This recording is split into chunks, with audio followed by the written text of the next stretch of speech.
Hard to compete.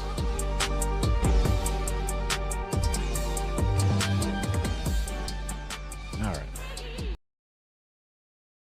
Oof. What a weekend. What a weekend indeed. So you may have been here when we did our when we were doing the Pride event, right? And I do remember a couple of times being at the Pride event being like, hey, I'm doing okay. You know, I'm breathing a little hard, but felt fine. And then I woke up the next morning, which was Monday morning. It was exhausted as hell during the thing.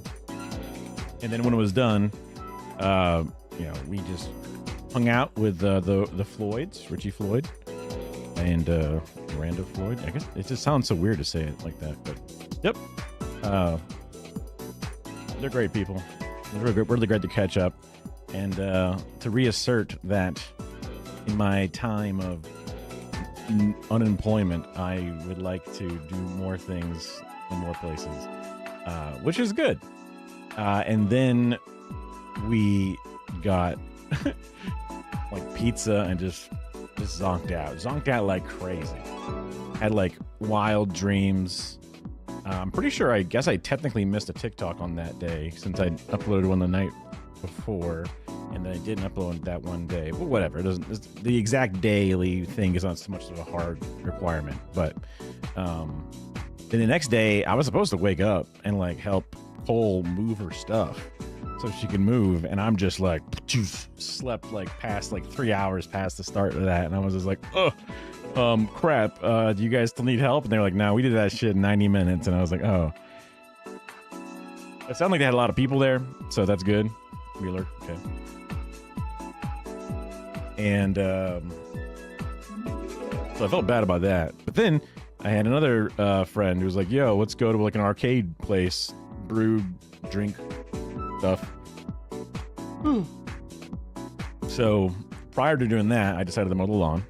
And I was already like feeling really sore, which is like a joke because like I was holding a phone gimbal, not a big deal. I used to hold my fucking giant Ronin gimbal with my huge, super heavy Sigma lens and all kinds of stuff. But for some reason, holding that phone gimbal at a specific position for 2 hours at most, I like messed up my arm a little bit. I felt a little sore, but getting out into the sun, kind of doing some basic, you know, manual labor, whatever it was good for me. Even though I was a little tired from that as well. But thankfully, just going to an arcade's not a big deal. They had loads of like pinball machines, some classic cabinets, some like emulation cabinets, lots of little gun games, some driving games, golf games, all these little things, right? It was a cute little place to go. A lot of the places, like each machine cost about $1 or less to play, no matter what it was, which was way better. Yeah. It was way better than I remember, because some arcades, you go up to a machine, it's like $3, and that was like years and years ago. So I think it's probably because the arcade is there as like a, not really a loss leader, because it's just electricity. But I mean, I guess it takes a while to buy back all the cost of all the different cabinets and stuff that I bought. But maybe it's a person who already had a bunch of cabinets or something. I don't know. Anyway, I'm sure the booze is what really pushes it. And also, yeah, I mean, it was a cool little place. Cool time. Got reconnected with some people that play Warhammer locally and stuff. Definitely want to keep myself focused on the task at hand, task ahead, where I'm going to be trying to, it's like I still need to edit that cinema Marxism stuff and all these other things. I don't want to be like continuously, flaking off and doing personal stuff, but I only got this time period to see if I can make it work. And the only way to make it work is to not only do stuff for other people, but also do stuff for myself. And then like having fun, that comes later, That comes when it all works out.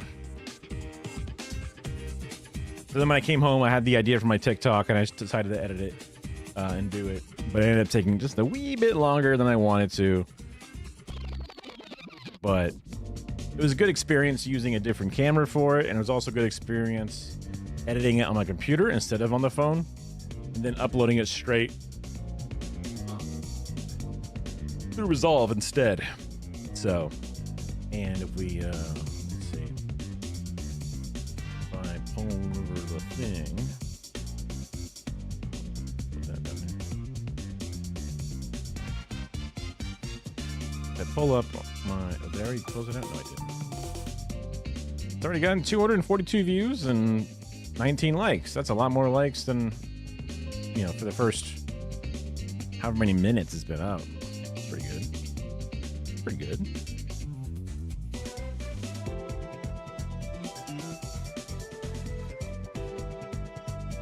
Goodness gracious. Hey, I kind of beat the yawns, but I think when I drive myself a little too hard, they come back. But you know what? Kicking back and watching videos, that's not that hard. That's not that hard. We'll get some caffeine in us. I actually medicated properly today.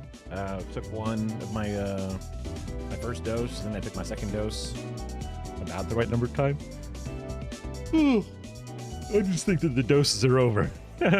So, I put in my description, was it the title? It was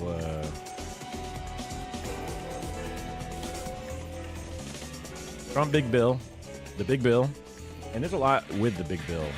I've been kind of sleeping on a lot of stuff in the Big Bill, but I guess I'm just a regular ass dude who doesn't know shit.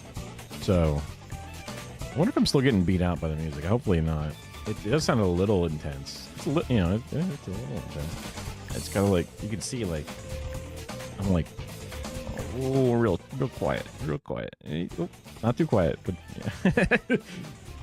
I don't know. I always seem to be in this situation where some things are just insanely loud. Yeah, I agree. At least for background track. I mean, we're about to stop it anyway, so stopping it. Okay. Not to faff about too much. Got to get faster. Yeah, now that I mention it, that's good. Okay.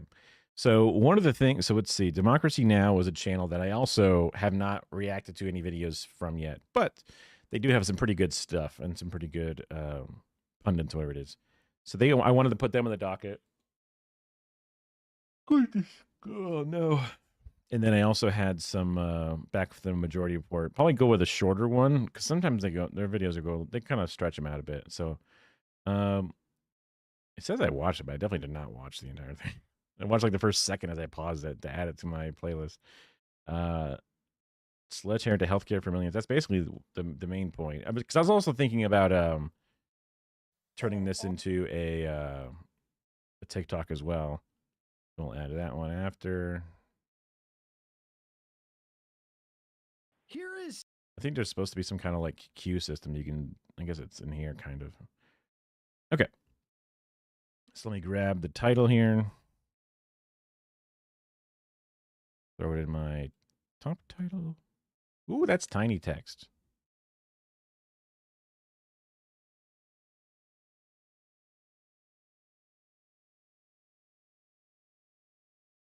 GOP budget would take Sledgehammer to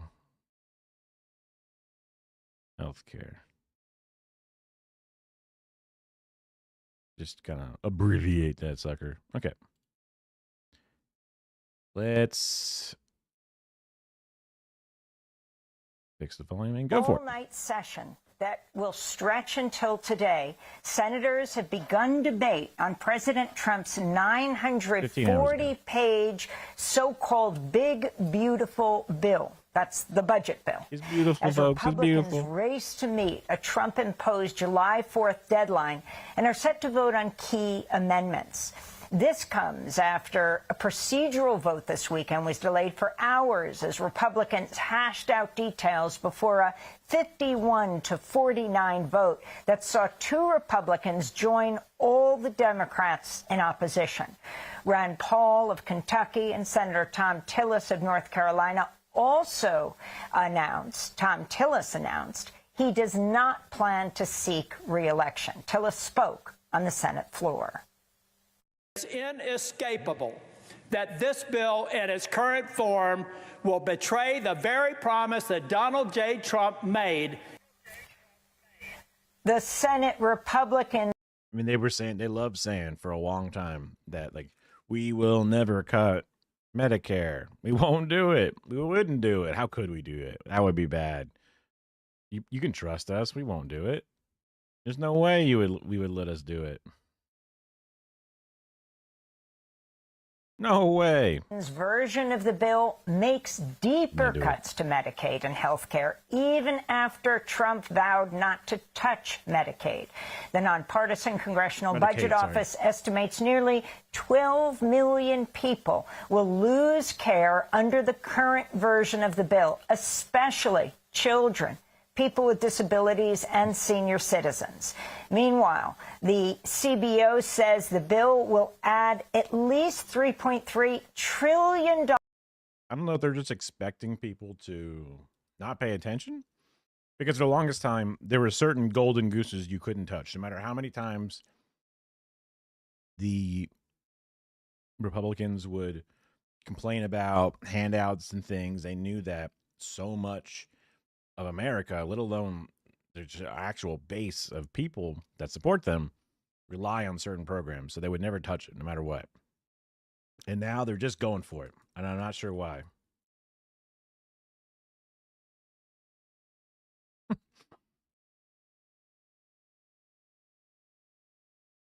Dollars to the already bulging national debt over a decade. Speaking from the Senate floor, independent Senator Bernie Sanders called it the most dangerous piece of legislation in modern U.S. history. Actually, though, Mr. President, I'm wrong. This is not a gift to the billionaire class. They paid for it. This bill is an absolute reflection of a corrupt campaign finance system which allows billionaires to buy elections. And when billionaires spend hundreds and hundreds of millions of dollars trying to elect a president or a senator or a member of Congress, they're not making that investment just for the fun of it. They want something in return, and this legislation, big time, is what they are getting. That's an interesting way to think about it, because normally the GOP would never go for such a thing, but this administration is definitely different than other ones in the sense that it's more captured by these techno billionaire freaks than any other administration before it. They were always willing to work with the billionaires and the rich to help them do all kinds of stuff, but there were certain things that they just wouldn't cross, certain things they wouldn't touch. But I can definitely see how the ghouls that have been gathered specifically for this cabinet, they might totally, because, like, yeah. And also the billionaires who are pushing them to do this, like the incompetence of the people pushing it forward, they're all gonna lose favor in the public eye. But Trump, he's not going to be elected anymore, probably. He always jokes about his extra term, but it's not a hard guarantee.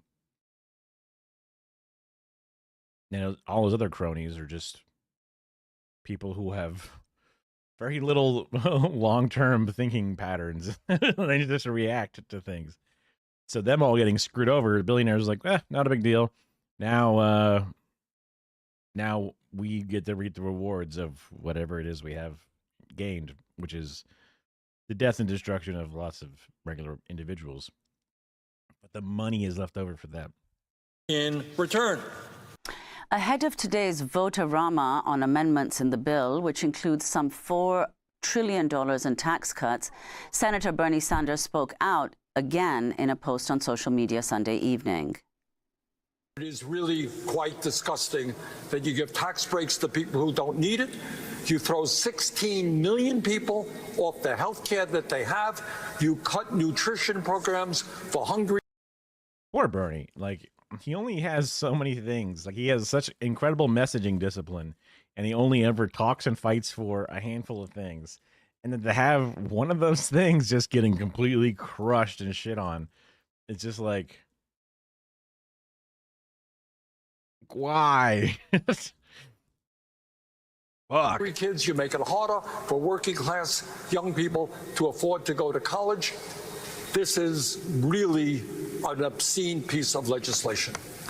Meanwhile, on Sunday, the Senate parliamentarian ruled against two key carve-outs on Medicaid spending for senators in Alaska and Hawaii, and it's now unclear how Alaska Republican Lisa Murkowski will vote. For more, we're joined by two guests. David Dane is executive editor of The American Prospect, where his latest piece is headlined, Murkowski's Alaska Gold Rush Loses Some Gold Plating. And in Boston, we're joined by Dr. Adam Gaffney, a critical care physician and professor at Harvard Medical School.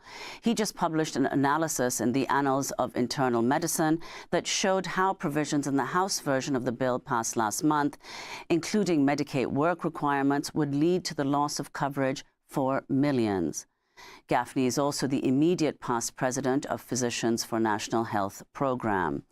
Welcome back to Democracy Now! To both of you. David Dane, let's begin with you. If you could elaborate on what the key provisions in this bill are and what the implications might be in the event that it's passed.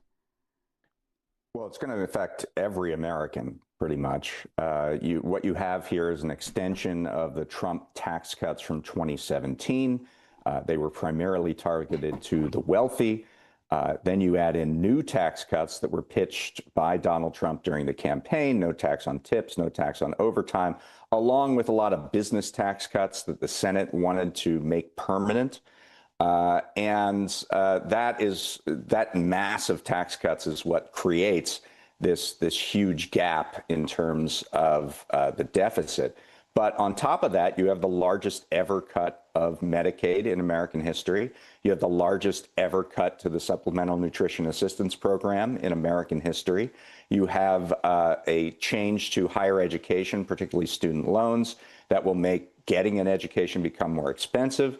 And then you'll see not only the loss of most clean energy tax credits, but new taxes that have been described as a kill shot for solar and wind, and we should expect much higher electricity costs and rolling blackouts. Meanwhile, there are the tax credits for the kind of coal that is used in steel, and there's a big tax break for big oil that would allow domestic oil drillers to not pay any taxes at all. So you put that all together, and it's almost hard to take in and describe, but basically, you have Republicans taking food and medicine and other things away from vulnerable people in order to finance tax cuts for the rich. And that's really the bottom line. David Dane, before we go to Dr. Adam Gaffney to talk about the stunning, horrifying tax cuts to Medicaid, I wanted to ask you about this point you made. It's not only about cutting tax breaks to encourage, tax incentives to encourage renewables. It's actually increasing taxes on them. Explain the poison pill here. That's correct. The tax credits that are being cut are all from the Inflation Reduction Act of 2022. And those gave incentives to produce. That Inflation Reduction Act was definitely not good enough, but it was one of the few bills that people were like, look, it's a pretty good bill. It does some pretty good things. To hear that just getting stripped away, it's just like, yep, of course, because he hates Biden. He hates Obama more than anything, I would say. So he would love to be able to just fuck up their shit. Make sure that those things don't have long-term benefits because he doesn't want them ever to get any flowers for anything. Yeah. I mean, it's not like I have a lot of great things to say about either one of them anyway. But when the party that is bad at everything finally gets a little something done, it sucks to see it, even that getting ripped apart. But it also gives you the same, oh, wow, look, Republicans doing exactly what they want, when they want, no matter what. They don't give a fuck about someone else's legacy or someone else's the decorum of not. It's just like, oh, absolutely, we'll do it. When Trump gets replaced with Biden, Biden doesn't go off and repeal a whole bunch of Trump things. Leaves a bunch of things in place. Case in point, the tax breaks and the expiring tax cuts for the lower class people, middle class people. Just leave all that stuff in because that's what Trump put in. No big deal. What the fuck? Use and install renewable energy. Those are all going away. But there is this new tax on solar and wind, that they can only get out of if they show they are not using any materials that are produced by a so-called foreign entity of concern. And this really means China. It only gives 2 years. Basically, these taxes would start in 2027. And right now, supply chains for solar and wind energy at least have some component that is Chinese. And so there's very little time to create a domestic supply chain, especially because the production tax credits for domestic solar manufacturers are going away. So it makes it harder to build those factories. So, people in the industry have said that this is going to make it really ineffective, cost ineffective to build solar and wind products. And those projects are probably going to go away. You're talking about multiple gigawatts of projects that are going to go out of business. They aren't going to be built. And this is at a time when, because of data centers and because of increased electricity demand, we need those projects that can be spun up quickly. And so that is why the expectation is for much higher electricity costs and possibly rolling blackouts, because the grid simply can't handle the demand that we have right now. And if we can't quickly build new energy sources, we're going to face a shortfall. So they're taxing the components for solar stuff, and they're also removing the tax breaks for making solar stuff, which will just result in less solar and wind stuff, basically, is what he's saying. Which tracks, it's been like a lot of these things where the slight change in rules and stuff can be completely missed by some people, and they just go about their day, and all of a sudden, boom, oh wow, I got a big tax. I didn't expect that. So they don't always impact the behaviors, but on a macro scale, when you change things this broadly, people will look at the numbers, and when they decide whether or not they're going to do something or not do something, they would most likely not do it now based off of the factors instead of before. So it is pretty safe to say it will have a direct impact in this specific way. So let's bring Dr. Adam Gaffney into this conversation, a professor at Harvard Medical School. Although it did sound like it was more for corporate solar and corporate energy farms than individuals, but I could have missed something. A critical care physician, past president of Physicians for a National Health Program, and author of To Heal Humankind, hardly what this bill is about. But if you can talk about, well, you just came out with a new study in the Annals of Internal Medicine, and talk about Medicaid. How is it that people were thinking that the Senate wasn't going to move forward on massive Medicaid cuts, but what this means in terms of lives and who exactly is targeted as trillions of dollars in tax breaks are being offered to America's wealthiest? Well, look, these cuts to Medicaid would be absolutely devastating to the American healthcare safety net. And the implications of that are exactly as what you'd expect. As you said, nearly 12 million people would lose health coverage as a result of the Senate bill, even more than the House bill. In our study, we estimate this translates to 1.9 million Americans losing their doctor, 1.3 million Americans going without needed medications, 1.2 million Americans being saddled with medical debt, 380,000 women not going without their needed mammograms, and biggest of all, we estimate more than 16,500 deaths annually as a result of the coverage losses that would be inflicted by the so-called Big Beautiful Bill Act. These are not surprising results. We know that modern medical care saves lives, but they are very disturbing results, and they speak to the fact that the lives of working-class Americans are being weighed as less important than tax cuts for billionaires. It's quite disturbing. And Dr. Gaffney, and indeed, these are. So that would be one of the things, because if they're not looking to increase the budget deficit, then they say, okay, we're going to cut all these taxes for billionaires, which then they go, well, that was where we made a lot of money. So now we have a big hole of no money made. How the hell could you ever possibly do that for these rich people? And they're like, well, we can save money somewhere else. And they look down the line and they're like, oh, look, these things. So how much money are we giving the billionaires back? Approximately this much. All right, well, just keep hitting things with a Sharpie and crossing them out until we get all the way down to the same number. And that way we're all even Steven, which it's not a good reason to cut these incredibly important things specifically. The largest reductions in. Ooh, what do I think of universal basic income? I think it's good. Although I have heard people who are more knowledgeable and also probably more left of me in general say that they are less in favor of it specifically, just because people will say, well, we can get rid of your food stamps if we just give you universal basic income. And they see that as a negative thing because why not both? I guess is kind of like their mindset, because certain things are already put into place and replacing it with just straight income.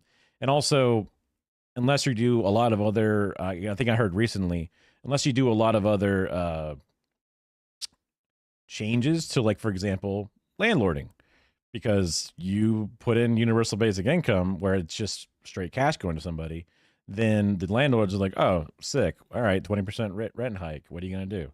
Right? You got money now. You can do it. And it is good to give people money, obviously. I think it's great, but I can definitely see how there can be problems with it, whereas they take away a lot of things like Medicare, Medicaid, food stamps, all these other things, and give you a small universal basic income instead and say, see, isn't that good? But it's just that it doesn't do a good one-to-one replacement. And then also other factors could then step in and cause problems. But if you're able to have, already universal health care for all citizens, you already have public housing models similar to something like Red Vienna or something else. Those are things that then insulate those programs. So that way, when you do something like universal basic income, it would be more for a basic disposable / some small needs things, and not so much as some essentials that can be abused or taken advantage of. So definitely I'm in favor of it, although I am cautious and wary whenever it is brought up, just because I want to make sure it goes well. I wouldn't want it to fail, and then they would never want to try leftist policies ever again, right? But generally good. Medicaid since it was created in 1965. So if you could just explain, who are the principal beneficiaries of Medicaid and who will become ineligible if this bill were to pass? Medicaid covers low-income Americans across demographic groups, chronically ill, disabled, people who require long-term care, including the elderly, children, pregnant people, and many working age adults.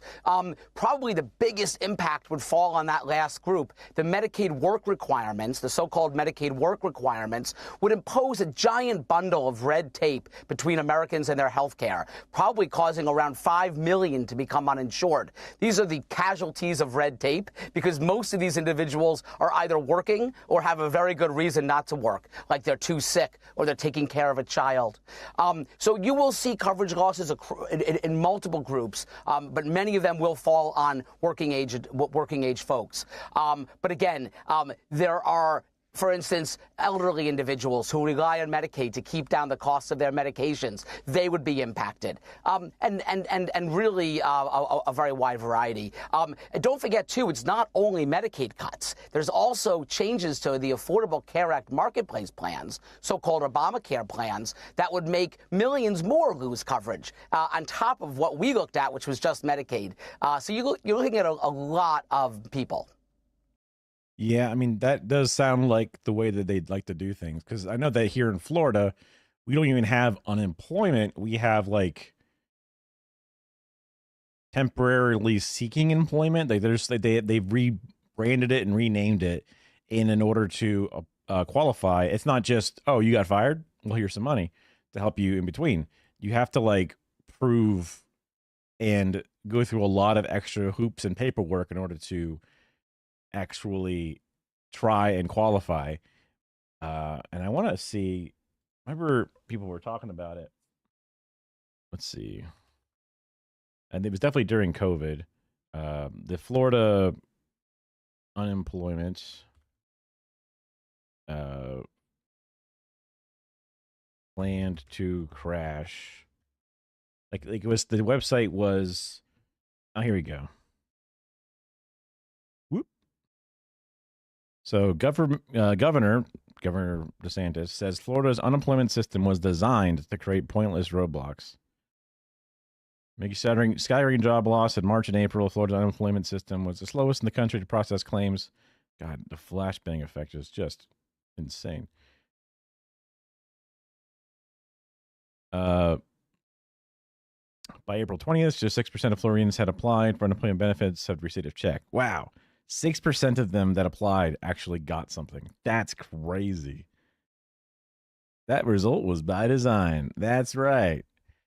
It's like literally Ron Swanson from Parks and Rec being like, I'm a dickhead libertarian, but my job is the government.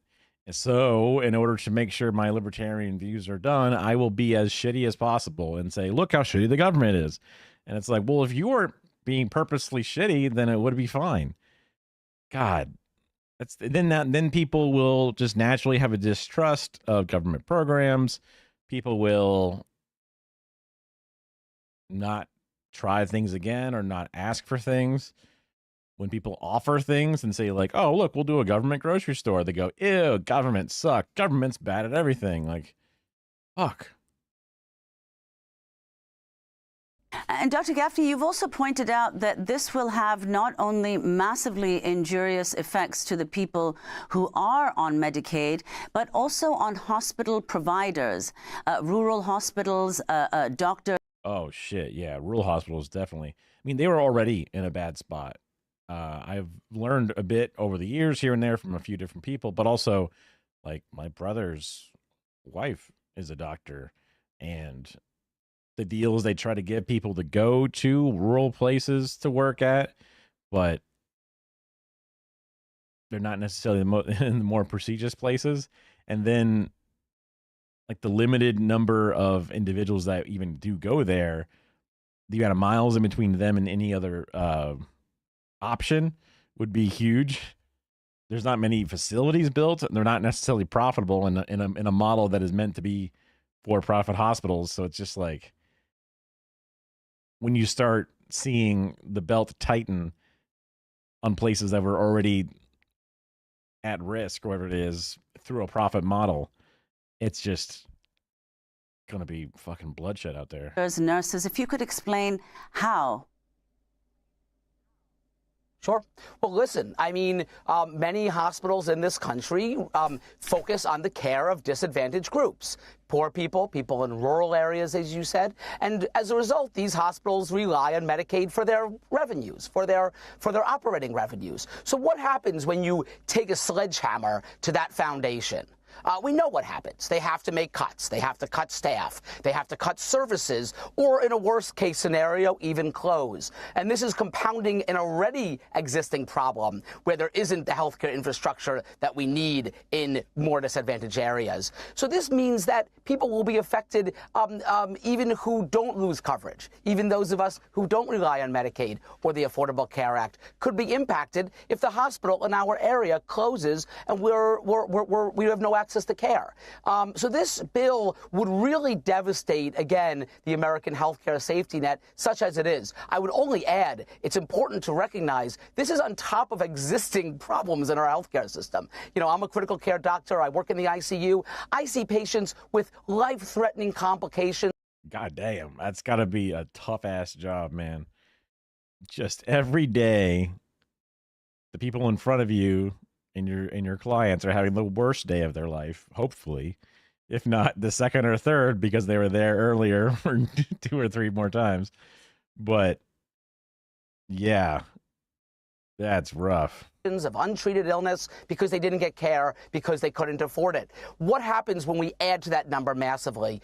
You'll have many more of those sorts of patients winding up in the ICUs of doctors like me, and it was not necessary. David Dane, we just have about 30 seconds, but what happens next? It's really hard to follow the meanderings of this bill. Do you see it going down? You have Tom Tillis saying he's retiring under tremendous pressure from President Trump. What's going to happen here? Well, the Senate's going to vote all day on amendments, perhaps even into tonight and tomorrow morning. There are some key senators to watch: Susan Collins, Lisa Murkowski. Murkowski from Alaska got a number of perks in the bill, including a special tax break for whaling captains in Alaska. We're going to see if, because some of those perks were stripped away, including all of the Medicaid boosts that were put in for Alaska. So we're going to see if she holds to that deal. Collins has said she's leaning no, but pending amendments. So we'll see if she gets amendments. And then the House, both the Freedom Caucus, the hard right hardliners who want to see less deficits and debt, and also some of the moderates who don't want to see these Medicaid cuts, have also spoken out against it. So there's still a needle to thread here for Republicans. But you have to expect that a bill that extends a bunch of tax cuts and cuts a bunch of spending on the poor is going to be somewhat acceptable to Republicans. So I fear. That's wild. They're like, not enough cuts. You're hurting the budget. You're hurting the deficits. Bad. And it's like, damn, dude, you guys are crazy. They hate taxes and they also hate the deficit. And it's like, well, taxes are the way to beat the deficit. But you can't do that. Okay. So what? You just don't beat the deficit? Nah, I can't do that. And it's like, well, okay. I guess we'll cut ourselves in half, cut away all the services that we give ourselves. Yes, that's what we want. And even something like this, that's doing substantial cuts across many sectors. They're like, not enough. Not enough. That the differences, especially after Donald Trump sort of bears down on everybody, will go away, and we will see some version of this pass. David Dane, thank you so much for joining us, the American Prospect, and Dr. Adam Gaffney, Harvard Medical School former president of Physicians for a National Health Program. Thanks for watching Democracy Now! On YouTube. Subscribe to the channel. Subscribe. Already subscribed. Okay, let's see what this one. This is the majority reports version of things. It is a shorter video, so hopefully it's pretty punchy. Let me just grab this. State Senator It's Mallory quiet. McMurrow. She's in the Michigan State Capitol. She's running for Here's this. McMurrow. She's in the Michigan State Capitol. She's running for I think Senate in Michigan as well. She's talking about this disaster of a bill that the Senate is en route to passing. And it is a massive transfer of wealth to the wealthy. Government, and here's the bottom line, government always redistributes money. Always, always. Every government that has ever existed, in fact, probably every society that has ever existed, redistributes wealth in one form or another. That is like literally the function. It is impossible to have a society where there is not a redistribution of wealth. It's almost definitional to the name. It may not be, currency that is redistributed, but it's just impossible. So the question always is, in which way is it flowing? Which way does it flow? And this bill is a massive redistribution of money to the top. Play this clip. Today, we are on the verge of the single largest redistribution of wealth from poor and working class Michiganders to the rich in our nation's history. That's what we're staring down in this so-called big, beautiful bill. And sure, if you're already wealthy, this bill is going to... So this is the Michigan Senate, which is the state's legislature. So not the one in D.C., but each state has its own little mini D.C. as well. Be great for you. If you earn more than $715,800, congratulations, you will get a tax cut of over $50,000. That tax cut alone is significantly higher than the $39,500 that the average Michigander earns in an entire year. Are you a foreign investor? Congratulations. Collectively, you will all get $23 billion in tax cuts next year alone. Are you in a position to leave more than $7 million to your heirs? Congratulations. You will get a cut to the estate tax. But how does this bill pay for all of this? By cutting the services that you rely on. This big bad bill cuts more than $200 billion from food assistance, potentially affecting 4 million children and 7 million adults nationwide. In Michigan, SNAP provides vital food assistance to over 1.4 million Michiganders. That's approximately 15% of our state's population. SNAP dollars fuel $2 billion in economic activity supporting farms and grocery stores, especially in our rural communities. But colleagues, proponents of this bill, and I have heard it here today, will argue that it's just about cutting so-called waste, fraud, and abuse, and that these cuts are necessary, and that enacting these cuts will benefit everybody. That argument is a flat-out lie. The University of Michigan economist Justin Wolfers analyzed the impact of all of the Trump policies combined. The cuts to Medicare, Medicaid, and SNAP found in this big bad bill, the tax cuts here that overwhelmingly benefit the rich, and Trump's reckless tariff policy that adds cost to the food and the goods that so many of us rely on in our daily lives, with that additional cost not borne by the country of origin, not borne by the importer, not borne by the retailer, but passed on to you. Combined over the next 10 years, here's how those policies will impact you. If you are in the lowest 10% of earners making just under $19,000 a year, you will lose $2,600. If you're in the lowest 25% of earners making $40,000 a year, you will lose $1,600. If you're the median income earner, if you make $80,000 a year, you will lose $1,200. If you're in the top 75% of earners making $1,770, you will lose $600. If you're in the top 80% of earners, you will lose $500. Are you picking up on a trend here? But if you happen to be in the top 10% of earners earning over $250,000 a year, congratulations. You will gain an average of $7,200. 90% of Americans will lose money over the next 10 years to give the wealthiest 10% of Americans more money. That's insane. 50 years of trickle-down economics has shown us clearly that it simply does not work. The wealthiest Americans are wealthier than they ever have been before, while just about everyone else, from low income to middle class, is struggling to make ends meet. But do not fret. And for those who still out there laughably cite the Laffer curve and the idea that somehow we're going to get more revenue because we've cut taxes, because it's going to spur such a huge GDP growth. Go back to 2017. Go back to look at the promises of 4% growth that never, ever, ever materialized with those tax cuts. Never, ever. Let's go to the IMs. R.M. Brown shared a video last Friday of Tim Pool name dropping and attempting to mock you, Sam. Might be fun to take a look if you want to have a laugh. I think we're going to do that tomorrow. Yeah, check out tomorrow. I have not seen it yet, but Matt mentioned it. It's good stuff. He's so good at that. He's very upset, and he is he very upset? Did we change the audio? That's why we have to do it tomorrow. Is I got to run it through my audio filters. Okay. Get the call down to Audio Tech. Tell those guys they're gonna. I was just listening to it, and I was just like, wait, they're having a tech problem? What the hell? I'm definitely tired, but I'm going to keep pushing through. Work all night. because we're going to need this stuff by tomorrow morning when we start the show. And he's cracking the whip. Nobody goes home tonight until that audio stuff is done. But I wanted to go to the beach. I don't care about the beach. Hey, for weeks, all we've heard is how Trump's big, beautiful bill will cut Medicaid. But almost no one's reporting on a buried provision that would make Trump untouchable. Go to ground.news/majority to see how this bill would block judges from enforcing court orders, unless you, the citizen, post a bond first. Highly credible sources warn most people can't actually afford to do this, and that's pretty obvious. So if this bill passes and Trump violates the law, it wouldn't even matter, and nobody even knows, which means the GOP's flood the zone strategy is working, and it's why I think Ground News is the best tool to expose these blind spots before it's too late.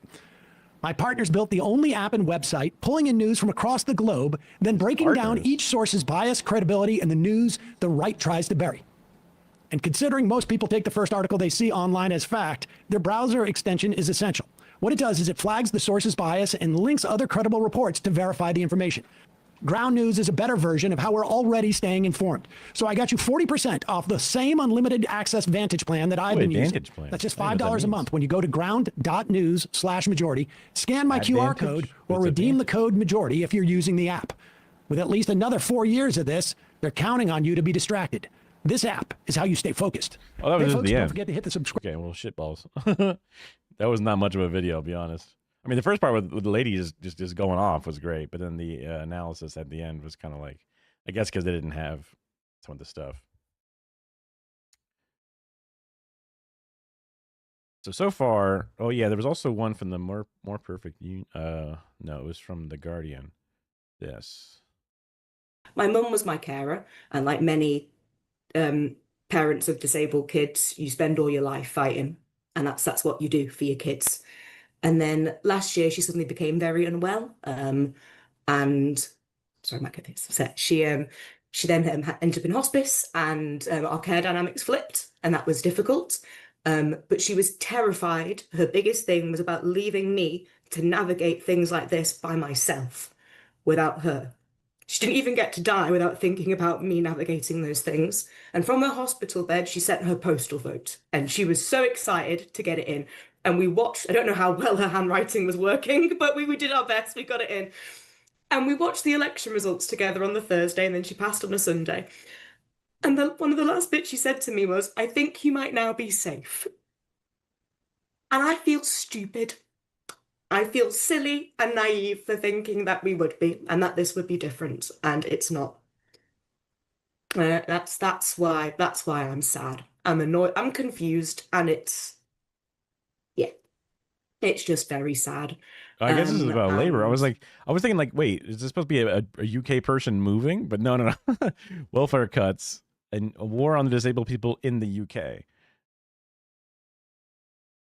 I guess the Labor Party that's over there is doing the same bullshit that we are at the same exact time that we are. Because I saw that as a thumbnail of it when I was looking through the different organizations' YouTube channels. And then I was just like, why is this British lady talking about things? Like, oh, maybe they moved to America. That's no. Liberals everywhere, man. That sucks. That's rough. Okay.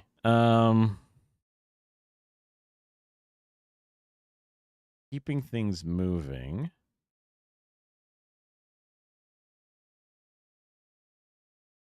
We definitely watched this one here. I'll just start moving stuff that we have watched for sure. Bada bing, bada boom. I guess we can hit this one, see how it is. About people hating the Senate reconciliation. So it's very similar to that one, the lady not liking the other bill, but that was a UK lady. This one's about how the poll for the regular American people, kind of getting at what I was saying in the beginning, waking up a bit now that I'm talking about stuff again. Gave you a little stretch. The people aren't going to like it. This was always the thing they were never supposed to touch. Even if people aren't paying enough attention to it, people aren't going to like it, especially when it happens. But definitely not going to like it if they do hear about it. Bill, which we have been telling you about for months, weeks now, past the senators stayed over the weekend. When there's an opportunity to immiserate millions of people and enrich, sometimes they kind of drone on a little bit. Very wealthy people, these senators will go to the mat. They will give you 110, 120%. And they did it this weekend. They lost 2 votes on essentially moving the bill forward. In other words, ending discussion or cloture. The 2 votes they lost were Tom Tillis from North Carolina. Not super shocking, although wouldn't have been the first one, I guess. And Rand Paul. Rand Paul didn't want to vote for this because it includes a debt ceiling increase. There were other senators who were prepared to vote against it, but when they saw that it actually would kill the bill if they voted against it, they didn't do it. Did you see Josh Hawley's emo populism that he regrets that some of his constituents are going to be thrown off insurance? But I think we have a clip of that. Don't we have a clip of that? Fix it later of Hawley. Yeah, we should find it. I think that's in the. But yes, we saw that. It turns out that Josh Hawley, his populism does not run as deeply as he did when folks were attacking the Capitol on January 6th. Nevertheless, the bill, cloture passed. That means it goes on to debate. But what the Democrats in the Senate did is said that the staffers in the Senate, the secretary, had to read the bill. Usually this is skipped, but the bill is over 950 pages long, and nobody had really seen it for more than 10, 12 hours by the time it was voted upon. And so the Democrats called for it to be read. It was read all through the night until Sunday. Doesn't sound very helpful. And then, like, if no one has a chance to read it, but then someone just drones on and on for hours all through the night, they're not all listening to that. So what's the point? As of this morning, the vote-a-rama begins, which is essentially with a reconciliation bill. You cannot prevent amendments from being offered. And so what happens in these instances is that both the Republicans and the Democrats begin to offer amendments so that they can, Republicans, so that they can mitigate the disaster this bill is going to do politically to them, or at least that's the theory. I voted to have an amendment and it was shot down. I voted to, make it possible for there to be green energy. I shot it down. I don't know that there would be any that would say that. Although I think Tom Tillis had a big problem with the green energy aspects of this.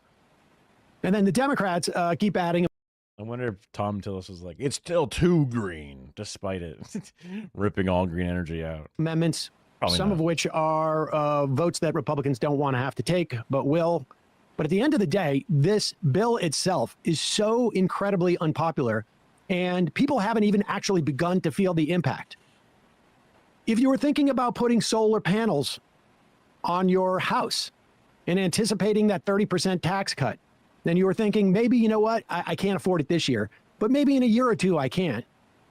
That tax cut is going to end at the end of this year. If you are a solar company that started up a year or two ago and thought, I'm going to be able to make this business work because the government is essentially subsidizing with these tax cuts the rollout of this technology. If you're a massive wind farm, and you were thinking of building, or you were building, or you are selling products to other people, I mean, this is going to devastate thousands of businesses. Wow. If you were Elon Musk and trying to salvage your failing electric vehicle business, you're screwed. And apparently he's a little bit upset about things. But the list goes on and on. SNAP cuts. Millions of people that one's crazy. Will go without food assistance, and it'll get even worse in a recession. Here is Harry Enton on CNN. And understand, this is how badly people are perceiving this bill before they actually feel the pain itself.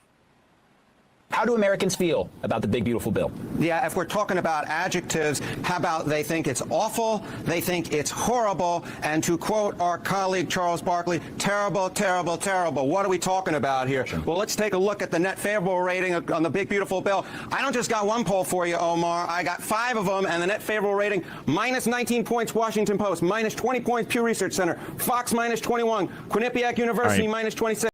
but show me the breakdowns. I assume they got it. KFF minus 29. You don't have to be a mathematical genius to know that when the net favorable rating of your bill is somewhere between minus 19 and minus 29 points, that it is not a positive bill as viewed by the American public. The American public at this particular point hate the big, beautiful bill. As far as they're concerned, it's not a big, beautiful bill. It's a big, bad bill. It is a big, bad bill. And it is amazing to me that you have mainstream media still referring to it as big, beautiful bill. I mean, it was such a, I can't believe that worked. I can't believe it. I just started calling it, the next bill we're going to try and pass is going to be good thing bill. The big, beautiful Trump is king bill. Good bill. You wanted it. You got it. Trump is king bill. And also the best businessman in American history bill. Of course, there's huge upward distribution in this bill. I mean, this is a bill that is pushing $930 billion worth of Medicaid cuts and providing $910 billion tax breaks for corporations. And huge upward distribution in terms of taxes across the board. We know the vast majority, both as a real dollar amount and as a percentage of tax cuts, go to the very wealthy. They ended up cutting more than they needed to. Just an extra $20 billion, just in case. Here is a taste of what Republicans who vote for this bill know. Tom Tillis is going to go in there. He still wants to have a future in Republican politics, mind you. So he's pretending that Donald Trump doesn't understand what he's doing, that he's being tricked by dumb advisors in the White House. No one's telling him the truth. And he's being fooled. Now, listen to Tom Tillis here. Understand he was up for re-election in 2026. He is no longer going to be up for re-election. The rest of the Republicans are basically saying, we are going to rob the bank and we get in the getaway car. Even if we lose the House and the Senate, this is going to have such a negative impact on this country. They just don't think that any of this stuff can be reversed. And on some level, they're going to be right. Here's Tom Tillis. Between the state-directed payments and the cuts scheduled in this bill, there's a reduction of state-directed payments. And then there's the reduction of the provider tax. They can't find a hole in my estimate. So what they told me is that, yeah, it's rough, but North Carolina's used the system. They're going to have to make it work. All right. So what do I tell 663,000 people in 2 years or 3 years when President Trump breaks his promise by pushing them off of Medicaid because the funding's not there anymore, guys? When the White House managers advising the president are not telling him that the effect of this bill is to break a promise. And you know the last time I saw a promise broken around health care, with respect to my friends on the other side of the aisle, it's when somebody said, if you like your health care, you can keep it. If you like your doctor, you can keep it. We found out that wasn't true. Pause it for a second. That made I just need to, because I had to go live through this era, make a correction to what Tom Tillis is saying. Obviously, now, he can't get up there and say either A, the president is a inveterate liar, which we all know is the case. And in fact, in this instance, he lied against the people that support him. Or B, he is a complete moron and has no idea what he's pushing, which, you know, arguably, they don't have to be separate things. Right. They're not mutually exclusive. But this point about you can keep your doctor if you want, private health insurance does not let you do that. Every year, I can't remember when it is, sometime I think around now, actually, you get notice, your doctor's no longer in plan. And if you go to him now, you get like only 25%, coverage. And so when Obama said that, he should have had an asterisk next to it, to the extent that private insurance lets you do that anyways, which of course they don't. But that's their talking point, and Tom Tillis still has to go to the country club once he quits the Senate. Continue. Get back in the circle of trust. Like your doctor, you can keep it. We found out that wasn't true. That made me the second Republican Speaker of the House since the Civil War, ladies and gentlemen, because we betrayed the promise to the American people. 3 years later, it actually made me a U.S. Senator, because in 2010, it had just been proposed. And just anticipation of what was going to happen was enough to have a sea change election that swept Republicans into the majority for the second time in 100 years. Now, Republicans are about to make a mistake on health care and betraying a promise. It is inescapable that this bill in its current form will betray the very promise that Donald J. Trump made in the Oval Office or in the cabinet room when I was there with finance, where he said we can go after waste, fraud, and abuse on any programs. Now, okay, now the irony is the Medicaid, the 630,000 that he's talking about that are going to lose their Medicaid possibly under this, likely, they are on Medicaid because of the Affordable Care Act, which expanded Medicaid. Now, of course, he's not going to tell anybody that, but he needed an analogy. And the fact of the matter is, once it kicked in and people understood at least, it wasn't so much made health insurance significantly affordable. Well, it certainly didn't make it affordable for everybody who was not in the Affordable Care Act, but for everybody who was not part of the exchanges, which is about 11 million Americans, they all got an upgrade on the quality of their health insurance insofar as there was no rescission, there was no lifetime caps, there was no annual caps. That's the patient protection part of the bill, but let's not lose sight of what we're talking about here. This bill is a disaster. Millions are going to get cut from SNAP. Millions are going to get cut from Medicaid. So much of the tiny steps that we've taken in terms of renewable energy is going to go exactly the opposite way with subsidies for oil and gas. Someone just asked, why aren't Democrats filibustering this bill? This is a reconciliation bill. It's a special type of bill that only needs 50+1 in the Senate. Some of the things that the Democrats would never use. How he couldn't do that. That's not what it's there for. How could you? And they got 51 votes in the Senate. There are specifics that got wiped out of the bill because of it being a reconciliation bill, but that's what you're missing. Also, I don't know if that was a bolo tie. It could have been the microphone. I think it's the microphone. I can't imagine you go out wearing a bolo tie like that for your big swan song speech. I didn't know North Carolina was a bolo tie place. I associate that with like Montana. I feel like it was the microphone. Nevertheless, Tom Tillis just basically said, just told us, the Republicans know this may be incredibly politically costly, and they don't care. They just robbed the bank, and they're getting in the drive-away car. They don't care. We'll talk more about this, obviously, in the fun half and tomorrow. In a moment, we're going to be talking to Elie Mystal about the absolute crap show that the Supreme Court was in this term. This is what you get. This is what we all get. Hey, folks, don't forget. Interesting. Not as tight as I was hoping, but it is what it is. Okay, let's try and inject some fun into here. I'm getting omega sleepy, so I don't like that. So there's two different videos I really want to watch, and they're both by Morning Brew. One is about a hot dog stand, because I used to have this thing I used to always say where it's like, not by always, I mean like at one point when I was in high school or something, a hot dog stand is like a perfect job because it's simple. You work for yourself. You don't even need employees. You go out there, you sell as many hot dogs as you feel like to make as much money as you want. And you just wheel your cart home and then you're done. Easy peasy lemon squeezy. Let's get that fun react in there. Fun, air quotes, about the depressing economies of the world we live in. But still fun. Always brings that space. Street vendors are everywhere in New York City, but by far the most iconic is the hot dog cart. But I've always wondered, how profitable are they? What does it take to open one, and how hard is it to really Stop staring at my wiener. What a shirt. What a shirt. run one? Today, I'm working on one myself to get the answers to those questions. But I'm not just selling at any hot dog cart. I'm selling with Dan Rossi, the hot dog king of New York, which is why my workday actually started last night.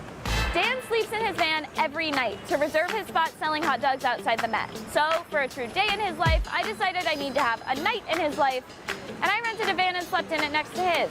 That's just how you do it when you're rolling with the hot dog king. What the fuck? The things I do for this job. every night? It's literally just first come, first serve? As the guys get started for the day, they unload about $350 worth of supplies into the cart. My only other cost so far was $25 to get my food handler's license with the city. I'm going to be keeping a rolling list of all the general costs to run a That's wild. She's there taking a license test, and she's looking at Family Guy clips. Just to get my food handler's license with the city. I'm going to be keeping a rolling list of all the general costs to run a hot dog cart and how much I would make based on how many hot dogs we sell today.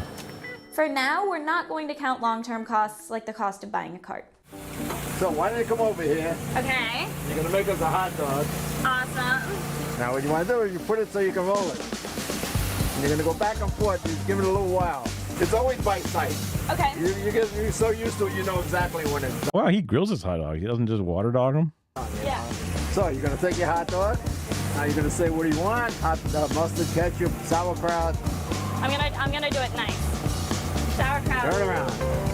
Well, you're kind of on the cheap side. And that's it. There's your hot dog. Now She that I got got the profits basics in there. down, let's take a step back. So if I was starting my own cart tomorrow, what do you think my startup costs would be? I would start with a small hot dog cart. Yeah. And buy one for a couple of $1,000s at the most. Find a used one that can still pass inspection. Yeah. I wonder if he's going off of old prices or not. He might still kind of know what the prices are. But sometimes people who've been in the game so long, they're like, yeah, it costs, no more than $1,000, $2,000. As far as startup costs, it couldn't cost you more than $300 or $400. What are the kind of things that people don't realize cost a lot? The commissary is a big thing, and what happens when you're in the commissary, for them to exist, you got to buy from them. While Dan gets his supplies from Costco, that's not the usual case. Most vendors get their supplies from the commissary that they take their cart to overnight, which is typically a little cheaper and definitely less work. For another perspective, I spoke to a hot dog vendor in Times Square who asked to remain anonymous. Do you take your cart to a commissary kitchen at night? Yeah. 37th Street. 37th Street. How much does the commissary kitchen cost you a month? $250. Commissary kitchens are all permitted by the health department and help ensure that all carts sell clean, safe food. Then I need to find a place to set up my cart that complies with siting rules like being the right distance from curbs and other businesses and avoids restricted streets. I'd also need a sales tax ID and mobile food vending license, plus a permit, which is actually impossible for me to get, but I'll explain that in a bit. What do you think is attractive to people about running a hot dog cart as a business? Well, people think it's easy. Yeah. That's major, yes. They see a line, they think, oh, we're going to make a lot of money. But not that way. If you were going to go into this, is as simple as it gets. There's no brick and mortar. Normally, there's no big rent. If you don't have much money, this is the way to go. If I was opening my food cart, what kind of margins do you think I could expect? Like, how tight is it? Is it tighter than a brick and mortar restaurant? You got to keep your costs down to under 30%. Yeah. If you do that, you're going to be okay. So this is the perfect way to learn. So far, we've only made like $50 today. And don't forget that we started the day down $350 from all the supplies that we bought. Even just to recover my costs and hit minimum wage for the day, I need to sell like $450 more. We're behind. It's time to take it up a notch. Do a little hot dog! Get your hot dog! Oh, you got a dude in a suit? Este es los hot dog, lo más antiguo de toda la ciudad. It won many awards. It has a Michelin star. We have a special offering just for you. You would like a Michelin style hot dog? Just for you. That's $85. It's cash only. President Joe Biden eats here. Are you interested in a hibachi style hot dog? You know when they do they squirt the sake? Is it I can squirt mustard in your mouth? No, really. No, it'll be fun. Do you want to catch a hot dog in your mouth? Just catch the shrimp. For real? We're locked in. Yes! That was electric. Napkins are extra. Oh my God. The best hot dog in New York City. That's what everybody's saying. All right, it's like 3 o'clock right now. We have like 2 hours left to sell. I'm honestly just tired and taking a break. We made a lot of money in the lunch rush though. I think we're at like $700 for the day now, so that's good. How much of a difference do you think it is from your peak in the summer to like your low point? Say $1,000, we go to $400. Yeah. That's bad. I'm going to try between now and September to put a few dollars away. Last year I had to borrow money to get us through the winter. Yeah. Because you might think it's great, but there's overhead. We have 2 carts. Yeah. It costs me $4,000 a month to store these 2 carts. But you're like 90% of where you were at pre-COVID. Pre-COVID. When you opened your cart 17 years ago, say here at the Met, what were you charging for a hot dog? $2. $2, and now we're at $4. Now I'm $4.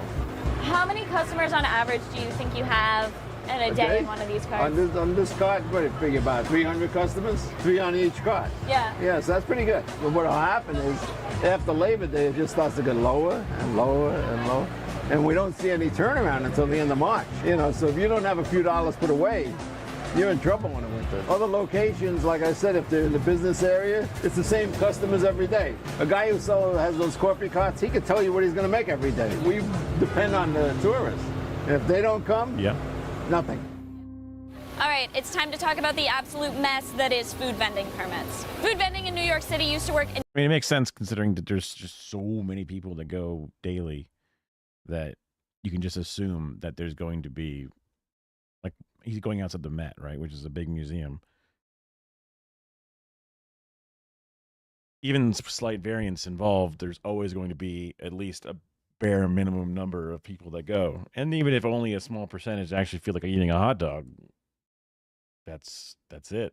That's how you make it. Entirely differently until 1995. It was legal to own multiple permits and lease permits out.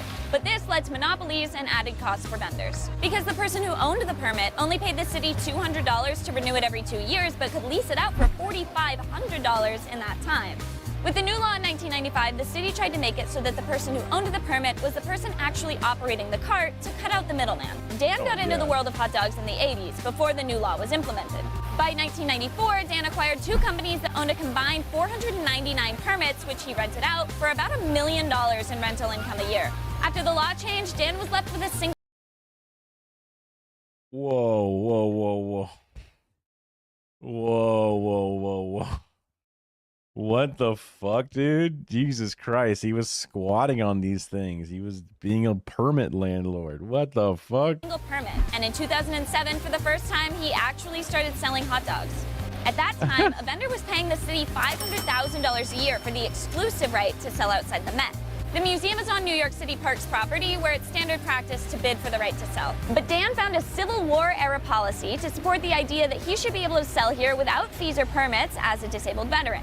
It took a while, but he finally got to sell in the spot without the usual fee. But Dan says he still has a bit of a target on his back from all of that, and this is obviously a very valuable spot, which is why Dan started sleeping here to protect it. So, like I was saying, in 1995, this new law was put in place to stop middlemen from leaving. This guy's a bit of a... He's the king, but he's a bit of a squatter's king. He's a bit of a... No, I mean, like $500,000 to sell out at the Met, and he's talking about how there's times where it's tough and he has to pay and borrow money. So it's like, shit. If you added that cost on top of it, obviously it would go nowhere. Leasing permits to vendors. So has it worked? Not even a little bit. I had an hour-long call with Mohammed Atiyah from the Street Vendor Project to learn everything there is to know about getting a street vending permit. I'm going to spare you the... It's crazy that Dan hasn't gotten in on this because he was the OG dude policing the system, but now he's just sleeping in a van.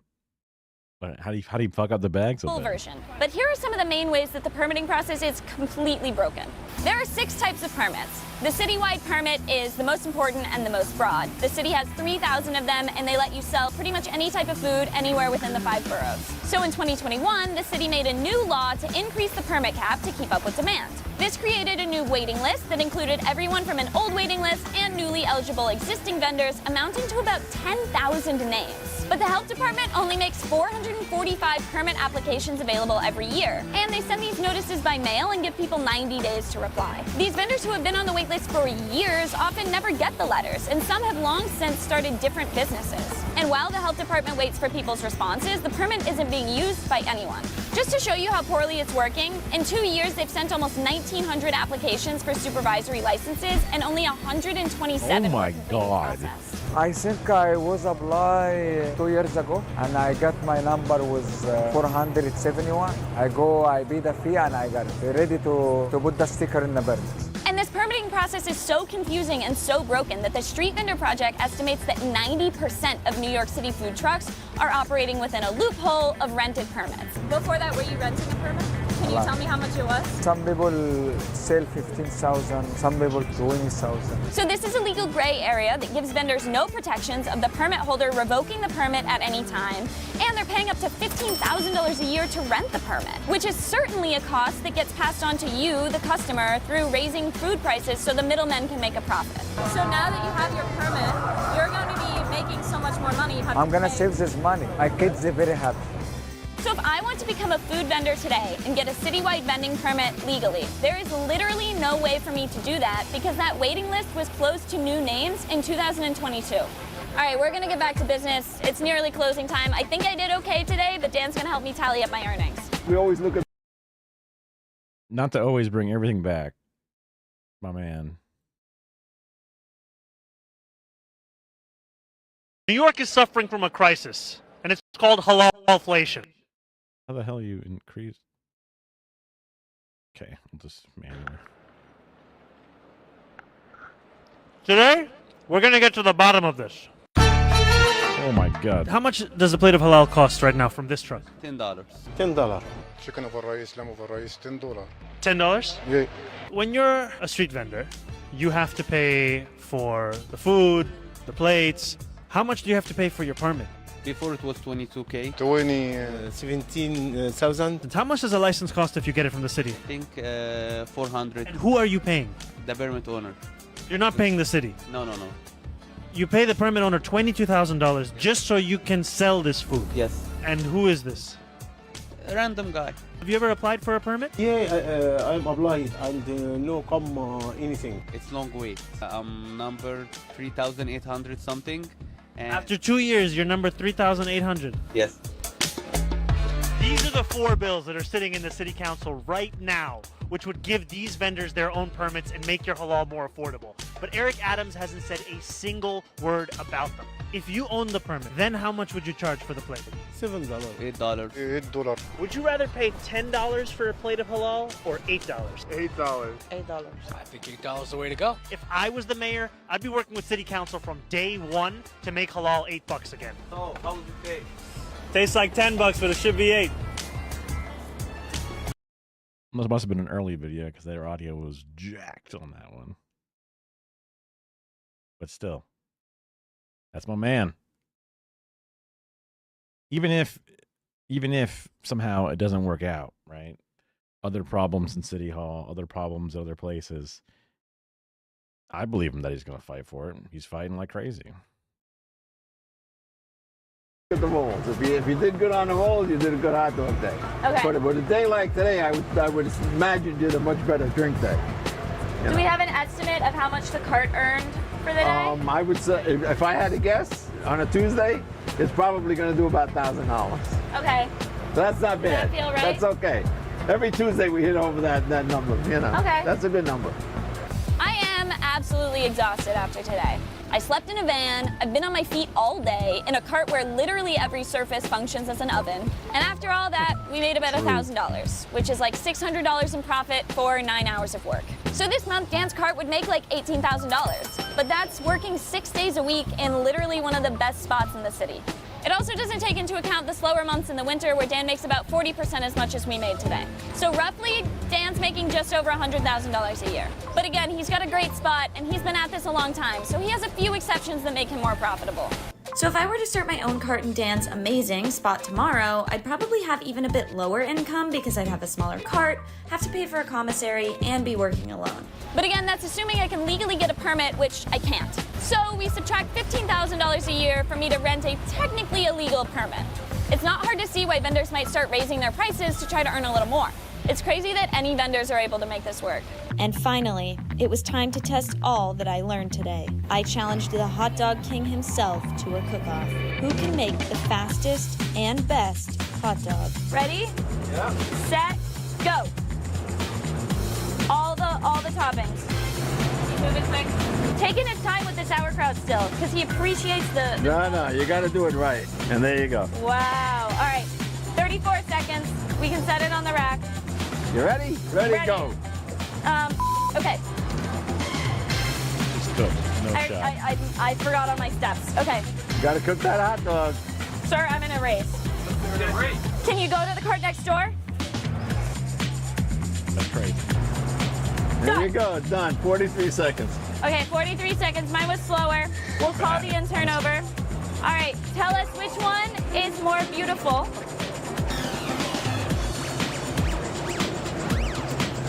This one. Wrong choice, you're fired. Taste test both. I don't want. You gotta taste them? What the fuck? You're gonna ruin both hot dogs? You better eat the hot dog. They got an FX3 over there, or is that an FX30? They are pretty similar. They can't tell the size. However.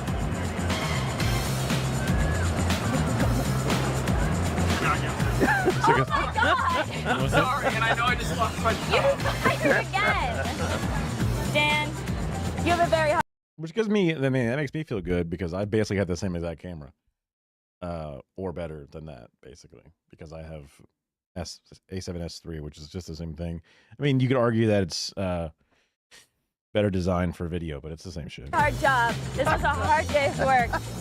I have total respect for what you do in there. Yeah, hot in there, right? It's hot. Who looks like they want a hot dog? Pretty good deal. Do you want a hot dog? I mean, that wasn't. You don't like hot dogs? Okay. It's a tough sell, a loose hot dog. It's almost like if they wanted one, they would have gone to the cart. Across the world, the political right is on. No, not this one again. Don't feed the birds bread. They don't like bread. Well, they like it. They'll eat anything, but you're not supposed to feed them bread. But she probably didn't know that yet, so it's okay. And I'm sure the birds are fine. Whatever. They eat lots of bread. Goodness gracious. Why am I so tired? Probably because I've done a lot of more physical activity than I have in a long time. I'm not going to quit on you yet. That's for sure. All right, let's dump this one out. There's another video that I've wanted to watch because I've got a bunch of shit in my garage that I've got to fucking dump out, which is tech waste. But I had a sneaking suspicion there's going to be bad things happening with it. I guess before we go, let's see. How am I TikTok doing? Whoa, banger. It's a banger. Oh my God. It's got more likes than I have anything so far. People love the cringe. Here, let's watch my TikTok specifically. Let's do that. Gotta be cringe to binge. Okay, sure, whatever. Mr. Mamdani, there's lots of different Italians inside of your district. Are you going to visit Italy at any point? No, I'm going to stay. I was kind of quiet on that first read just because I just did it. In New York City, where we are, people from Italy definitely care about Italy specifically, so I don't know why you wouldn't visit Italy. I don't see why I would need to go to Italy because they're Americans and they live here specifically. I'm not trying to imply that Italians have dual loyalty to both Italy and America because they're Americans, but dude, I look tired, and that was before I even. This is like fucking like midnight. You know, I look fucking exhausted. You should still visit Italy, right? I'm just gonna do stuff here, if that's cool. Speaking of Italians, I want to bring up the topic of globalized doner kebab and how that is terrifying to some Italians here. And yet, you have not said that that's a disgusting, useless, horrible thing. That's not really what the word means. I think people are just misunderstanding the definition. I mean, I get it. That's not what the word means. But instead of educating our audience on what the word means, I want to just continue the fear-monger around the word scary. Who knows what it means? And why wouldn't you just follow along and condemn it, even though that has nothing to do with what the word says? I thought maybe instead of like fear-mongering around it. Okay, I definitely mumbled the shit out of that thing. But the zoom in fixed it, I think, just because it made it seem ridiculous. Topic, you would make sure that the miscommunication about the exact definition was cleared up, but I guess that's not. Did you forget 9/11? And that's what the fuck? I've never seen a TikTok video this wide. Jesus, what the hell? The shit? That's crazy. Bro, another weird thing that's been going on in TikTok land is, look, scrolling down the side here doesn't seem so bad so far, but I was getting just insane numbers of these like AI generated fucking things. But here's a guy doing something. Let's see what he does. He does these kind of things. Hey, what are you doing up there? Oh, it's quiet. We're gonna fix that. That's it? That's all the volume you got for that? What the hell? Mine was loud as fuck compared to this. Hey, what are you doing up there? Hey, what are you doing? Hooked up to that machine. I'm being milked. Milked for what?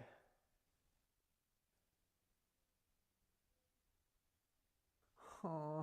Oh God, I'm so sorry. How do I turn this thing off? Don't you fucking touch it. Well, what happened here? What year are you from? 2025. 2025 what? 2025? Oh, BC. No, 80. 2025 AD. Oh, fuck. What? Yeah, no, that's 3BRTO. BRTO? Yeah, they take over soon. Who takes over soon? Inspection time. You should really get out of here. Oh, shit. Oh, Usually his videos aren't just weird. Well, his audio sucks on this one, I think.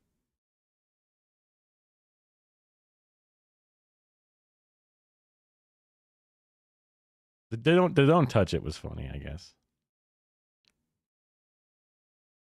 I appreciate a white boy who has a shitty beard, just like me. Although he has more hair than I can ever grow. Anyway. That was just checking in on how this sucker's doing. Which, not bad for my first sort of cringe two-sided conversation with myself, acting poorly, all that. But that's all right. Nice to see things actually get there. Still really funny that my election analysis one did so poorly. I'm glad. That one was hard to do. And I didn't even do a good job at it because it was hard to get all that data and like make all these assessments and shit. I didn't really have much to say about it, I guess, ultimately, which is probably why it's... I mean, I don't know. I guess also like the algorithm, but that was like just the day after the election. You think that would be like the day that they want to see all that stuff? Yeah, I guess it's just more meme focused, and I'm not knowledgeable and skilled enough to consistently make actual analysis stuff. At least not yet, obviously. But I'll stick to the jokes and the silliness instead. This gives me hope. Just the amount of likes it has. No comments. It kind of sucks. But hey, you know what? Whatever. All the comments I got on the Pride one was a bunch of fucking fucked up homophobes. That sucked. Oh, goodness. Okay. Back to the tech waste. Did I delete the videos I need to delete? I think I didn't delete this one yet. Oh, whoop. I have a ton of tech waste and no idea what to do with it. I know I can't throw it in the trash, that's illegal. I know there are special recycling centers I could take it to, but some of this stuff still seems valuable to someone. So then I've held on to this for years, thinking maybe I'll donate it or sell That's exactly like me. it, and then I end up not doing anything with it because it seems like too much work to figure out the best use for it all. I'm not alone here. In 2022, 62 million tons of e-waste was created, and less than a quarter of that was recycled. So clearly you guys don't know what to do with your stuff either. But we need to figure it out because the e-waste problem is only growing. Only growing, indeed. Dude, the place I worked at, they were collecting iPads from every employee that was getting laid off. You had to erase it, and then they collect them back, and they tell us, oh, don't worry, we're going to shred it. And I'm like, shred an iPad? It's a 9th generation iPad, so it's not the newest one, but they were brand new 9th generation iPads. They go, yeah, we're going to shred it for, like, security purposes. It's like, hey, nobody gives a fuck about your business. No one gives a shit. There's literally no competition because who the hell is fighting for retail television marketing shit? Just you. QVC owns HSN. The other networks are so small and so worthless. And also, what secrets are there on these iPads? There's literally nothing. The apps, you wouldn't be able to sign into any of the things because all our accounts are locked out. So it's like, what's the fucking problem? Oh no, they use Outlook. Egads, the secret has been leaked. Like, just give it to an elementary school. Even if you don't want me to have it for whatever reason, just give it to somebody. Holy shit. Nah, we're going to shred it. I walked through the backstage area. There were 15 Surface Pro tablets charging, all with their special docks, all with their like weird sling cases and pens. They're all getting trashed. They're all getting zeroed out and trashed. Bajillion number of fucking just basic little computers. Again, any school would love to have that stuff. Churches, community centers that don't exist, but community centers would want them. So many things. Just low-income people would take them. God. I know so much of it was going into waste, but if we stole any of it, we would lose our severance and get, like, I don't know, a criminal fine or something. So, fuck. Just sad. We have limited repair options, products already have shorter life cycles because of planned obsolescence, and as we infuse tech into everything, we just end up with more tech waste. In fact, the amount of e-waste being created is growing 5 times faster than it's being recycled. So today, I'm gonna see what the best options are for getting rid of all this stuff. First, I'm gonna take my junk around to figure out what could still be useful to someone and what's ready to be stripped for parts and recycled. But what does it actually look like to recycle tech waste? And are recycling companies gonna be able to keep up with this growing? I definitely imagine these recycling centers are strip away the plastic, throw it out, probably a lot of the crappy little screws, anything that you need, but they're just trying to save as many circuit boards as they can because those can be melted down for the copper in them, but the plastic would probably need to be separated in some weird way. The hard drive material, a few different types of metals are probably interesting. But it does look like it would be a process, which requires labor and storage, tools, and then you never get everything back that you put in.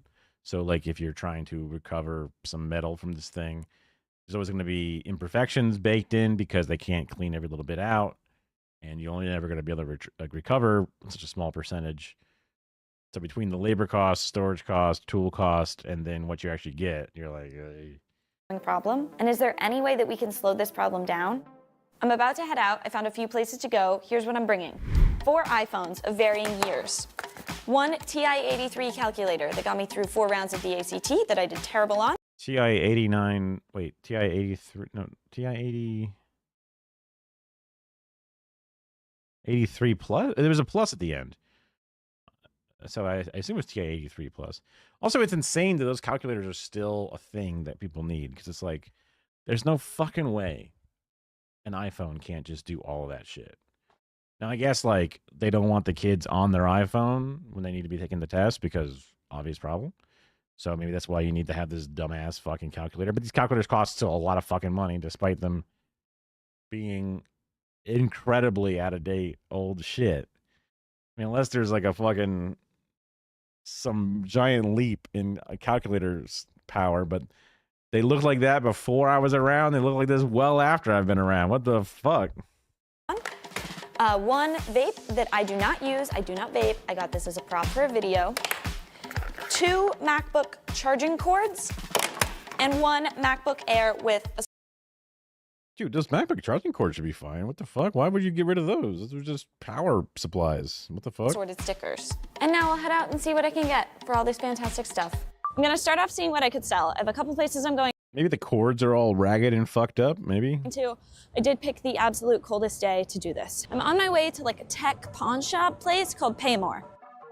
All right, Yo, using the DJI fucking wireless mic too. Looks like literally the mic's like, yeah, what's up? learned a lot in there. It would only take my 2 newer iPhones, the laptop, and the calculator. Wow, the calculator. The newest iPhones and the calculator. Because I guess kids fucking need it. The laptop, it would give me $25. The calculator, I mean, I guess a busted-ass laptop, you don't know what the fuck's on it, but Jesus Christ. $5, and the 2 iPhones they would give me $80 each for if they were unlocked and the iCloud was disconnected. I also asked how they set their prices, and he said it's all just based on how things are priced on eBay. Also, my laptop was almost at the cutoff where they wouldn't take it. They won't take any laptops older than 2015, and they won't take any iPhones or iPads that still have the home button. They did offer to recycle my stuff that they wouldn't take, and he suggested that I go to Apple and check out the Apple credit for all of those products. Decided to bike to the Apple store. It's so far. Why is there no close Apple store? What's up with that? It's like too old to, okay. For a value, yes. All right, Apple was super convenient. Will give me way more for the 2 new phones, but they are actually saying that my laptop is so old it needs to be recycled, and they won't give me a value for it. And with Apple, that's an Apple credit. It's not cash. All right, now it's time to check out a couple of recycling centers. I went to a New York State government Oh, I thought she just straight up took the deal that they got. Okay. website, and I found this like huge list of places to take things, but it wasn't really clear. So I kept looking, and I found this from 311, which was much clearer, which says that Best Buy and Goodwill are drop-off centers that should take all my stuff. Hi, I read online that I could donate tech waste stuff here. Is that true? Okay, I'm kind of surprised, but Goodwill was a total bust. She seemed to have no idea what I was talking about, and then she... It just sounds like, yeah, you can donate to Goodwill. Who gives a fuck? Just drop off, give them whatever you want. Not like, can I give you my waste? Can I give you trash? Can I give you garbage? And they're like, no, please don't give us garbage. Also, I've heard that Goodwill's got Goodwill's the better one of the two. So Salvation Army, I think, is worse. I forget the specifics though. That's my lib brain where I just remember so when such and such thing was canceled, such a thing is a bad thing, but the specifics fade away, but the need to be like, no, this is bad, it just lives in my head rent free forever. confirmed with her manager, and she was like, we do not accept any electronics here. Next stop for recycling is Best Buy. I feel like I have higher hopes because I think I've heard of people recycling stuff there before. But we'll see. I would have thought Goodwill worked too. Also, coldness update. My hands are frozen through my gloves, but we're powering through in the name of content and in the name of... So I've been joking around, half serious, half not serious, about moving to New York because A, Zoran, awesome. B, I've always kind of liked it. And C, it's a better hub for doing stuff in general, especially as like a solo individual. But it's a pipe dream. We already got a house here. We've done a lot of improvements here. But it's Florida. It's all going to be underwater. And the government is fascist as fuck. And when we're going to be in a system where your local politics and your local states are the only things that you can trust to keep the fucking Gestapo out, and even then it's a fucking risk, you got to find a blue state. You know, that's what some of the messaging is and what some of the reality is looking like. But you can also, you know, stand up, fight for your neighbors, all that other good stuff too. So my lazy ass will probably just be, oh, I'll fight, as I'm lazy and not moving anywhere. I mean, also, like, I'm used to having multiple rooms of space available to myself.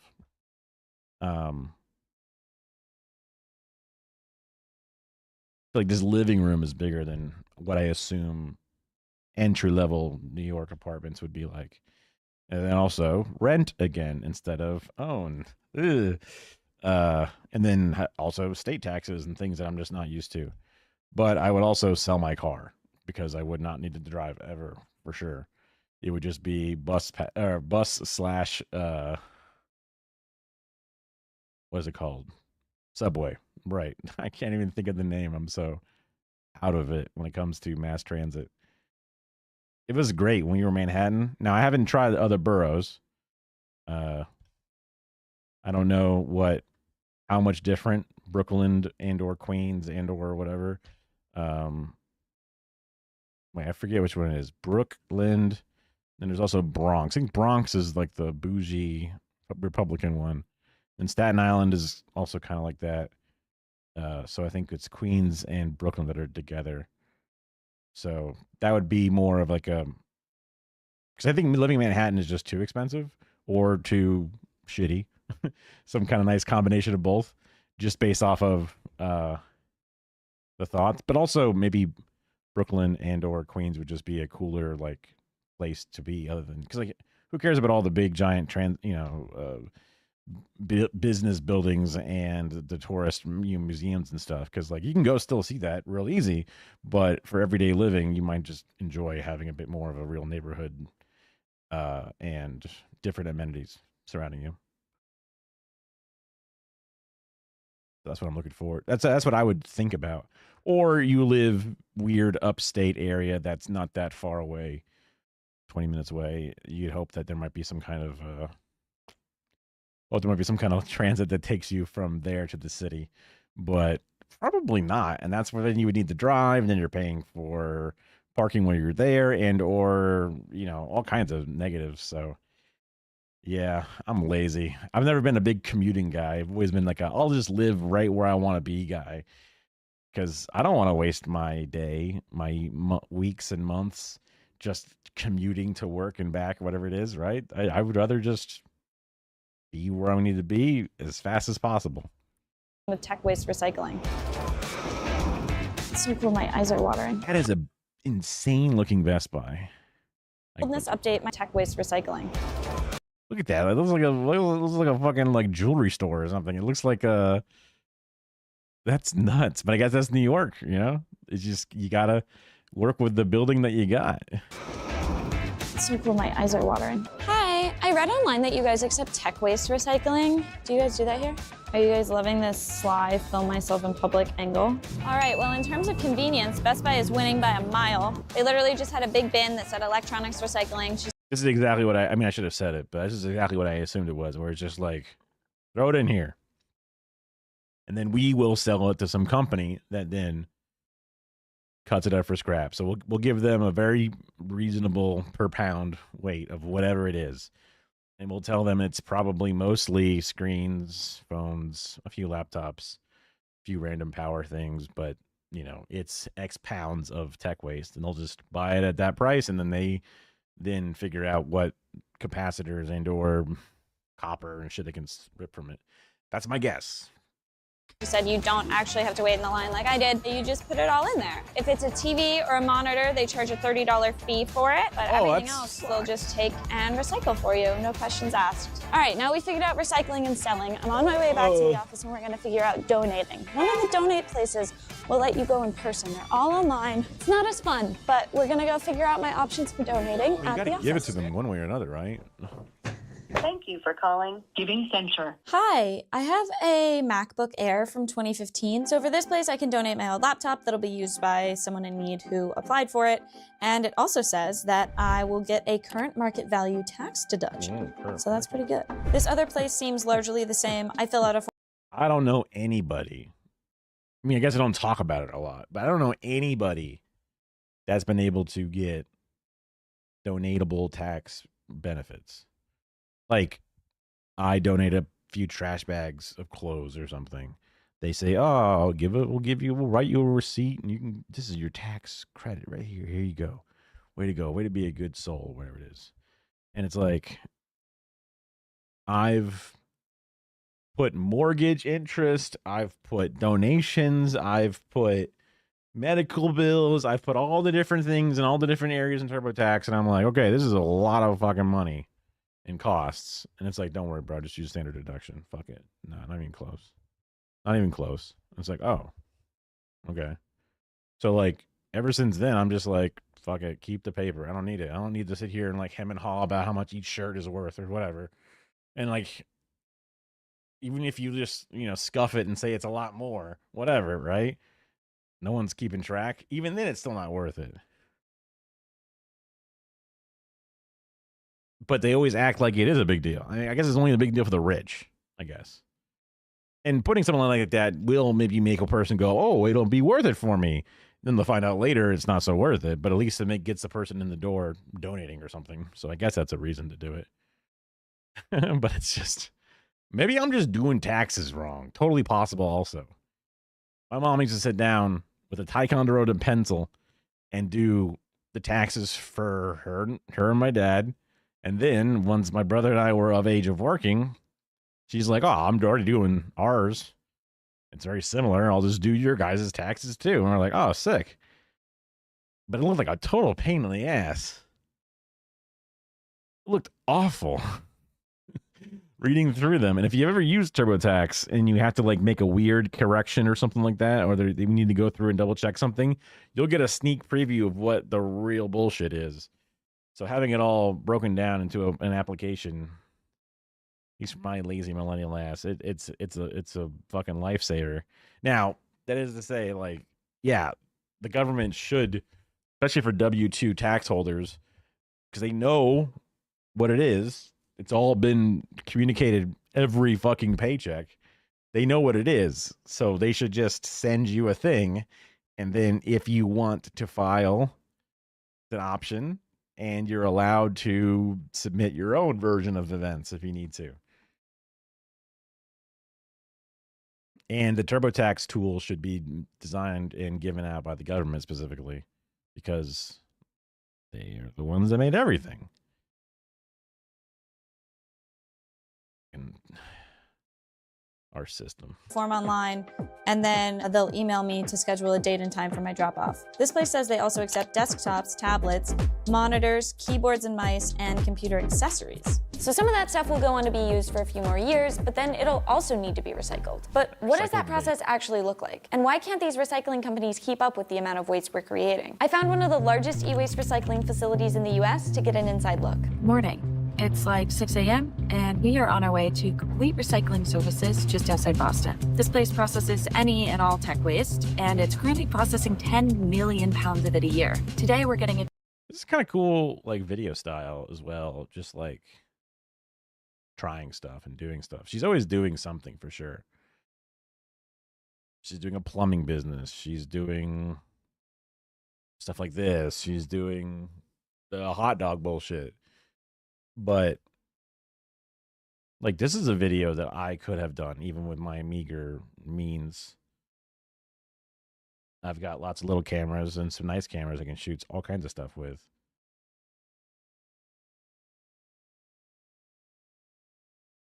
Good use of music, good use of transitions, good use of personality and humor, obviously. But you just call people up and try things out. And then it seems like this perhaps is E-Waste Solution Place. They might have a PR team or something, right? So they might like a little free exposure and a free somebody talking about the needs of it, because that might somehow shift the needle a little bit to help them get a thing voted for in their favor or something. I mean, probably not, but what the hell is the PR person doing every day anyway? So they want to have something they can do, and if you're telling them that this is kind of the purpose of your video, they're like, yeah, that's going to go along with our fucking thing. So bingo, that's a winner. I always forget to turn on my hair light.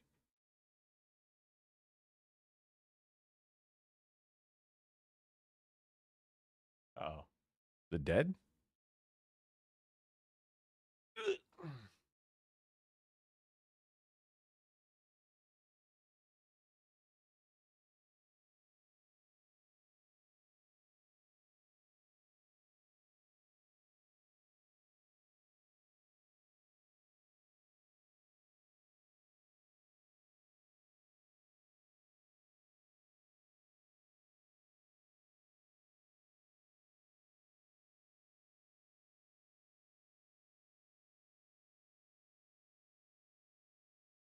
That's not good.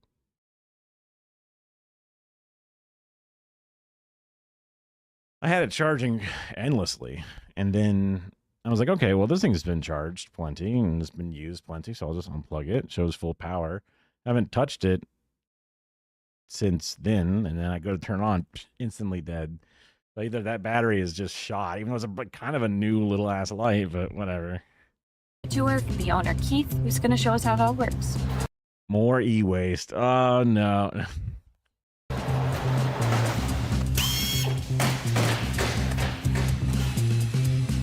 So this is like half of the building. So the total volume that we receive is around 5.5 million pounds at this facility. TerraCycle just made another acquisition of a company up in New Hampshire that adds another 8 million pounds to that total. So we're probably in the 12 to 15 million pound category annually for e-waste. About 70% of this is coming from businesses, 20% from consumers, and 10% from government organizations. So many of the materials that we take in are driven by regulation. I think that's really interesting, actually. Because I would always have assumed consumer waste is just gigantic. It's possible that consumers are less likely to try to get it to a recycling center.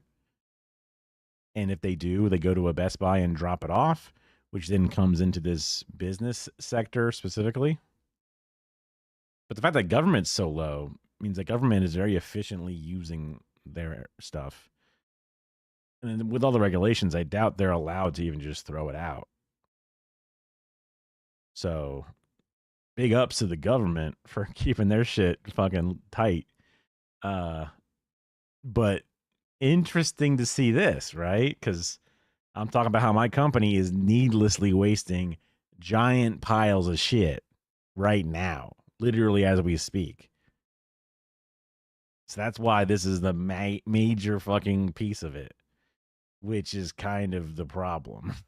Government organizations. So many of the materials that we take in are driven by regulation. The company that we just acquired up in New Hampshire actually has a segment in Maine where they run about 80% of the EPR program, taking back electronic waste. EPR, Extended Producer Responsibility, is a law that makes companies who produce tech also hit a certain quota of recycling tech waste. It's been a huge success in helping to increase recycling rates, but not all states have adopted it yet. Most of what CRS does is called demanufacturing. It's actually just the first step in the chain of recycling, and then they send all those broken down parts to different downstream recyclers, but I'll get into more of that later. For all the electronics that come in, there's really a downstream for everything, with a small exception of maybe some old console TVs from the 60s and 70s that were made with like a press board, glue board. That external glue board, we don't have a great recycle option for that. That's like an incredible amount of stuff that you do have a recycling process for them. That's crazy. They work on one type of tech waste at a time, so it's easier to get into a rhythm, and also because different products have different types of materials they're pulling off to be sorted. On the day we went, they were all processing TVs. So when TVs come into this...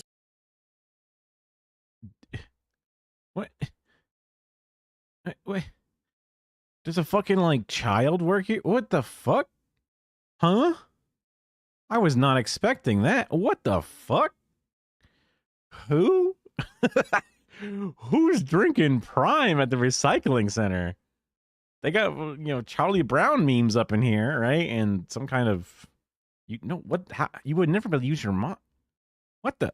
Hey, you can't, that's too, your bezel's not, your bezel's small. You can't just put this, what the fuck? Who works here? I have more questions than I could possibly answer. They're pulling off to be sorted. On the day we went, they were all processing TVs. So when TVs come into this facility, they have to be manually taken apart and sorted. There are a few main components with TVs. These. Okay, whoa, CRT TV getting fucking, holy shit. Dude, you got to be careful with that. I mean, it's probably been fucking discharged for like 30 years. Well, 20 years, maybe 15, 20. But that's an interesting thing there. That's crazy. But most LED TVs and LCD TVs are pretty, they're surprisingly simple if you ever get into them. Because like LED backlighting is just those strip lights that you see that you would, you know, put around your gamer's room, just little strip lights, just shooting light. The back of the LCD, and there's like white paper to make it more diffused and even, and then just spotlights, and then it's just, yeah, it's crazy. Lurk.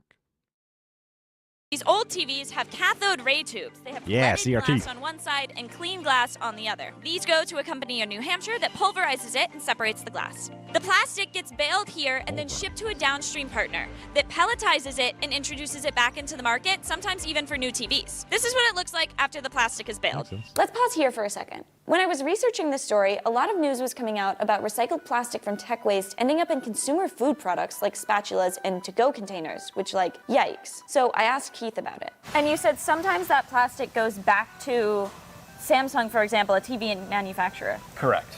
Does any of that end up in consumer goods? It's very possible. It would be. I mean, Samsung is a consumer good, isn't it? limited and restricted from like food grade containers. I followed up for more info on that and learned that because of their R2 certification from the EPA, CRS and any of its downstream recyclers cannot send their plastic to be used in food products. But not all companies are R2 certified, which is how that plastic ends up in food products anyway. It's a Is it a? I mean, I don't know. I don't know why the back of a television being made of plastic, being pelletized, shipped over to some other person to then get melted down and then get turned into a Hungry Man tray, and that would be a particularly bad thing.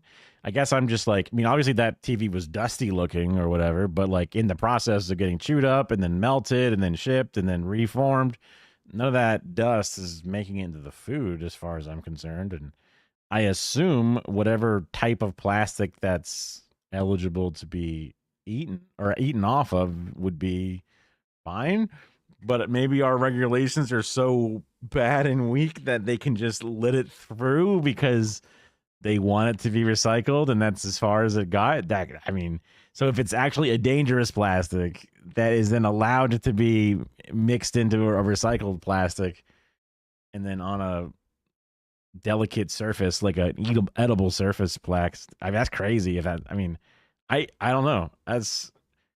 I'm going with the like there's no way kind of theory, but I've had to like disprove that to others more often than not. So I guess I'm a victim of my own ignorance here. major part of the e-waste recycling system that needs to be fixed to make sure this recycled plastic is used safely by all companies. But back to the recycling process. Another thing they're pulling off the TVs is these copper yolks, which are worth about 45 cents a pound, and this, for example, is about a pound and a half. Then those copper yolks and these low-grade boards are sent to a downstream in New Jersey. It'll be melted for metal. The yolks, which are worth about 45 cents a pound, and this, for example, is about a pound and a half. Then those copper yolks and these low-grade boards are sent to a downstream in New Jersey. It'll be smelted for metal recovery. This copper is one of the most valuable things that CRS recovers from the tech, and it's also one of the most important. We're in a global copper shortage, so we really shouldn't be throwing any of it in the trash.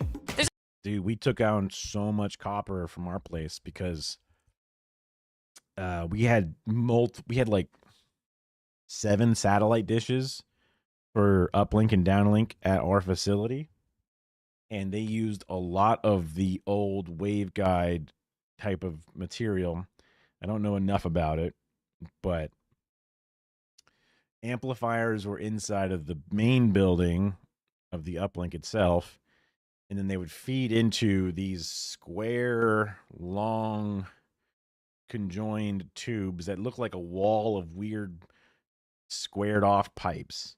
But all those different copper pipes were called waveguide, I think. And they would shoot the different types of satellite appropriate signal because, you know, the signal comes through as a video signal coming down a regular copper cable, and that needs to get converted into the waves of like L-band, C-band, all the different types of satellites, whatever it is. So it would take that information and then blast it as that type of thing, but it would need to like bounce inside of these long copper tubes. And there was so much copper. Like there was a point where like one of the few things we got to do with the overnight time that we had was just disassembling a bunch of these old copper things and breaking it down into parts. And we had just these giant heavy tubs of what is truly pure copper or near pure copper, which was supposed to be worth a lot of money. And I think parts of it got sold, but a lot of places weren't really taking it, which is weird, especially considering the global copper shortage. So maybe the distributors we were looking to are the traditional satellite distributors, and maybe there's just less need for that particular need compared to other needs, and they just don't have enough updated list of other copper collectors, but I don't know. There's also tons of copper wire coming off these TVs. They're given to Mid-City Steel, who strips it and separates the copper from the plastic. There's also this degaussing wire. That's got to be a rough fucking gig, because every wire is a different gauge. Every wire is in a different conditions and lengths. So you might have a machine that can kind of like grab a bunch and try to like just rip away all the rubber and plastic. Maybe there's some kind of like machine that can melt and the rubber melting point separate from the copper melting point or something. And you can try and just like sift it and collect the material in a different way or something. But even then, like the energy that it takes to put everything into a furnace and then cook, you're throwing all this other energy in there, and then you're getting back something. So there's cost to that energy, which then, if you're only getting 45 cents a pound per copper, you're like, well, just ran a Omega oven for a while and had to pay guys that have dangerous things around them. So it could be more cost effective to just give some guys a bunch of like wire strippers and thick gloves and say, give me as much copper as you can. Fire that's copper and aluminum that's also sent to the downstream in New Jersey. Another large part of their organization processes batteries, which have to be handled very carefully. So some of the batteries that they get in That's to be handled very carefully, as we have a big pile of batteries here. I mean, I know that lithium and stuff are the ones that explode more than like the old liquid cell. I forget they called those, like energizers and shit. I figured we would call. Damn, how did I forget? Then are really reactive because they're lithium. So what they do is they literally tape over them, which prevents them from starting a fire. A lot of batteries look basically identical, so it can be a really time-consuming process, so they need a skilled worker to sort them safely and quickly. It's very confusing because a lot of the alkalins will look identical to the lithiums. So our sorting person is pretty well versed with determining which type is which. I believe this What is would probably happen a if they a got lithium. mixed? Was that the with determining? Oh, that's not. It was too shiny. Because at first they looked like the ones from IKEA that I have. Those are nickel, not lithium. I thought they were all lithium, and I was like, what the fuck? These are nickel. And they're just like a slight bit too fat. They're still double A's, but they're just a little fatter. So they don't fit well into certain objects.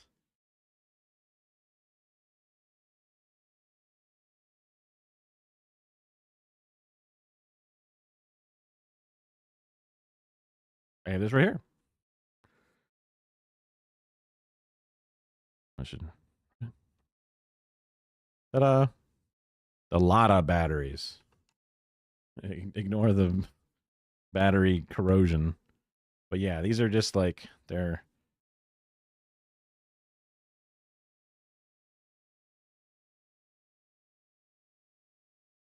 NIMH. I'm just using the face tracking thing to make the zoom a little easier. But as soon as I get it to focus on this, it's like, where's the face? Where's the face? Yeah, so these are useful for double A's. But again, I put them in like some wireless mics, and they just kind of like stretch the little box they're supposed to get put into. That's one of the only times it really comes into play. Is when it's just a little too tight, but... I don't use double A's that often in things, so it kind of usually just sits around waiting for a big day where I need a whole bunch, but my controller takes 2. But I don't really use the controller that much. I just play with mouse and keyboard in a lot of games, so it's kind of... Which type is which? I believe this What is would probably happen a if they a got lithium. mixed up? Well, again, you would just run the risk Why would that be lithium? That's like a C battery. of a fire if you had lithiums mixed in with alkalins. Where does the Laffy Taffy go? It goes with the watch. Metal's very conducive, and if the positive and negative touch, it'll short circuit. The tape eliminates that. Where do these batteries go from here? These batteries go to one of our R2 certified downstreams down in Georgia. K-pop Demon Hunters. Oh, that's the movie, right? What's happening on TV? Oh, the TV is just my monitor in both places. What'd you think? Are you a big K-pop enjoyer? I feel like you would want to be a K-pop enjoyer to enjoy that movie. It's extra good.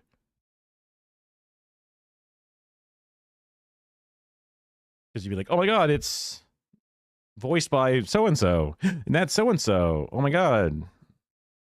I think it's like a fake band, right? Like it's a made-up band for the sake of it. Perhaps even like a dream team. Okay. I think that was another part of it. Was supposed to be some like, because people said that K-dramas is also a part of it. It's like a K-drama, K-pop, vampire hunter, demon hunter thing. So I guess just maybe there was just K-drama actors in there, or it just happened to had a lot of K-drama elements. Where, I mean, what's a K-drama element that would be different than like the other drama elements of other Western shows. Relationships, anger, betrayal. Like a soap opera, I guess, has a lot of like very specific types of acting, very specific types of melodrama, kind of whatever, you know. So maybe that would be a K drama would be similar in that, where it focuses on very specific types of whatever. Pixar movie that's Korean flavored. Yeah. The animation style was like the Spider-Verse though? Was that the one that had like the slightly like more like reduced number of animation frames on twos? Yeah, that's a good way to put it. Yeah. That's definitely a charming style.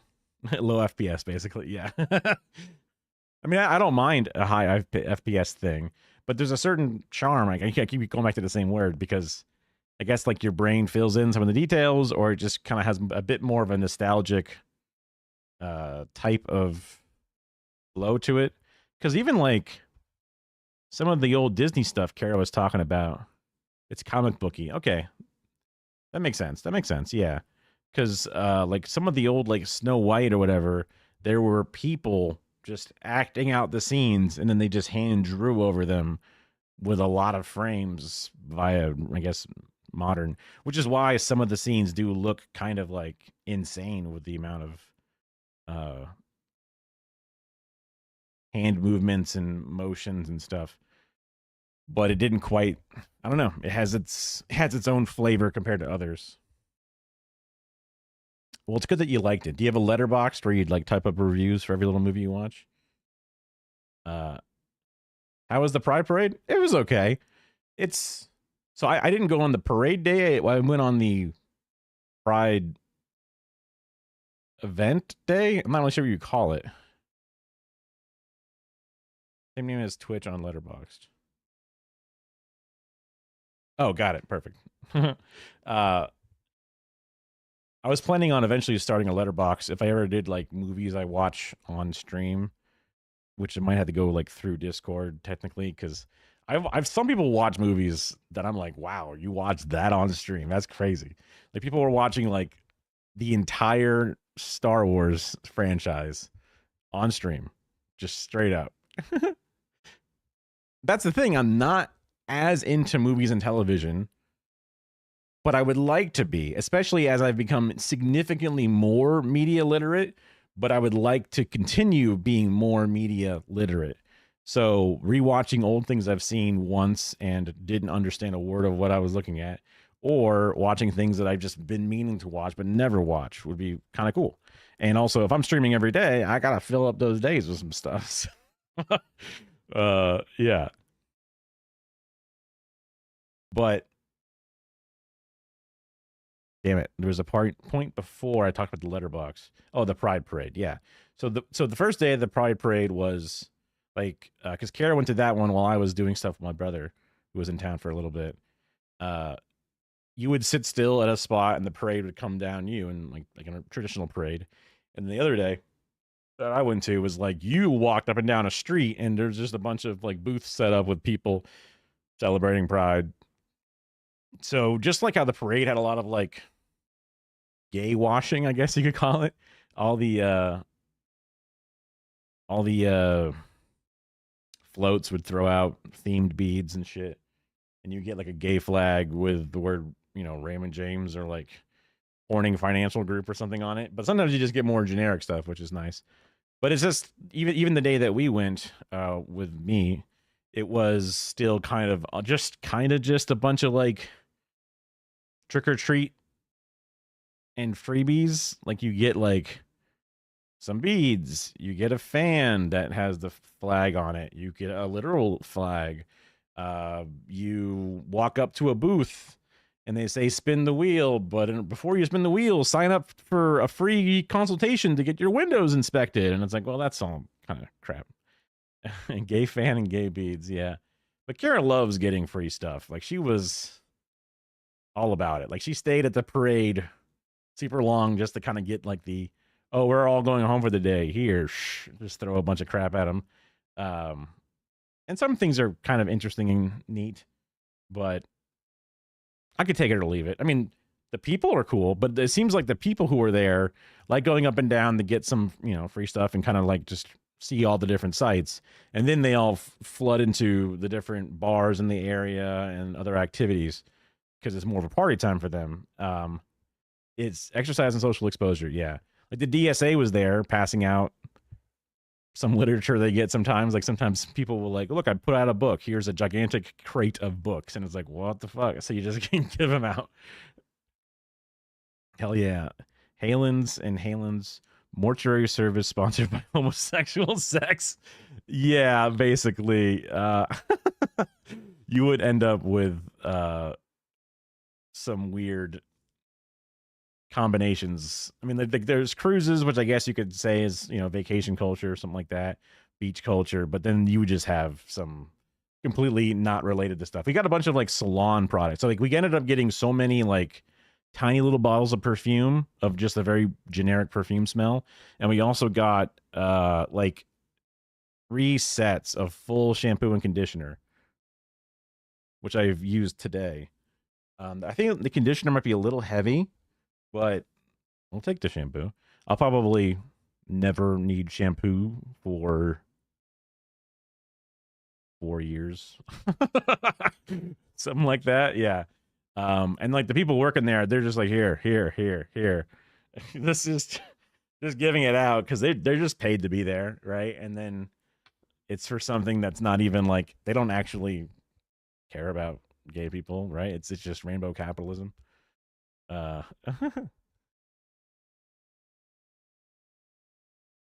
you said that you liked behind the scenes for Kubrick films. I wasn't sure what that meant specifically. You'd find the technical production aspects interesting of just like movies and television. Brian, brought to you by my Chase Bank. Yeah, I mean, literally, my wife works for Raymond James, so that's like a bank. I know they do stock stuff and investing stuff, but I think there's a bank as well, technically. It was really, really weird because, yeah, buy Chase, yeah. Oh, I see what you're saying. Yeah.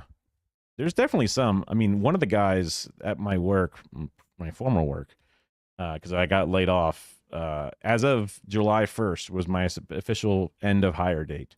So technically today is the first time. He was really, really into Steadicam stuff because he liked using the Steadicam when HSN first got it. And then we got the new version of it, which he really liked. And then he ended up kind of like doing a lot of different like Doge cut you too? Not quite. Poor management of a dying industry cut me.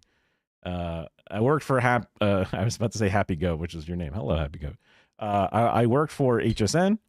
It got bought out by QVC 5-ish years ago. They kept us going. 2 separate streams of income, 2 separate companies, 2 separate locations. But then they were like, well, we're broke. Nobody's buying our stock. It's been under $1 multiple times, and it's definitely under $1 now. So we want to just sell HSN campus and just make a little corner, shack where we can do HSN at our current existing campus, and we'll just try to make a bunch of money because HSN owned its own facility, which was a gigantic area with multiple satellites, all kinds of stuff. Whereas QVC would just lease out its own facility. So they're hoping to get a big cash infusion, I guess, by selling it. And they go, well, everybody that's working there, adios. Like you could apply and come up to us if you want. But I'm like, nah, it's okay.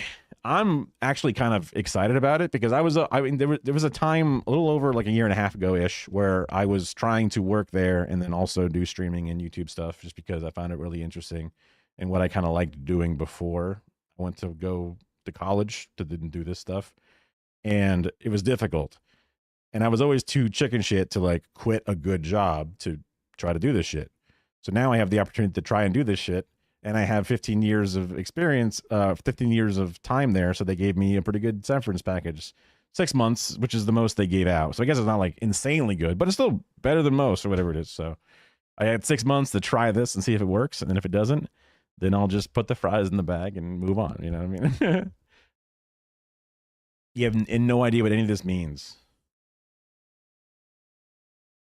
Did I say something that was weird? HSN QEC. So home shopping network, you know, like where it's like, wow, you drive heavy machinery. Well, you're forklift certified, dog. That's way better than me. You know, like, but there's like the weird graphics on the side, and you're like, hey, if you act now, you can buy this stuff. It's this infomercial television, but it's live infomercial television. It's the shit that you would like be channel scanning and go, what the hell? And you just keep going. But we were still up and running, making all kinds of money, just not ever growing amounts of money. Yeah. This randomly, I have this visor badge sitting there. Don't ask OSHA. Don't worry, OSHA has been cut. It's been doged. There's never going to be one OSHA inspector coming by. And even if you complain, they probably still wouldn't send one out. Where would you apply if I had to? I mean, some people around here, they applied to the bunch of the other, because like the Tampa Bay area has a big news market. So there's, you know, the Spectrum station, there's the NBC station, there's a few other master controls that exist. So there's little stuff. Some place called Scripps, which I had never heard of. A bunch of people had come over there. Some people quit before it all went down and moved over there as well. So the employees are kind of trading back and forth. I've got, you know, production experience. So cameras, audio boards, switchers, all that stuff. The, you know, 3, 2, 1 cut, you're live kind of shit. And then also the master control, back end, signal flow, satellites, some of that bullshit. Obviously, that's a much deeper section, and my master control knowledge is a bit more of a bitch job compared to like deeper engineering jobs, which I was advancing towards until, oops. Yeah, the grandma network, that's right. Yeah, we loved selling to grandmas. You see, we came up with, HSN was first. And we came up with FlexPay, which is, it's like layaway, as they famously like to say. So you could buy this bottle of Mountain Dew off-brand Mountain Lightning, and instead of buying it outright for $10, you can get it on 4 FlexPays of 4 divided by 10, whatever that is. I did not steal anything good. I really wanted to.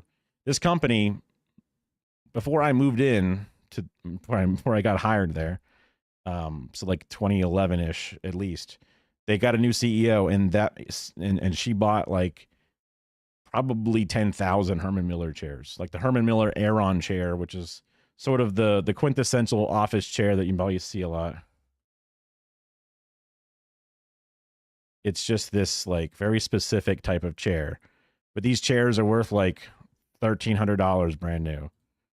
And they bought, yeah, you can see like, you know, I forgot that the secondhand market is now selling them for, they were selling them for about 300, but now they're going up to about 500, 600. There were so many of these things, like literally so many of these things. And I was just like, come on, can I just take 1 or 2? I have a podcast room. I want to have some nice chairs in there instead of some busted ass old gamer chairs. I mean, everyone's had a highlighter in their pocket accidentally, right? It's happened to everybody. You have a pen that you accidentally stole from the office, you know, those little things. But did you give up on the water and Mio? I still have Mios and stuff, but not as much. I don't drink it as much. Never asked permission. Yeah, I was just, because like there were security cameras, and like I knew there was only one security guard left, but I didn't want to like get caught on camera because they're like looking for people to try to like, oh, we're really trying to save some money.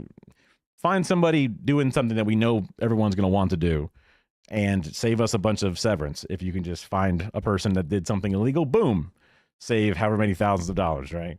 So I didn't want to like risk it. It wasn't worth it.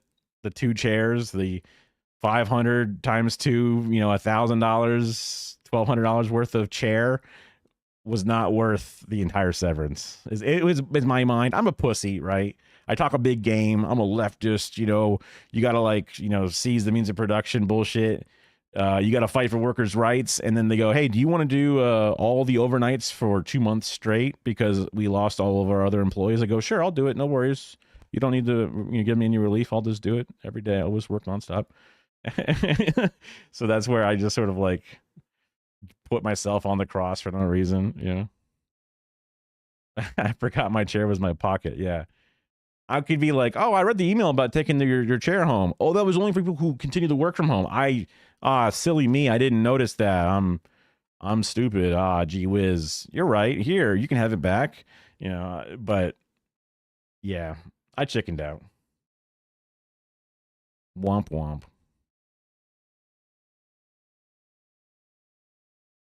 Yeah. The M body. No. Hathworth. Oh my god. Let's see. M body. Okay, I've seen these before. Oh, that's like the Logitech one, right? Is that even mesh? Is it just like a canvas material, or it looks kind of like solid material? The nice thing about the mesh ones, because HSN was a 24-hour workplace. What's the other name you said? Let's see.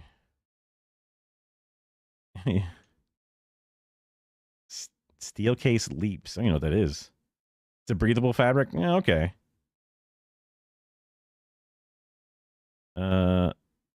Fern.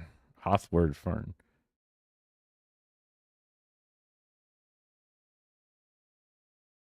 Oh. Those are less gamery.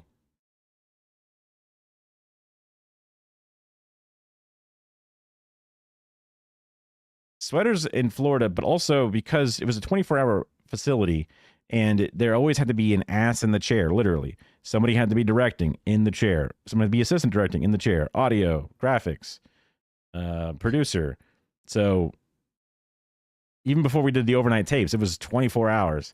So there's always some dick and balls, asshole, you know, vulva, whatever, right? All these different things just sitting there farting, just sitting in it, right? You want that shit to be mesh. You want it to be. You want it to. You want it just to blow out. You want as little material absorbing anything as possible. So, Xbox version. Green. They seem nice. I have now for my home thing the Secret Lab XL. Let's see. XL Titan Evo. Yeah, I think that's what it's. That sounds like what it is. They're pretty expensive too. I just needed one because I was fat and fucking shit up. So it's I got the cloth version of it, not the leather version. Also because the fake leather, it just peels off and falls apart. So cloth just seemed like it was better. New contract to make you work in the rain. You refused in the past. And now I'm ignoring emails. If you don't mind, what part of the country are you from vaguely? Because I grew up in Florida. Born and raised. Barely ever left the state, honestly. And I got friends who are also from Florida, but also from around Appalachia. Okay. And like they hate driving in the rain, but I'm like, it's fine. I don't know what the problem is. It's not that bad. But like, you know, big hazardous trucks, whole different situation, long distances, whatever it is. I'm not going to tell you, you need to drive in the rain, but like, I don't know. I guess I never respected the rain enough. I don't know. Because I'm always like, whatever, it's raining. That's fine. People are like, you can come over. Oh, shit, it's raining. Don't come over. I'm like, why not? I'm going to be in the car the whole way. It's fine. I'm not going to get wet. But maybe I should respect it more. I guess maybe we've always just bought good water tires or something. I've hydroplaned a couple, just a little bit. Okay. I think you're selling me on refusing to do it. Well, I'm sure the company has your safety in mind when they are asking you to become more profitable for them specifically, because that's not their goal. Their goal is safety, and that's what they're thinking about when they're asking you to have more consistent labor with less slowdowns.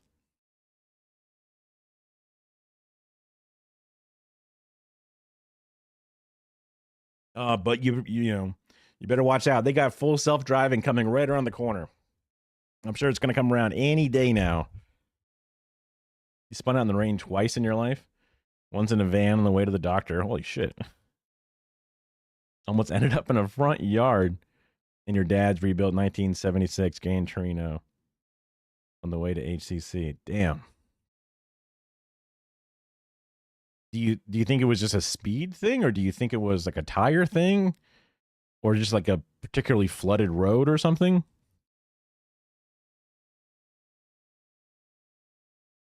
The only time I've ever spun out before, I was driving. It wasn't like a rain spin out. It was just like I was driving on like the big bridge, 275 or whatever, Howard Franklin.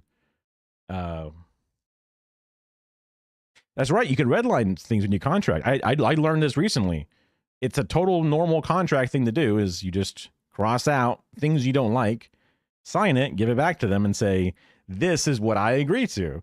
And if they just put it in the drawer and don't even look at it, then you're all set. You're good to go. Like leases, when you go to get to an apartment or whatever, if they have shit in the lease and you go, "I don't like that. I don't like that," you give it back to them. If they don't want to accept it, they can go, "Well, we would want you to accept, we need you to accept these things, so let's negotiate or something," or just say, "Sorry, too bad."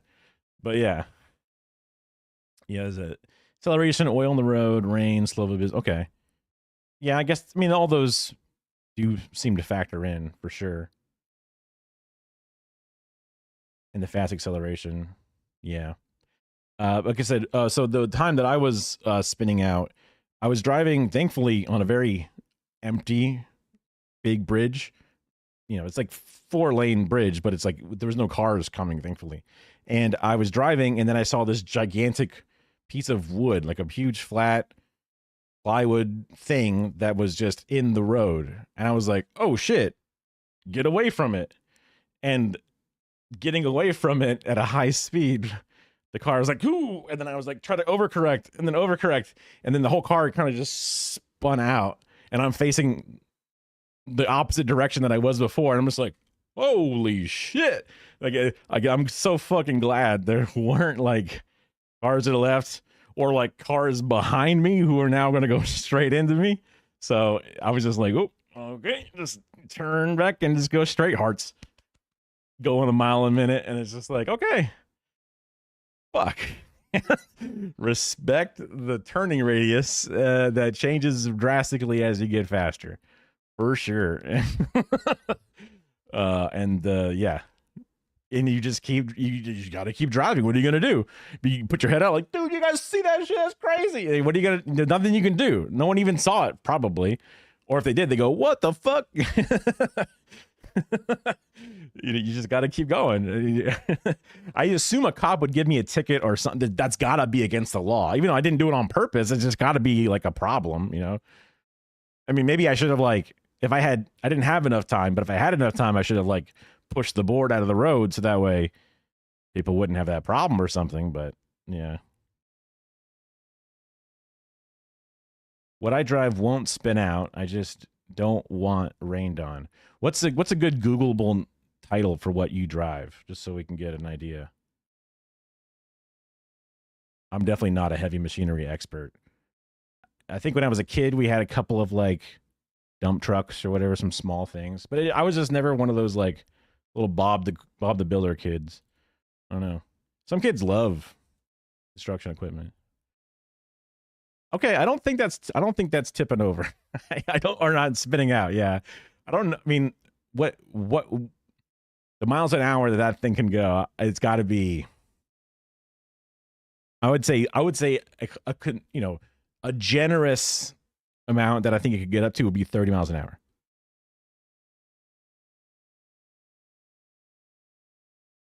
Generous. I assume something like this with a little place for guys to wash windows or whatever. Yeah. I've ridden in a scissor lift before, which is obviously not as heavy duty. Ice, but the ice is over. Fuck. Again, as a lifelong Floridian, I have never seen snow. It was one of those fun little factoids about me. So I guess I've seen ice on my car when it's just cold enough and there's dew everywhere. I got to use a credit card to shave it off the window. But I've never seen ice on the road or anything like that. So like, black ice, terrifying. I driving through a hurricane, no big deal, right? Rain, whatever. But black ice, whoa, terrifying. Everyone has their thing, I guess. Yeah. Scissor lift. This, a little, oh yeah, something like this, literally, with these weird ass little round wheels. Yeah, Ice Road Truckers, the TV show. Oh, I gotta put it all up here.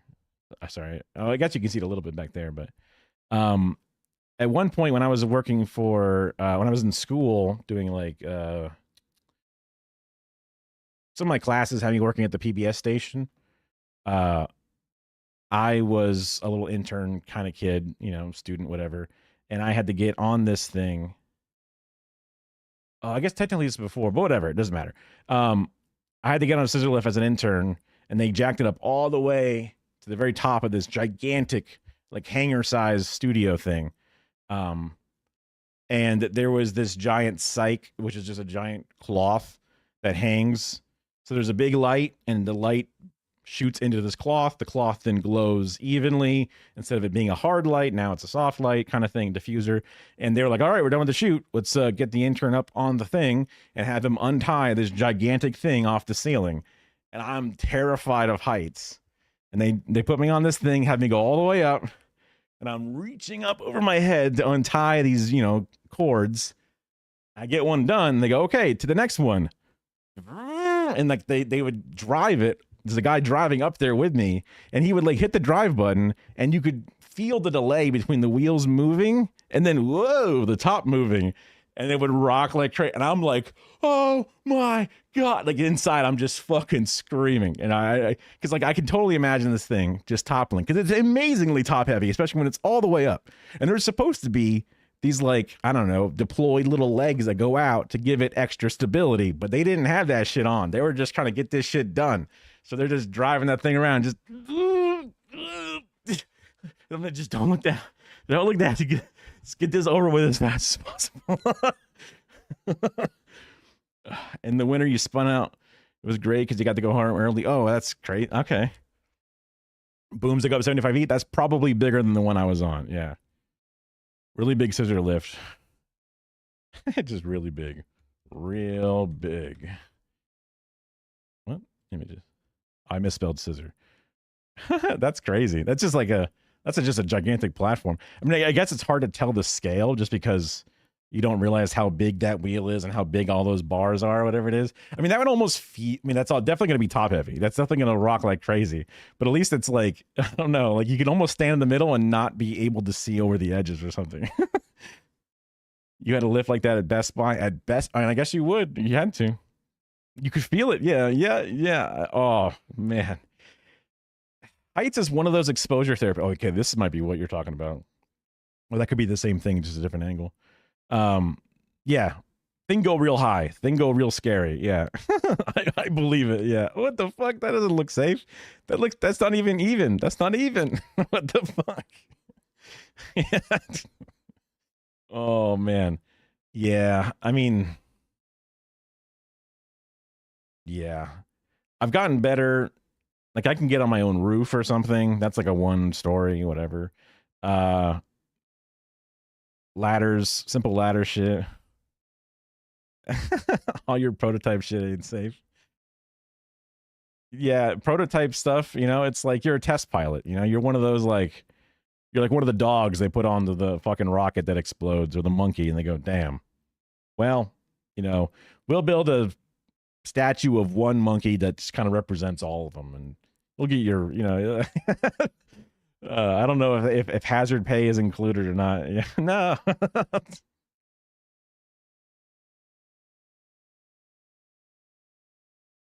This is real man's work. I mean, yeah, this is the stuff that has to get done, and it has to be done by a person. Whereas the majority of jobs, including the jobs that I ended up at, where you're just sitting in a room waiting for something to break, or if something breaks, so I can write a report about it or something. And it's just like, what the hell, You can't, that's fair. I've lived sea level Like when I went to FSU, which is like the Tallahassee Panhandle of Florida, they had some hills finally, right? They're slowly beginning to the bottom of the Appalachian Mountains or whatever. You get less than a living wage. No. Well, Appalachia, I've also known that there's all kinds of just like I've seen some stuff about how each town has a lot of like the skeletons of different industries, whether it's coal or steel or whatever the different one was. And then all that's left in its wake is just like drug addiction and poverty and shit, and it sucks. And I feel like half the kids would just be like, I got to get out of this town. Other half of the kids are just like, this is all I know, and all my friends and shit, and all my parents or whatever are here, so I'm not going nowhere, even though we're kind of like, no one's here to help us, and yeah. It definitely is. It definitely is.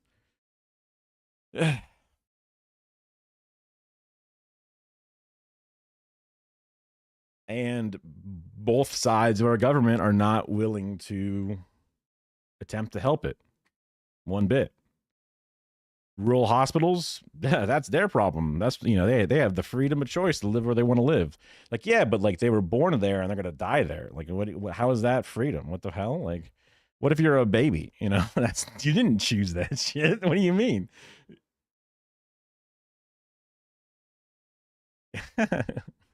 Well, as the one, I forget if it's a senator or whatever it is, like, hey, we're all going to die one day, right? That was when she said that we're all going to die. She meant like one day. Not, because people were concerned about Medicare, Medicaid, one of the two, getting cut. And they're like, we're dying. And they go, well, we're all dying eventually. Which I guess is true, but we put you in power to hopefully, among other things, but hopefully for the first case, prevent early death for unnecessary reasons. I have heard it's beautiful, though. At 55, if you're lucky. I mean, it's not the longest life, but it's not the shortest life. I mean, hopefully you get to enjoy it while you can. And also, hopefully you don't die at 55. Hopefully you do get to live longer.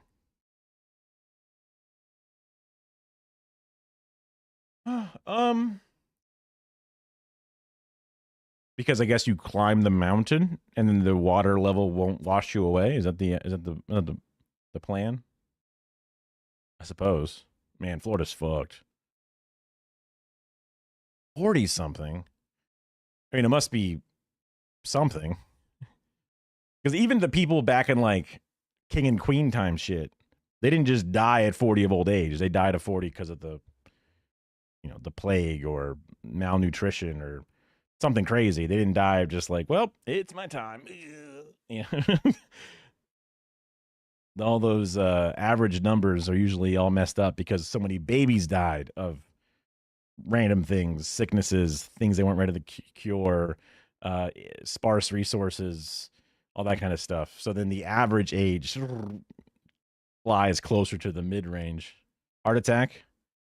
Doctor thought it was a cold. I've heard a lot of basic things about a heart attack. None of them sound like a cold. I feel like an elephant sitting on my chest. I can't feel my left arm. A lot of the simple,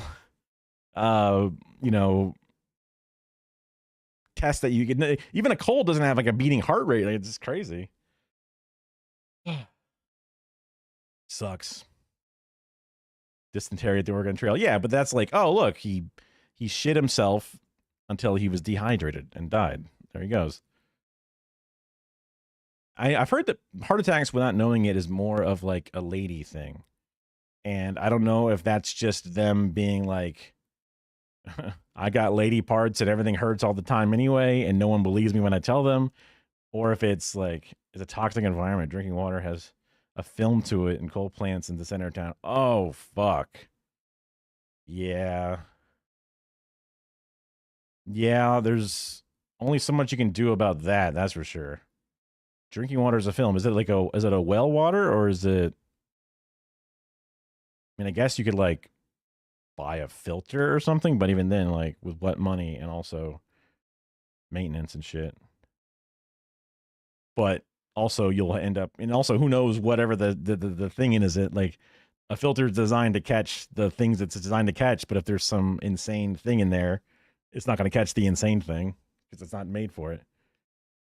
Everyone, yeah. if it's nice and sweet, it's that sweet water. That's definitely gonna have a bit of lead in there. Although I would think that most well water would be, I don't know. This is I guess unsubstantiated guess, but that well water would have less lead in it because instead of it being from municipal pipes that are super old or contaminants of that type, it would just be more sulfur or whatever, or gross animal dead pieces or something. But I'm definitely not a water expert.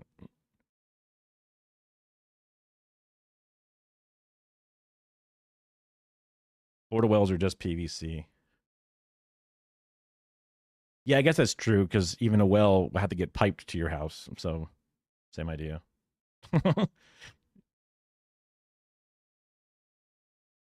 I think hold on. Town water, don't trust the well water.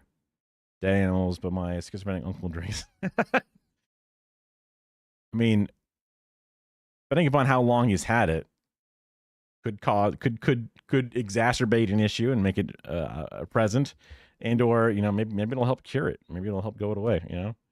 The ghosts of those animals will fight his inner demons. Yeah, some people have like, well, I haven't died yet kind of mentality, and they're not wrong that they haven't died yet, but also like no reason to keep doing it. Remember when my dad was helping me with my Pinewood Derby shit, and his big idea was to cut a hole into the car, put lead weights in it, and then put the wood back on top and try to make it as smooth as possible. Because the weights were usually these big ass weights that would sit on the outside of it, which are less aerodynamic. So he wanted to put the weights inside of the shitty pine wood to give it the weight that it needs, but still have the aerodynamicness. But he was just like handling the lead weights himself and putting them in there. And I was just like, Dad, aren't you supposed to like not touch lead? And he's like, it makes you not learn stuff. I'm not learning anymore. It's okay. And now he's a hyper conservative. Like, shit.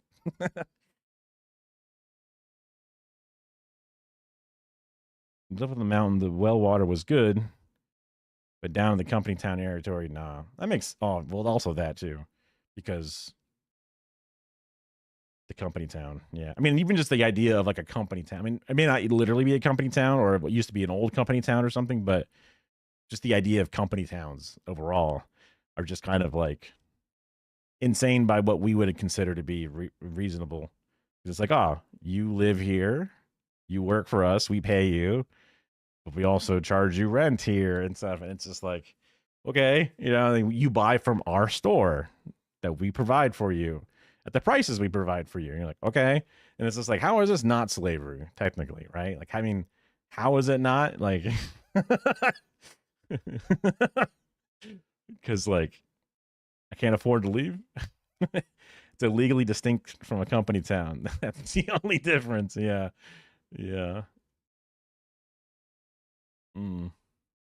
Let's finish the recycling video about tech recycling.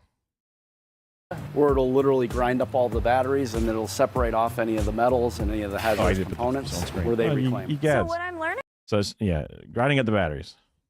Where do these batteries go from here? These batteries go to one of our R2 certified downstreams down in Georgia, where it'll literally grind up all the batteries and it'll separate off any of the metal. Thank you for following.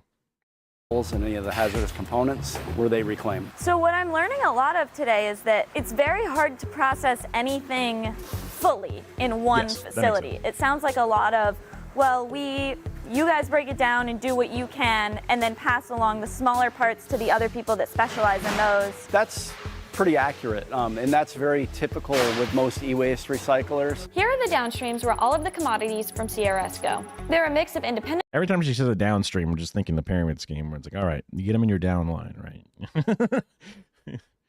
You give somebody a hard drive and you get them in your downline. They take all the plastic parts and that's on their downline. The downstream, yeah. Companies and other companies that are owned by the Look, same it's in Appalachia. It's getting down there. It's more Look. valuable than others based on how hard it is to process and what it's made of. Okay, hold on. This GPU looks worth way more than this bunk ass fucking VGA port. What the fuck? No shot. Also, why is it upside down? No shot. For example, older GPUs have a lot more gold and silver than Oh, fuck, she's right. Okay, never mind. Damn it. Oh, no, I'm an idiot. new ones. So some of the products cost CRS to send to the downstreams, like cathode ray tube TVs and batteries, because they have hazard. Man, cathode ray tube. There's a bunch of like retro gamers who are like in their like 40s to like 50s who would just pay good fucking money for an old CRT. I mean, they're probably busted, right? That's the problem. But, you know, you could just sell those if they work. Hazardous materials that are expensive to process. But some of the commodities CRS gets paid for, like the circuit boards, wire, and plastic, because they're easier to process and the end commodity is easy to sell. The only thing CRS processes. That is kind of nuts that the easy in the process is like pounds and pounds of coated sealed wire and circuit boards. Like a circuit board has got so much bullshit on it. I think that would be like one of the most annoying and tedious things to process, but I guess you just melt it, I guess. This is all the way through is mercury, which is found in a lot of the lights for TVs and laptops. Handling mercury here requires special certifications, approval from the city, tons of equipment, and employee protections. But CRS goes through all of this because it gets them more business. Many states have regulated electrical components and mercury-containing devices into a category called universal waste, where it really drives recycling. So this giant machine here takes the mercury out of glass that might be in the back of a display on your computer or your TV. I would assume there'd be like a fluorescent tube or whatever it is. Hey, it's Orange Cat. I don't know shit about technology, but when something is made out of something valuable. And now this is just glass. Whoa, I was like, whoa, bro, the mercury. Like, he's like, I trust this process this much. They have a bunch of glass shards flying, and there's no mercury in here to get in my bloodstream. No mercury. But what happens to the mercury? But I thought it would be like fluorescent tubes would be where most of it. That's the way I heard where mercury was for years. So the remaining mercury is processed here and recovered. This is basically a giant oven. The oven gets up to about 700 degrees Celsius for 10 hours, and the mercury is vaporized. So this stuff in here has already been cooked. Vaporized. No wonder that dude was wearing a fucking like moon suit. Like airborne fucking mercury? Dude, that's got to be like omega lethal. What the It's fuck? just cooling down, and the mercury goes over here. So the mercury vapor travels through this tube, where it's filtered through carbon, and then cooled into its liquid form, where it's collected in this drum, which is full of liquid mercury. They fill it once every 3 to Yeah, that's like a condenser. It's like doing a fucking air conditioner, but with goddamn mercury. What the fuck?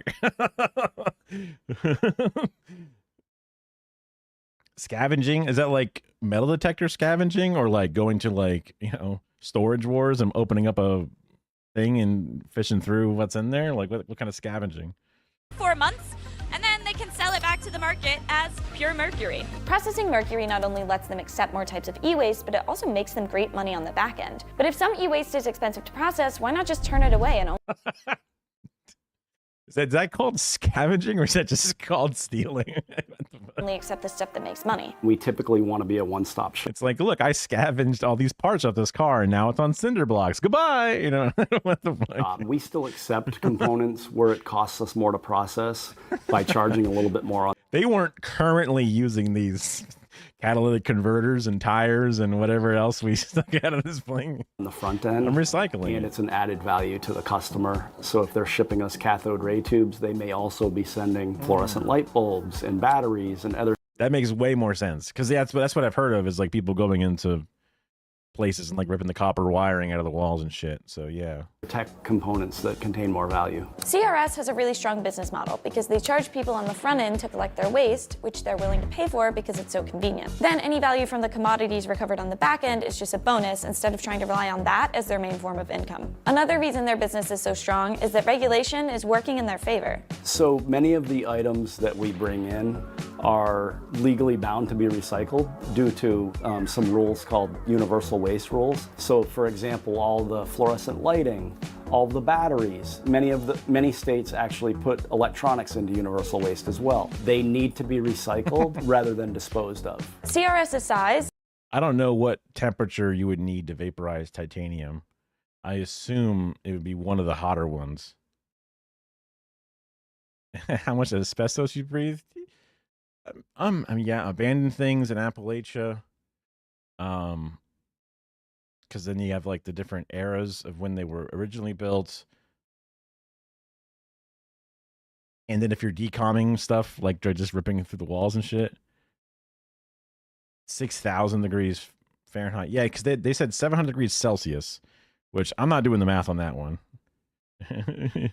You add 32, okay, and then some other conversion, something like ×2 or some shit, something like that. Or maybe divided by 2, I forget. Oops.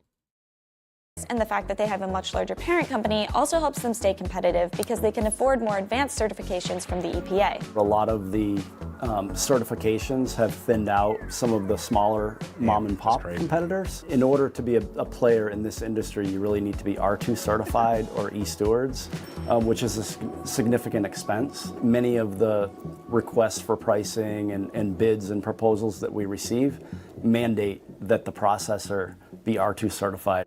To get the R2, I feel like, because I had a really bad car accident where I was like, I got metal plates and screws, and I can't remember if they're titanium or not.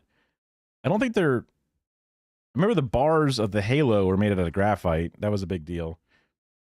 But I'm pretty sure the plates and screws in both the elbow and the leg are titanium.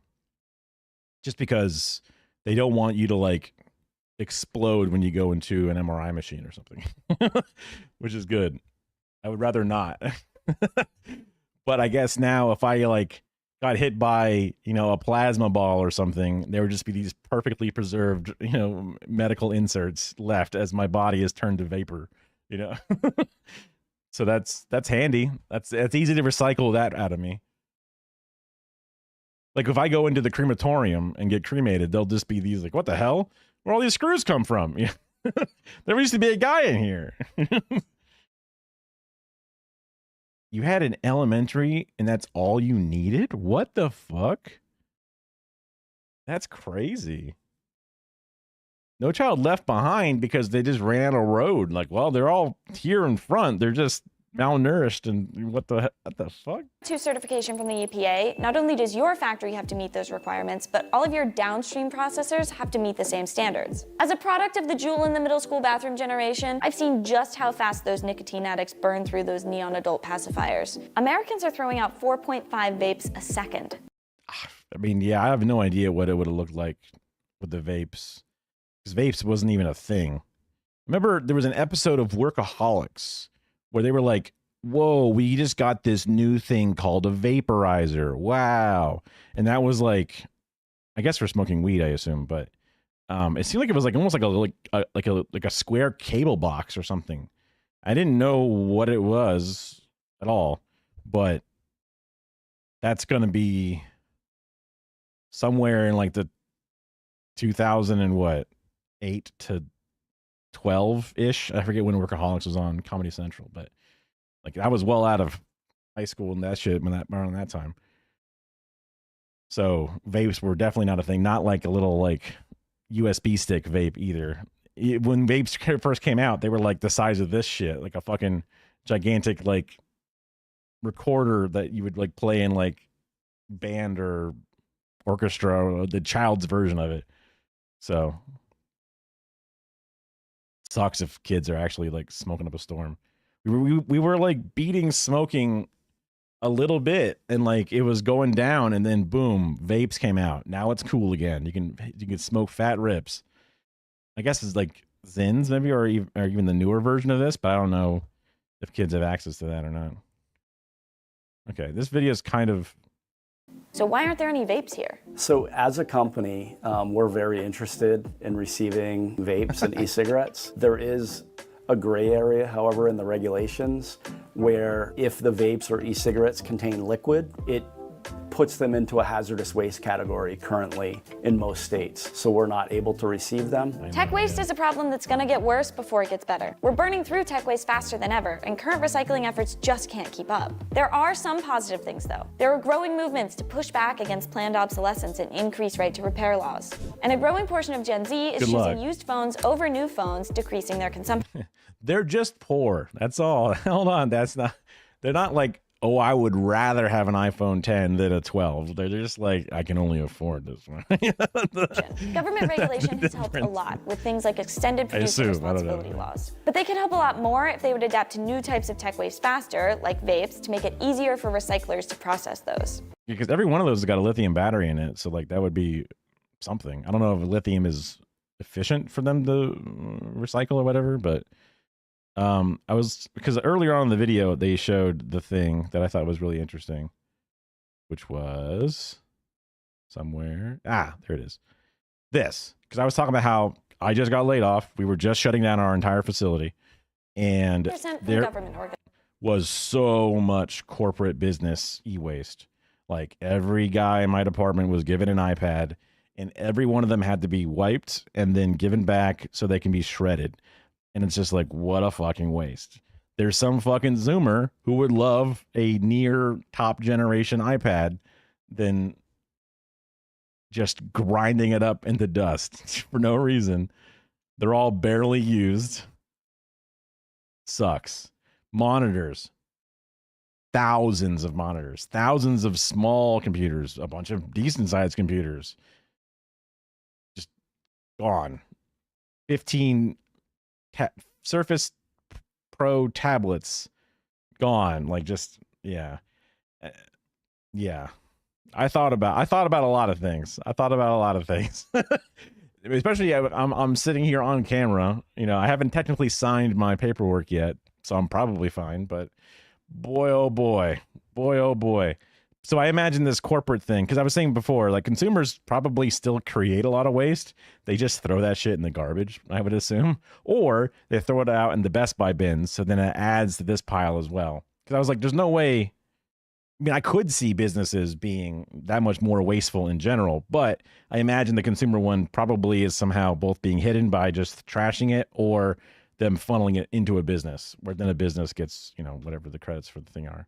So let's see. Was there anything else interesting that I want to watch? Oh, yeah. The CIA Masterclass is insane. Boy is an incredible channel. I love their shit. There's some guys from Australia. One of them is I Did a Thing, who makes a bunch of like crazy inventions. And the other guy is like from Serbia, and he's so picture this. He's a bit of an insane guy. So this is bound to be a good time. You're standing in front of President Obama, you're working for the CIA, and you have to tell him whether or not there are weapons of mass destruction in Iraq. And 5 million people are going to die as a consequence of this action. How do you know what to do? Well, lucky for you, Masterclass has a course. Boy is woke jackass. You know, definitely his videos, the I Did a Thing videos, he's intentionally barefoot in all of them, no matter how dangerous they are. And he always seems to put his friend Alexa in danger, right? So I could see it being woke jackass for sure. That's done by the head of the CIA on how to handle these everyday situations. So we're going to learn from the masterclass classes are always kind of bizarre because like Hillary Clinton did a masterclass. What the fuck is this shit? The best. They tortured, yeah. Because like literally last week, I needed to. It was hard. That. Yeah. The setting Hassan on fire, that was aura farming specifically, like that, like smoking a cigarette while you're like on fire. I mean, just doing like actual trained, like movie quality effects like that. That's got to be one of the cooler things that will stick with you in memory, just because of like both how interesting the end product is, but then also the machine of individuals creating the environment around it. Like they went to multiple classes and got instructions, hour-long sessions sitting there, and they're having to learn it multiple times because it's so important. Yeah. It's so hot, yeah. Stupid sexy Hassan. Do we want to think about scrambling aircraft? They open with 9/11. I was about to make a joke saying, is this POV 9/11? It's the CIA guys being like, this is how we did it. God, I don't know. New type of war. That's what it is. This is a new type of war. It's so funny. The country that's just bombing every single country. They're saying it as they salivate. Oh, this is gonna be a new type of war. Oh man. Dominican Republic, El Salvador. Yeah, that was I was trying to look into the El Salvador thing just because of the way CCOT was like, oh my God, these guys opened up CCOT a couple of years before all this shit started happening here. They go, it's a little controversial, but actually it's pretty cool. And it's like, what? And they go like, it's a little controversial, but the crime rate's down. Those are the puff pieces they were doing on it. And I was just wondering, like, I have to assume that we fucked up El Salvador specifically, and you just look into it just a tiny little bit and you go, oh yeah, we fucked with it here and here and here and here. It's just like, damn it, I don't want it to be that easy of an answer, but it's just generally the easy answer. Of the world be like, well, this is a new thing now that our country's got hit by something. Yeah, it's a new kind of war because they're bombing us back. They've invented something new. The only country to ever bomb U.S. mainland is the United States of America. I guess, yeah, the war of 1812, they weren't bombing, right? They burned the White House, but they didn't bomb anything. So, yeah. This class is for anyone because much of what you learn at CIA is applicable to everyday life, your career, to a business you might work in or run. I mean, because there was also like the move bombing, which was in a big city. I don't know if it was New York or LA or Chicago. But I should know some of these things, but Black Wall Street was another one that got bombed. I hear about the bombing of whatever it was, but I could imagine that. I mean, Appalachia does not, I don't know if it quite has, because like the rednecks were some of the early labor unionizers sort of thing, fighting back against the big businesses, stuff like that. So there could have been a lot of pushback from the one side. Hillbillies are born in the fire of American bombs. Yeah. I mean, I believe it. Because like the northwestern sort of section of like the resistance people are more of like the lone wolf, not lone wolf, but they're like we want to be our own government kind of shit freaks, where I guess like is more the Appalachian ones, a bit more the wholesome, closer to wholesome style ones to get bombed by America. Run. Imagine actually being this guy, deputy director, like second in charge of the CIA, and you have to like fucking sell your this. I would be terrified to be the guy with the camera equipment being like, dude, this dude would have me disappeared. Like if he just doesn't like me during this process, I'm fucked. Like and also he has this like really like, I mean, I guess he kind of has like the look of like a Nazi doctor, but he just has this very meek demeanor despite being a person who has ordered the deaths of who knows how many individuals, including high-ranking individuals. This is crazy. He's like, well, this is how I can teach you how to better manage your auto parts business. It's just like, dude, America's crumbling if this guy is doing that. Surely the government would set you up forever to never have to do something like this. Yeah, but like if he's doing this, we could pay him. We could pay him to tell us all the secrets. Wow. They didn't teach us that in public school. They didn't teach that one to us, that's for sure. Being anti-racist, anti-capitalist, armed rebellion. Yeah. Yeah. But I can see them going about that, depending upon the time period specifically. But yeah. I mean, it tracks, honestly. So, like, he shouldn't. Michael, we will double check your masterclass check for the pint. Wait, we will double your check for the Pine Gap spare key. Oh, yeah, because they did a video on the Pine Gap, which was the CIA facility in Australia. Shouldn't leave the head of intelligence in a position where they need to do this kind of job. I think they're paying a lot, and I think Only China could pay him. I think Masterclass is just CIA. Oh yeah, they're still working. Yeah, that's what it is. I'm Michael Morell, former Deputy Director of CIA. I'm Don Myricks, former Deputy Director of CIA for Science and Technology. I'm Brian Carbaugh, former Director of CIA's Special Activities Center. Oh my God, they have the entire class, the entire roster of the CIA there. Hillbilly history, incredibly black, anti-capitalist. People tend to ignore that. I mean, that also makes sense just because they have done a good job. They, as in the ones in power, whatever it is, or the powers that be, I guess is the way to say it. They like to have the class fight against itself instead of looking up and seeing the actual issue. They'd rather stow division among us instead of letting us have solidarity with one another. So they want us to be like, haha, I hate the red staters. I'm glad that they had mudslide. And then they're like, aha, we're glad that those libs have a wildfire or whatever, instead of it being like, hey, we're both people and the government's fucking us. Or the rich are fucking us, or both, right, together. And this is Masterclass. Like the fucking Power Rangers. This is insane. And this, it's the same time, guys. I was Same not time. expecting people this high up. I mean, why stop here? They should be like doing sponsorships for McFlurries or like the fucking secret sauce. It's 2 all beef patties, special sauce, lettuce, cheese, pickles, onions on a sesame seed bun. I know a lot about secret sauce, and then I want like people like Abu Baghdadi. What's his name? Abu Bakr al-Baghdadi. Yeah, give me some like high profile terrorists. Just keep going. Yes. Like give me the We're gonna give you a masterclass in insurgency. Oh, this is relevant. I'm gonna hold on. I'm gonna I might buy that one. Hold on. Also, I love that Alexa just had the name perfect right off the bat, instantaneously. None of us were considered fully white. That also makes sense. Slaves were recently freed. The Esteros weren't white yet, and the Italians were still in the gray area. Yeah, just learning like the idea that, what is it, the paddy wagons were named that because the Irish were thrown into them so much they called them the paddy wagons, but then eventually the Irish sort of like became the de facto race of the policemen, and it's just how it just kind of rolls in this circle, and whiteness is just a theory, as it's constantly changing and evolving.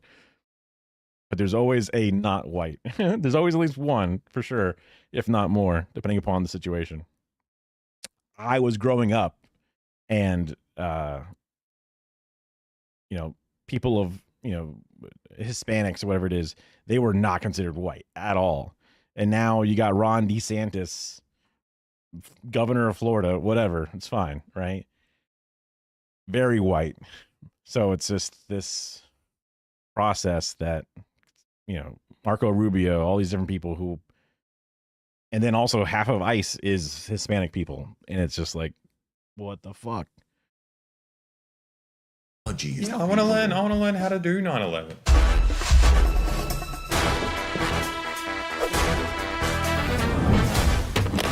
Wait, what is this? This is like The Incredibles. I love this. 007 mixed with The Incredibles mixed with, I don't know what the other one was. That was very cool. Why didn't they have anything this good for like Hillary Clinton or George Bush or George Clinton? Bill Clinton. Interesting. I was didn't know deputy that. director and 2-time acting director of the CIA. That's me. Look, that's me. I started my career as an analyst. People like to say that intelligence analysis is like connecting dots. I feel like, oh, I'm a consultant. Oh, I'm an analyst. And it's like, that means nothing. You're doing something, either you're just ripping off a company for money, or you're doing something incredibly fucked up. implies that it's easy. Intelligence analysis is really hard. we were looking for those WMDs really hard, and we knew we didn't have them, and it was just really hard to be like, they're there. Come on, they're there. I wish I was a consultant. Yeah, the consultant jobs, I've heard about some people moving towards them or whatever it was, and it's just like, I mean, my company has had multiple consulting firms. This is the actual WMD guy. That's fucking crazy. I was just, going off. I was just, going off, but that's crazy. Like, we would hire a consulting firm to come in, pay them millions of however many dollars, right? Our HSN literally paid. It was, what was it? The Pete Buttigieg one. Damn it, how can I forget the name of it now? Whatever. The bread fixers. We had them come in, and all they tell you to do is just fire a bunch of workers and save the money. And it's like, why do we have to pay you? Like, why do I have executives at my job that are paid a high salary to run the business? They can say, I suck. We're not doing very good business. So I'm going to hire a consultant to tell me how to run business and keep myself hired here. And the guy comes in and says, fire a bunch of people and make everyone else do double the work. And you go, genius. And then you do it. And it's like, why are you getting paid if you're just going to hire that guy to tell you what to do? What the fuck?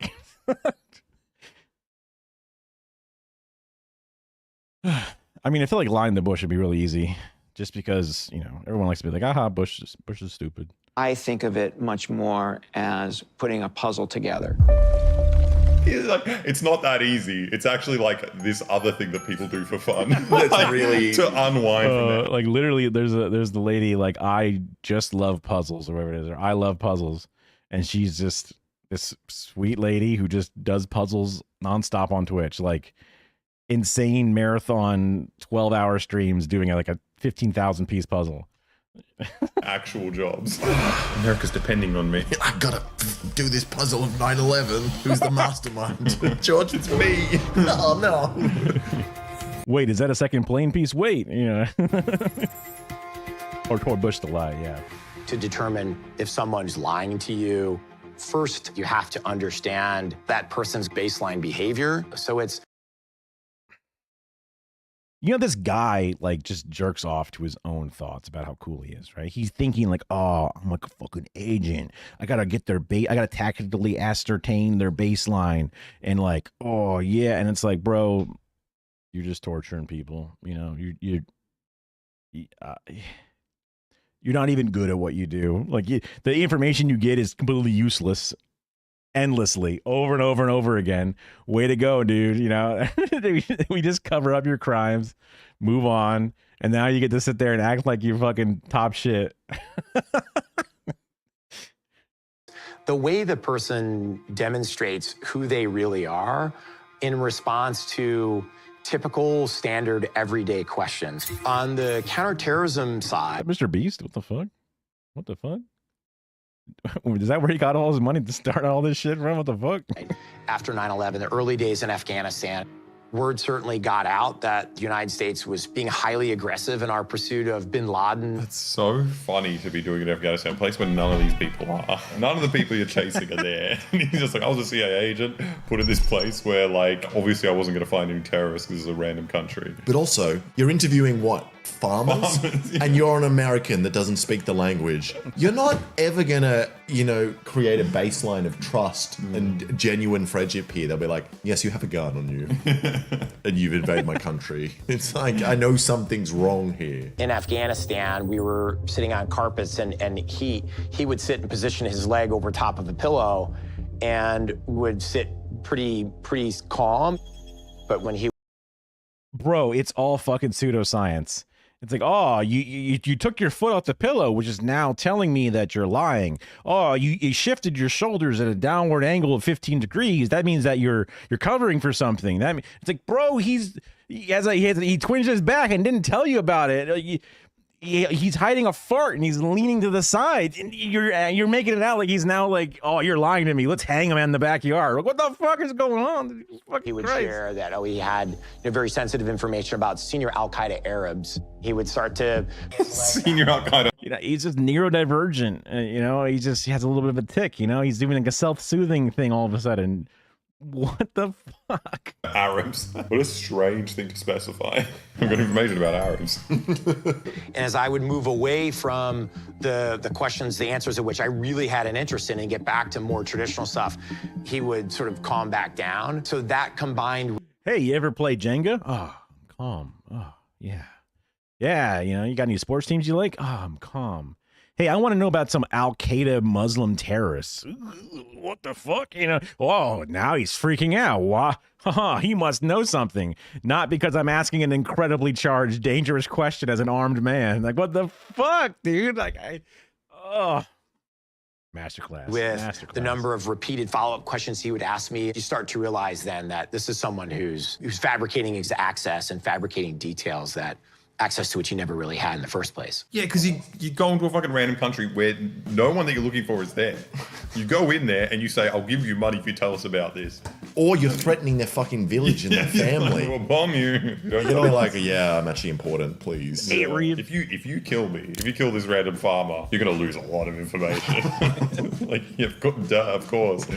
Before I joined the CIA, I worked as a technologist. That's even a funnier way to loop back around, because they're looking to pay informants insane amounts of money, and then they're just getting hornswoggled the whole way because these guys haven't even made up a lie, and they're just doing it on the spot. And they're like 5 hours in, like, wait a minute, I think this guy might not actually know anybody in Iran. And it's like, yeah, because he's 3 countries over and like 700, 2,000 miles, whatever the fuck it is. And it's just like, no shit, dumbass. Yeah, you just got your shit took. Yeah. No refunds. For over 30 years in the private and public sectors, Massive. including for AOL and NASA. But there were times when I thought, this is not for me, because it was tough sometimes. Oh, wait. AOL, wait. I got it. Hold on. Before I joined the CIA, I worked as a technologist for over 30 years in the private and public sectors, including for AOL and NASA. But there were times when I thought, this is not for me. I gotta stand next to fucking Donald Rumsfeld, like evil manifest. Like, oh, I'm helping build technology for people and companies that can better humanity. And like I can, like, facilitate the internet or help us reach the stars. This is not fulfilling me in my life. This is not for me. If I don't see a half-dead, tortured, waterboarded Arab, I don't know why I'm doing anything. What the fuck? What the fuck? Like, even vague. Isn't this? I recognize that fucker's face. I want to say he's I forget now. I can't tell if he's a Democrat or a Republican just because they're so similar on half of this shit. But I guess if he's standing there next to Rumsfeld, you must be a Republican or something. But he's so fucking familiar. All these faces back here don't know shit about him. They all look like nobodies. Even this guy. And this guy, obviously insane. I mean, if he wasn't evil, I would feel bad for the shortest guy in the room who's also bald with a not so well-fitting suit, but yeah. Because it was tough sometimes to be the only woman in the room. I wore baggy suits and I put my hair in a bun and I wore glasses because the fact that I was a young woman technologist was unusual. One of my deputies used to say we did everything from makeup to spacecraft and everything in between. You're cute. So you go to makeup because you're a woman, right? You go there, you do that, and we do the spacecrafts, okay? I can't imagine the CIA did not continue the sexism that she felt in the other technology sectors. I cannot fathom that she would have been welcomed with open arms in the way that she was hoping either way.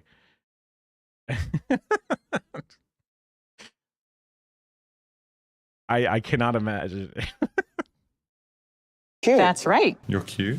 You were cute. Oh. Yeah. I thought she's going Bond through this like big thing. Like it was so hard to like break out of the shackles of being just seen just as like a bimbo in this like male-dominated field, and they were like, "Yeah, you're pretty hot." You know what?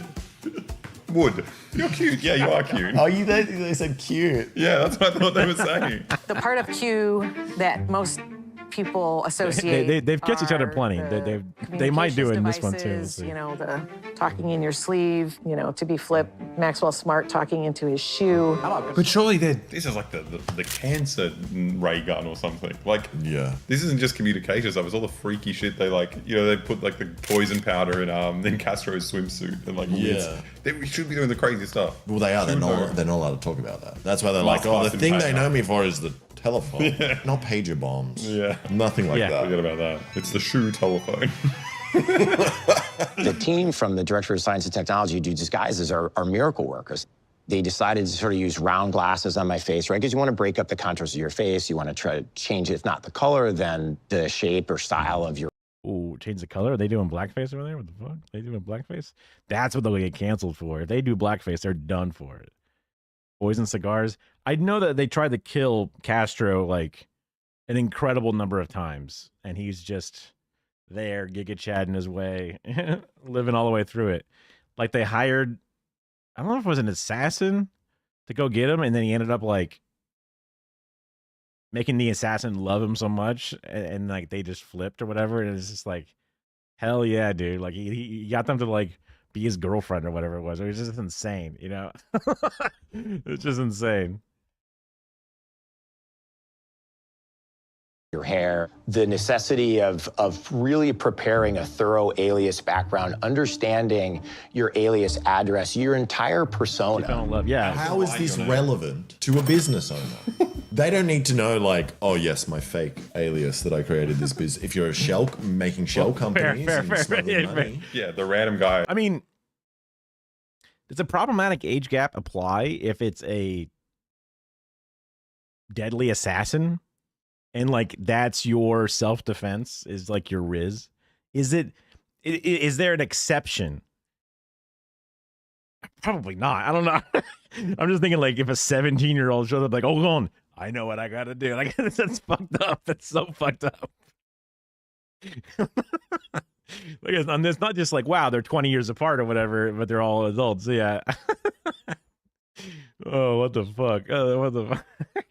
Running an auto parts shop or like any kind of small businessman is just like, hey, round glasses to make a disguise. Remember my address. Considering that I was an actual imposter when I was undercover, it's kind of funny that I've struggled with imposter syndrome in my life. That's the segue? How to handle imposter syndrome as a man who wears disguises? This is so strange. I sometimes feel like I'm an imposter. I feel like I'm not really an Arab. It's really... This is how I deal with that. It's just like, this is... I mean, you're literally an imposter. You're literally sabotaging the tasks and trying to kill the other, crewmates specifically. You're literally not who you say you are. What the fuck? Such a long straw. This makes no sense. But to be fair to him, that's the real form of imposter syndrome. Like all these being paid to be an imposter. Yeah. If he actually gets over the imposter syndrome, he's completely useless to CIA because now he's suddenly a businessman in the Middle East. Like, you don't want to get over that. They'll be like, tell us, and they'll be like, what? I don't know the CIA. I'm a businessman.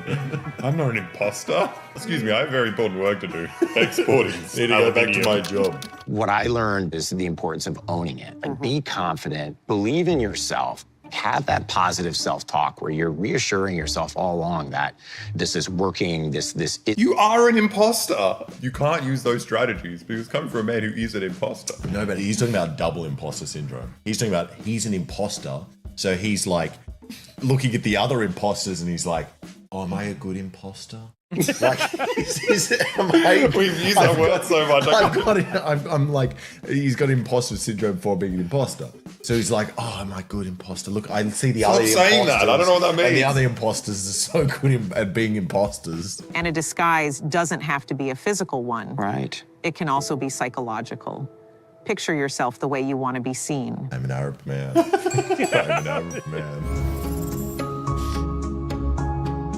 When I was acting director, I mean, like your person, like like I'm an angry guy. I'm so angry. without a physical disguise. They're just like, dude, that dude is angry. I don't even know what he looks like. He's just angry. I mean, considering these are supposed to be the top brass CIA experts in many different fields coming together to reminisce about a specific era or whatever it is, and then they're just like providing the most milquetoast nothing. It reminds me of how like my former boss's boss would have a meeting with me, and I could tell immediately he has no idea what I do whatsoever. Like there would be times where he's like, "Oh, you know, set up this Zoom meeting or whatever, and like you can just use my office." And I'm like, "Okay." And I go into his office, and there's no computer in here, and I'm like, "What the fuck?" And there's what looks like some kind of small computer, and I'm like, is this what I'm supposed to somehow hook up to something? But there's no monitors. I'm like, whatever. I go to a different room where there's a computer and I fire it up, and I'm like, yeah, I couldn't figure out how to boot your little computer. He's like, oh no, that's a laptop, doc. You don't have a laptop? We didn't give you a corporate laptop? I'm like, no, I'm not at the level where you give me a corporate laptop. And it's just like, oh, you have no clue. You have literally no idea the shit that I do. And I would hear him jump in on group calls and be like, just want to say, everybody, you know, we're all doing a great job. And I'm just like, yeah, he doesn't know nothing about anything. He sends out emails like, this is a really interesting technology.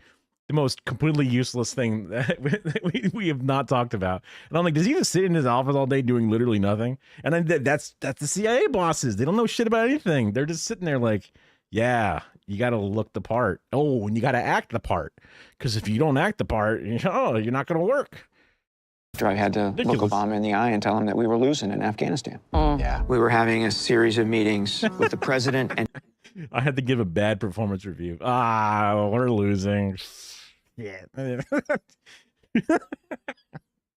his senior advisors so that he could make a decision on what the The lady was talking about how it was so hard in tech where, she was the only woman in the room. I mean, problem solved. Now there's no women in the room. Literally, there's only one person of color in the room. Well, maybe two, but we know which one's the main one. What the U.S. troop level should be in Afghanistan. You also thought I was never killing enough children, but when I realized no one is killing enough children, we need to kill more children. Yeah, I have an imposter syndrome. Like I wish, I just wish I could have the same numbers as the other guy is killing children. I feel like my children killing doesn't matter. Like even the parents of the children that I kill, they don't feel it the same way when the other people kill their children. Respect the Twitch terms of service, right? You gotta play the game that's dealt to you. Obviously, incredibly important issue. Yeah, and then he decided they need more. I love that. All this big room of experts, and this guy be like, I had to tell him the best thing to do was stay in there for another 20 years. That's why they give me the puzzles to solve. We seem to be losing Afghanistan. Bring in the quizmaster. One view was that we were losing. That since the Taliban... But the other view is we haven't won yet, okay? Like we're just giving them into a false sense of security that we, looks like we're losing. But then wham! Reemerged in 2005, 2006, that we had steadily lost ground to them. And the second point was that if we had no U.S. troops in Afghanistan, and we were in this room having a conversation about the national security issues related to Afghanistan, would we decide to send troops now? Do we just let the country go and then not have a problem? Or do we just make more of a problem? But it's also just like, you'd be thinking about it as much as you're thinking about the security situation of Burundi. It's just not a thing because you haven't invaded this random country. But also what makes it a thing is the fact that you keep invading it and you keep troops there is the only reason why you're now a target for extremists in Afghanistan. Yeah. Yeah, 100%. If he did any the stuff he did in any other country in the world, he'd be executed by the state. I could see it. Yeah. I mean, we have a pretty good system of sheltering war criminals. There's that whole invade the Hague thing, right? Where we will not accept any persecution of war criminals, and we have a outstanding statement that if you take a U.S. person and make them a war criminal, we will extract them violently, which is quite a aggressive thing to say as a fellow leader of the UN or whatever. Like, what the fuck? What the fuck? But yeah, I mean, these extremists are here, and then we go in and just kill random women and children and families, and then all those survivors get real mad at us and turn into insurgents and shit. And it's like, how does this keep happening? Who knows how this keeps happening? Why do they have such a negative view of us as you're there gunning down an entire generation? Like, what the fuck? So the best thing to do is pull out, maybe even just apologize and give everyone a lot of money and be like, please, we are sorry. Yeah. If the president is this man that he's explaining, this man who just like wants information on how to make the best decisions. The CIA funded these guys. Yeah. And now you got the CIA guy being in there being like, yeah, you got to put more troops in. Yeah. Surely you'd stop listening to them at some point. After 12 years of war and so many lives lost, I knew there might be some strong reactions to our analysis. It takes courage not to be swayed by the President of the United States, or the Chairman of the Joint Chiefs, or the head of all U.S. troops in Afghanistan. It's so funny that you made the wrong decision and you're just like, and no one even influenced me. It was all me. Yeah. Like, I made the mistake all by myself. We watched another masterclass where it's like they talked about the same decision of sending in more troops. And it's like, you're just admitting to doing horrible, horrible things in this inspirational business class. But because they're being paid to like be the person imparting the lesson, they have to pretend that they're the ones who did it. It's just the best. 5 million people. That was me. That was me. I did it. That was me. 5 million people dead. I love that like royalty-free cut corporate music with the little. One of the things that I have to do in this job is sometimes tell you things that you might not want to hear but need to know. And that's important whether you're talking. Do you think other jobs you're just like, it's all good, sir? Turn that graph upside down, sir. It's all good. Don't you worry about it. Everything's fine. No other job is like, hey, shit sucks. Hey, our plane crashed. People died. We're going to get in trouble. Hey, you know, like all kinds of jobs have all kinds of negative things. Hey, sales are down this quarter. Like literally everything, you know. Hey, some of our employees are sick and our numbers are down. You know, every job has fucking negative things.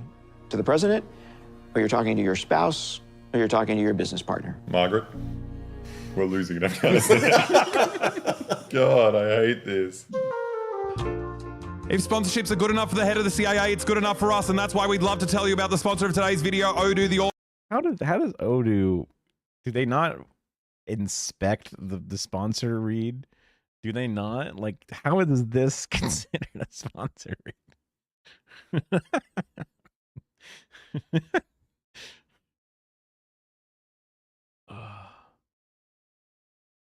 The poo TikTok.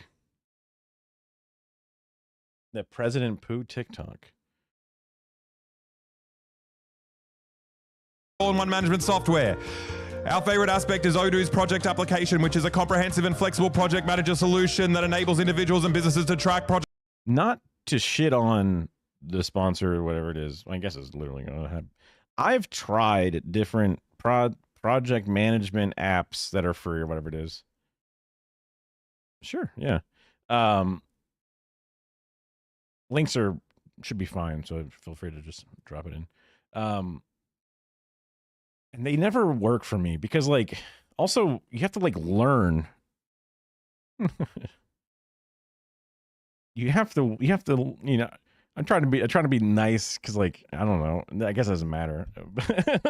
But like, I've tried to learn the different project management tools, and then I have to just do so much work in a project management tool that I'd rather just be doing the work that I want to do on the project or whatever it is. So it never felt useful. Like, the most basic project management is just like a nice place to take notes, or a calendar app that you already use, like a Google Calendar, to just set some deadlines or set some things. Like, there's probably maybe because I just don't have gigantic projects that are spanning multiple different individuals or whatever, but they just never seem to be helpful. Project progress, deadlines, and resources while collaborating in real time. The best part is you can choose between these 3 attractive views. Number 1, Kanban. This organizes tasks by stage, which you can move around like sticky notes, which keeps your pipeline well organized. Number 2, it just seems so tedious to set up to get not a lot out of it, but I don't know. I'm not a project manager. Gantt. This view is a timeline that gives you an overview of your tasks, their dependencies, and scheduled dates. Number 3, List, which is a simple list which displays all the data you need. You can also perform batch actions, which is both simple and also powerful. Within each task, you have the chatter where you can send emails and log. All right, I'll take a quick restroom break while he's going through this, and I can do. I'm totally watching. I'm watching. There we go.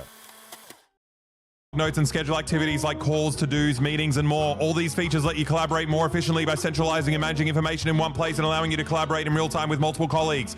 The number 1 best part is it's absolutely free. Odoo allows you to manage your projects for free with its lifetime free first app offer, including unlimited hosting and support. So what are you waiting for? Click the link in the description to get Odoo today. In any kind of decision making, there are analytic biases. Bias is a filter that you put information through that leads you to the wrong conclusion. You can't laugh every time you see a picture of 9/11. They do it so much. And what pisses me off is that I can't show anything from 9/11 on YouTube. You guys don't know what this is. You can't see what we're looking at because we can't show this stuff on YouTube. It's a picture of 9/11. In the torture video, I had the most horrific stuff. Man talking about being like sodomized every single day by a prison guard, and like a little animation of that. Just a picture of a building with smoke on it. That's too far. But what we can show for some reason. I'll have to. I could hear him stop yelling. Enough. Okay.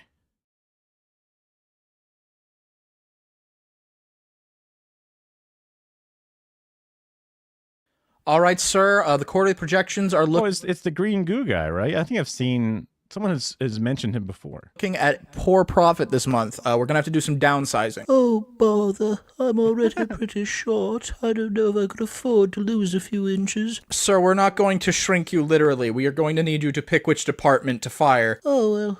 I mean, we better get them some sunscreen first. No, sir, we're going to remove them from working here. We're forcing them to quit. Yes, that is right. I don't want to do that. You have to, sir. How will they afford honey if they're fired? That's mean. We're going in the red if we don't get rid of people. It's just how it is. But it's awfully rude. If you have a better idea, I'm willing to hear it. Give everybody honey. Excuse me? Give everybody honey. I'd rather they be happy. Dude, Pooh is fucking killing. Dude, he's awesome. What the hell? Happy than lose their jobs. That's me. We would. He's so sad. He's so sad. I don't like him sad. Absolutely go bankrupt at this time. I please. I'm gonna regret this, but I can't say no. I just can't say no to this. Okay, for what appears to be no reason at all, that actually worked. And I'm now going to the bathroom to cry over the monster I almost became. Don't forget these tissues. Thank you. Cute animations too. Hey, treat workers well. You never know what you're gonna get. Hold on. Wait a minute. He's cooking. Hold on. Wait a second. That was a happy ending. Hey. In any kind of decision making, there are analytic biases. Any kind of decision making, there are decisions that need making. And you have to make those decisions as a decision maker. Masterclass. Bias is a filter that you put information through that leads you to the wrong conclusion. Are you talking to children? Are you talking to children? Like, do you think we don't know what bias is? Do you think anyone paying for this doesn't know what bias is? What the fuck? Yeah, that makes, yes, absolutely. Yes, absolutely. Yeah. Man, I used to think back. Okay. Like, I was a lower, probably like high lower class, and then eventually lower middle class.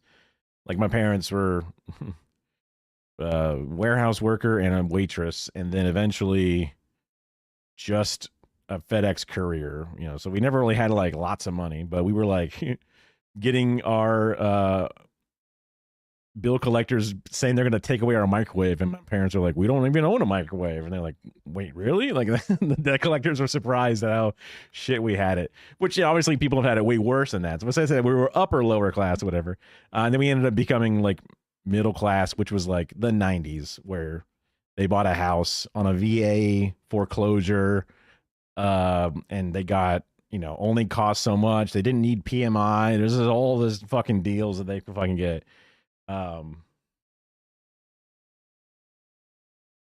And I would be like, okay, I don't want to steal because I know that I'm supposed to go to college and I'm supposed to have a good job and blah, blah, blah. But if I get arrested, I go to juvenile hall, I don't get good grades, my life is ruined. So like I had some basic comforts, but then I also had the idea that I have a future. And then when people steal that idea of a future away from somebody, they make them seem like and feel like they're worthless as individuals. And then they also don't even have decent living to this day. Then they're like, yeah, I'm going to steal. What the fuck? You know, like I have nothing to lose. And also I got nothing now. What the fuck? You know? So it's just like, oh, we should just make sure that every other person starts off or has at least an attempt at getting those things that I had, the security and the, you know, acceptable, dignified living conditions. Boom, problem solved. What the fuck? You know, and it's frustrating to feel like that is the solution. And then nobody is actually trying to get it done at the level that it needs to get done. Like I have a lot of respect for the different people and like the different anarchists and mutual aid groups and all that stuff, and people who work at soup kitchens and shit. And like, they're a better person than me. They do more day in and day out than I could ever do. But I worry that the soup kitchen will just keep being a soup kitchen, and the fuckers that are fucking everything up are never going to fix it. And as population increases, you're just going to be, your one soup kitchen is no longer meeting the needs of inflation, of the human misery. And systemic change is where actual improvement in the lives of the entire world, let alone our own little world, could happen. So I would like to try and moonshot for the big one instead of just the individual one, which is also just a lazy cope for me, because it's like, well, I don't want to work at the soup kitchen because I'm thinking of the big idea as I just fucking play Night Rain and Elden Ring or whatever. So trying to balance that out by doing actual things now, as well as trying to work towards something better. You can't laugh every time you see a picture of 9/11. They do it so much. I didn't realize it was 9/11. I can't show anything from 9/11 on YouTube. You guys don't know what this is. You can't see what we're looking at because we can't show this stuff on YouTube. It's a picture of 9/11. In the torture video, I had the most horrific stuff. Man talking about being like sodomized every single day by a prison guard, and like a little animation of that. Just a picture of a building with smoke on it. That's too far. But what we can show for... I guess I didn't see that one because I would have remembered that. God damn. It's not stealing, is reallocating. Seize the means. That's one way to do it. Well, I guess maybe that's not technically the way. I've never read theory. I never read any of those books, whatever. My brother gave me a book like over a year ago, A People's History of the United States. And I was like, oh, I should be smart and like read books. And I'm just like, oh my God. Like, fuck. Like maybe I'll try to get back into audiobooks and just like steal or find a reading of this or something. I mean, I have the book. It's like I have a legal copy of the book. Come on, what the fuck? But it's just just sitting down. Also, I'm a fucking slow reader. Like my brother can read like a goddamn, you know, scanning machine. I can read like a second grader. Like it's fucked up. I have to reread sections because I'm constantly just in my own head thinking about stuff, getting distracted. I mean, I definitely have ADHD, technically, like prescribed and, you know, identified or whatever, but it's still, you know, what the hell? Why is it so goddamn hard? It shouldn't be this hard. For some reason, is it an Indian tile commercial? The concrete ad. The concrete. I've used every single time I've referenced 9/11 in our videos. I've used an Indian concrete ad. Here it is again. Which you're probably looking at right now. To be fair, you're probably I love watching this it right one. now because we can't show you this picture. But the amount of times they fucking jump scared us with 9/11 in this video, it's just like they're showing off. The United States government says you should be on alert because new terror attacks could come at any moment. Who knows? They could. Yeah, right now. You could open up your garbage can and boom, you're done. Bro, my mother probably was irreparably damaged. Irreparably, you know the word. Damaged by the post 9/11 coverage, like the specifically like September and on coverage until the end of the year. Like I had an assignment to log. So this is my middle school class because I was in 8th grade when it happened. So we needed to log the news because history is happening today. Every history teacher loves to be like, whoa, guys, history's today. You're going to be telling this to your grandkids. They love to do that shit, right? So they were just drooling at the opportunity to make an assignment out of this. And it was chronologically document all the news that's happening now because it might fade away over time or something. I don't know. And my mom was there to help me do this by just ingesting Fox News 24/7, clipping the newspapers, doing all this stuff. And I think it broke her brain permanently because she's now afraid of everything. And it's not good. It's I worry about her because that was not a healthy thing to do for anybody. And also that was some of the worst messaging and thought process that we had as a nation. So like mainlining that exact period in time for an extended period of time, wearing away at your like resistance to it. Like I'm surprised she's not on like a neighborhood app obsessing over every, man spotted in neighborhood post or whatever it is. I think it's just because she's not good at like phones and apps and stuff. I think it's what's saving her from some of those things. President Bush is deeply concerned about terrorists getting their hands on weapons of mass destruction. In Iraq, we had a government that had relationships with terrorist groups. They knew there were no weapons of mass destruction. They're still trying to justify it. He was the only one who didn't know because he was doing puzzles all day. It doesn't matter they didn't have him. He was real concerned. So we're going to manifest that. We didn't know. I don't know what everyone else was talking about. I had no idea. And also, once had weapons of mass destruction, had a chemical weapons program, actually used chemical weapons. Ooh, you don't remember 9/11. Everyone who wasn't there thinking it's funny. Sorry, guys, but it's not even going to be remembered as well as Pearl Harbor. I mean, we've memed it, right? They didn't meme Pearl Harbor. The closest thing to a meme was the Cuba Gooding Jr. movie, right? That would be the silliest and most joked on thing about it. But we memed the shit out of 9/11. I mean, Gilbert Gottfried did a 9/11 joke, I think the day after 9/11. They were like, too soon. And he's like, it's never too soon. And he's dead now. But yeah. So that will stain the effect of it. Also because it let us. So did Trump. That's right. Yeah.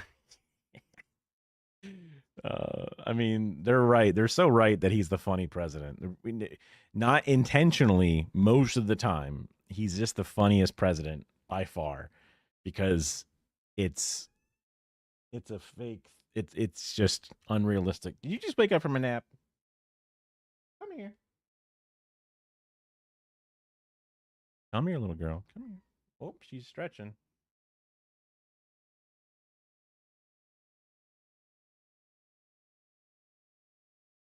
That's what it was, yeah.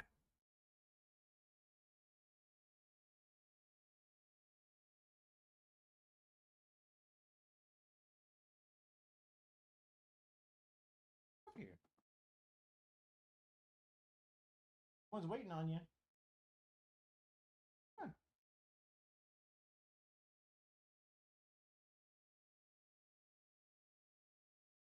She's just yelling at me. I thought she wanted to get pets or something, but she's just yelling at me. Yeah. Cam 2.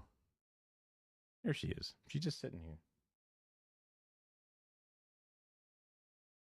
Just yelling at me. What a little sweetie. This is Zenith, aka ZZ. I guess it's getting pretty close to their morning feeding time, but I'll let them wait just a little bit longer.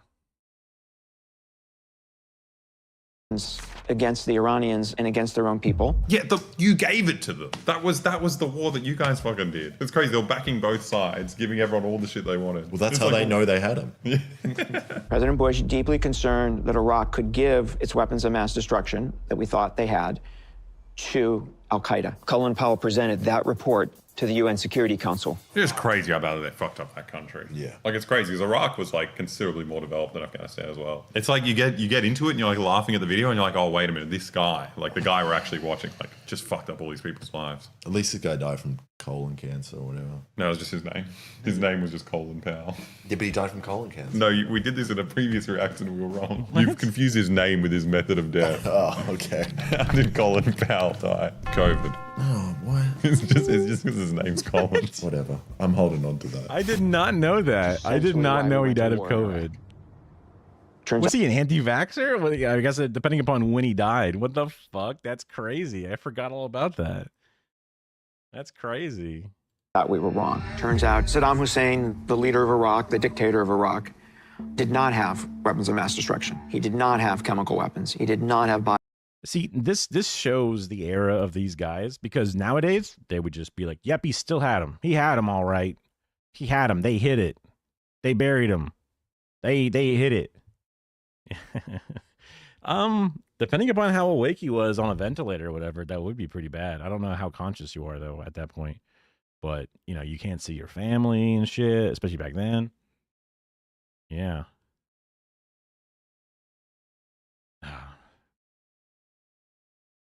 I was raised with my dad, obviously. My mom and dad are still, you know, they're together. They never, it wasn't like it was a split home, but my dad had a lot of the political opinions that he would share. So he had a lot of respect for Colin Powell. He was the really good dude or whatever it was. He really liked him. He also really hated Al Sharpton, and he really hated Jesse Jackson. But I don't know if that's like just him being a straight conservative freak, or if that's just like, well, that guy sucks for other reasons too. Because like he also hates Nancy Pelosi, and I'm like, oh, so do I. Easy, right? So now I have to like go back into history in my mind and then do other research on top of it to see like who actually deserves to be hated and who did my dad hate or like for wrong reasons, you know? biological weapons. He was not reconstituting his nuclear weapons program. We thought all three of those things. The hardest thing for an analyst to understand. You're the intelligence guy. You're the analyst guy. You thought they were doing three different things that they weren't doing. Whoops. I'm bad at my job, masterclass, you know? Understand are the intentions of a foreign leader. It's just so stupid just lying in this thing when you're already an irrelevant man. Yeah. It's so stupid. It's like, no, you wanted to invade Iraq. Yeah. There are other reasons to invade Iraq. Yeah. Also, you have weapons of mass destruction, which you use on everyone. So can we invade you? Can everyone invade America? And we got the analysis wrong because 4 or 5 Dude, they got the CDRs. You got 16 times read speed. different kinds of analytic bias came together in a very rare way. The first bias was we wanted oil. We wanted to steal their oil. I keep forgetting this about our day-to-day life. I think this is actually exciting because they're talking about actual stuff the CIA's done. Then I'm like, oh wait, this is meant to be for someone to learn something. Yeah, learn from your mistakes. Are you really toppling a regime because you think they have weapons of mass destruction? It's very relevant to my business. Yeah. We knew he had chemical weapons. We knew he had a nuclear weapons program. So we filtered everything we saw in the aftermath of that through that filter. So much of this is absurd because like they knew he didn't have it, but then let's say they... I was saying if they're the new era, they would just keep saying he did have them, but these are still also lies in the way that they're describing, because their intentions and their goals were specifically to do these things. Not that they were bamboozled, but they knew that they were bamboozling others. So it's an interesting, it's like not a half lie. It's still a lie, but it's a lie from the other direction. It's a lie from the other side, specifically feigning to be taking accountability, but then not actually taking full accountability for having the wanton urge to invade for false reasons on its face. So they are still lying. Just in the 2000s era of lying style. They didn't. You know how many other countries out there have these weapons? Yeah. You can invade India? Like, I was like, why is Iraq the important one here? Like, is it possibly because we had other reasons for invading that country? Yeah. No, we just want to make sure Iraq specifically doesn't have the weapon. Everyone else can have them. This country, this one cannot. We also had something that I call pendulum bias. We actually missed the nuclear weapons program the first time around. It was much further along than we thought. So we didn't want to make that mistake again. So the pendulum swung too far back. What would you want to say? He's talking about it the same way. We were so wrong twice. Masterclass. We fucked this up royally every time we encountered it. Masterclass. What the fuck? Someone talks about like why they lost $10 on like a bet. Like, oh yeah, I thought the Lakers won last time, so the Lakers have got to win again this time. They were due for a weapons program this time, right? Come on. No, you're talking about invading a fucking country. The last bias is mirror imaging. Mirror imaging is when you say, here's what I would think if I were Saddam. We're currently the worst country in the world, and we're incredibly violent. We love to invade countries.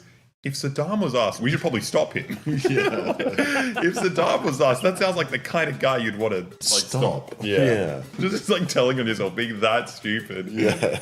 If he thought like us, he's probably evil. What the analysts thought was that Saddam would never give up these weapons because they would never give them up if they were Saddam. If the CIA had this stuff, we would use it on civilians immediately. So we have to stop Saddam, who is us. I really hope one day they take this mirror imaging so far that they find out that they're bad and they just bomb themselves. Hopefully. Yeah, it'd be amazing. I was in the chain of command for the judgment that Iraq had weapons of mass destruction. And dude, one of them just fucking opens up their shirt and they show off a vest and they're like, yep, I'm here to finally, clean up the mess we started, master clap. What the fuck?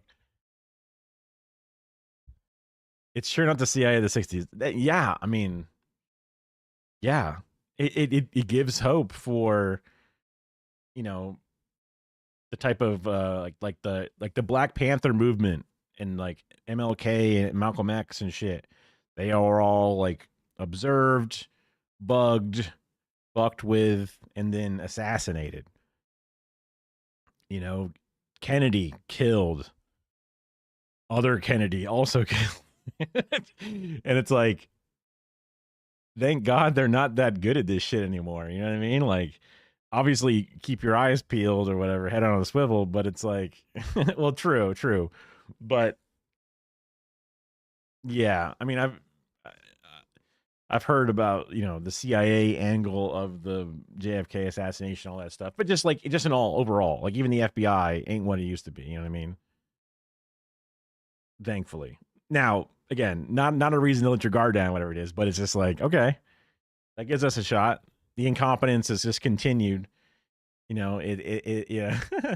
It's kind of fucked up, but it's like the weak men, strong times kind of bullshit. But it's like only for like the dickhead asshole conservatives is where it's really laying into itself. I know. Yeah, that's. I hope that's not a smokescreen or something, but yeah, I mean, we'll see. We'll see. I don't know. I haven't obviously read the entire Big Beautiful Bill, but that could be a part of it. They're trying to make up so much money for those goddamn billionaire tax cuts. They might have to start cutting things they don't think about until oops, too late. Oops, it's like cutting your bangs and go oops, that was too much hair. Oops, now I look like a turf. Oops. Had we gotten that right, from both a collection and an analytic perspective, maybe we wouldn't have gone to war. There is no way you wouldn't have gone to war. Yeah, it was the right decision. Just put Elon back in just for that one last gig, one last Doge. You know what I mean? And then it was all good for them. Yeah, exactly. Invading Iraq's fucking perfect. Yeah. They got to get rid of Saddam Hussein. They got to get all the oil. Now they fucking have bases in the middle. Dude, they were thrilled to go into Afghanistan, and then they went to Iraq, and it's like neither one of those are even neighboring or were involved at all. What the fuck? Middle East. And they get to create ISIS after that. Fucking, oh my god. The perfect operation. So that's something that I have to carry with me the rest of my life. Well, and he starts whistling and walking away, having a good time. Yeah, I mean, I assume so. All those 17-year-old groypers are doing something inadequately with AI, getting laughed out of places, hopefully. I mean, I don't know if, because like there was like that, I don't know, not Overton window or whatever, but there was like a point where they never really had authority, but they were getting things to happen because everyone's like, I'm not sure what's going on, I guess. And then people were like, wait, we don't have to do what you say. But I don't know how hard that stuck and if there were like court orders or whatever that pushed it back and made them actually have authority or whatever. But because people were like, we say this. And they're like, no, what are you going to do about it? Who are you? You're nothing.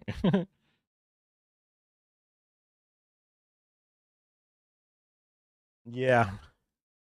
It's like one of those memes where it's like you're placing down the domino of like a really cute dog had his photo taken by an owner and then like toppled the American regime and the US dollar is no longer, the world currency and, China takes over as a big domino at the end. It's like, what the fuck? When is the I Can't Has cheeseburger going to, dismantle the military? When the fuck? What the fuck? What's next? Like, oh God. If you really cared about that mistake, there's no way you'd be doing a masterclass. You'd be like, I'm responsible for the deaths of 5 million people. Here's what you can learn from me. I obviously thought a lot about the mistakes I made. No, if he actually cared, he would kill himself. Oh, 100%. Yeah. 100%. People that came with solutions fared much better in their careers. When you are presenting a problem, always present a solution. None of this is what truth to power means. No. This is just how to do your job if your bosses are powerful. Yeah. Only point I like there is provide solutions when presenting nice. problems. This is a good. But didn't he provide a solution to a problem and then fuck everything up? Why? And he's like, I have to live the rest of my life, but you should do the same thing right now. You should just do it. Yeah. The biggest change that came out of the Iraq weapons of mass destruction analytic failure was putting much more emphasis on levels of confidence. Iran's got nukes, I'm sure of it. Shoot the fucking missiles. Get the fuck in there. Bunker buster that shit. Whoa. Oh, no. No. Requiring analysts to think rigorously about how confident they were in a judgment. I love that. The takeaway from Iraq is ask the analysts, are you sure? Think about it a little bit more. A little bit more thinking. Now we implemented the CIA, the are you sure policy. So when you think something, think sure? again. If you had pressed the analyst on how confident they were on Iraq and weapons of mass destruction, they would have told you that they were not that confident. I love that. They have weapons of mass destruction. Are you sure? True. Honestly, that is a thing. Yeah. All the gaudy ass Trump fucking stuff, his stupid long tie, his dumpy ass, Elon Musk's complete cringe outfits and insanely shaped body. Yeah. Yeah. True. Absolutely. That's an interesting way to think about it. We might be safe for an extra couple of generations after this is all over compared to the World War II 100-year roundabout that we just looped around. The edgelords, but like the edgelords that are like wearing a trench coat and like Crocs with a hat that doesn't match the color. it's just like ew, and like patchy ass facial hair and yellow teeth, and you're like, ew. Sure. No. Oh, I don't know. Not really. You gotta press them because they'll tell you a different thing. I mean, that is crazy to be like the analysts. Like, if you really ask them, like, well, hold on, come on, tell me the truth. And it's like, all right, you got me. I was just fucking making it up as I went. I didn't actually read the book, you know, like, yeah. And if you want to see how Iraq ends, you'll have to read the story for yourself. You know, one of those classic, I only got halfway through the book kind of book reports. You read the back of the spine, and you got the thing. You go on the cliff notes, get some shit. You know? I was the expert of that shit. Nowadays, you just tell AI to write it for you. What the fuck? It's making them sound so incredibly stupid. When we caught Saddam Hussein, he told us that he gave them up with the intent of us knowing that he had given them up so that we would take sanctions off. But he actually didn't want to say so because he wanted to continue to have... He's like, it's not my fault. It's not my fault. The Iranians think that he had them. I like it. He was trying to do the right thing, though, in terms of he just wanted his country to be able to have food. Yeah. I'll get rid of the weapons program. Please get rid of the sanctions. Like, the best we can do is bomb you for decades. It's so funny because we all look at North Korea and all these other countries being like, why do they have these weapons programs? Why are they being such a threat to the world? It's like, well, obviously, if you get rid of them, immediately a guy like this is going to be like, we have to kill them all. No, if you get rid of them, immediately this guy will say, you have them. Suddenly you have weapons and I have to kill you. Yeah. He had more confidence in the CIA than we ended up demonstrating. We're even dumber. Why would he smile at the end of that? That's what I'm saying for it. We're so stupid. We're so dumb. Not even this like third world nationalist regime could realize how fucking dumb we are. If only he just sent a photo of him throwing the weapons in the bin. None of this would have happened, you know? Is this what people are meant to think? And then why are we listening to a masterclass from the dumbest people in the world? The May 1st operation on Abbottabad, directed at Osama bin Laden, involved teams of analysts and operators from across the U.S. government, the FBI, the CIA. It's like 700 meters from Pakistani military academy. What, where he was? Yeah. In Abbottabad. It's like, hide somewhere else, dude, please. It's like, no, I'm hiding right here. Shh, everybody quiet. Osama, this is going to sound like bullshit. Please, anywhere, just go away. Just, yeah. No, I'm hiding. Our assessments, based on satellite imagery, on-the-ground intelligence, and other... No, they get the 360 cam. They're nutting over this. Like, oh my god, this is sick. Oh my god. Oh, it is. Oh, it is incredibly wrong all the time. I mean, years ago, people were like, "You've got to try it." And I was like, "Okay, I'll type up some stuff," and it's just wrong as shit. I'm like, "What the fuck?" And even now, I still get shit wrong endlessly. Imagines things. It's predictive autofill. Just really good autofill. Wow, it's 60 to 80% right. Wow. It's pretty good guessing at what's next. Always trying to please its requester. Yeah. There is definitely one of my I guess not hopeful theories or whatever it is, but I guess it is kind of a hopeful theory with how a lot of the negatives of AI, like if it gets significantly better, multi-generational leaps or whatever, we're going to run into some even worse problems that we have now.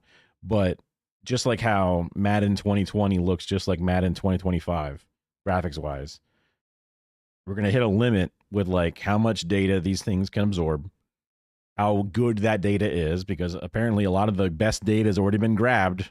And now it's got much worse data to grab. And a lot of that data now has other AI shit built into it. So then it's like even worse than ever before, because it's just going to be like inbred AI.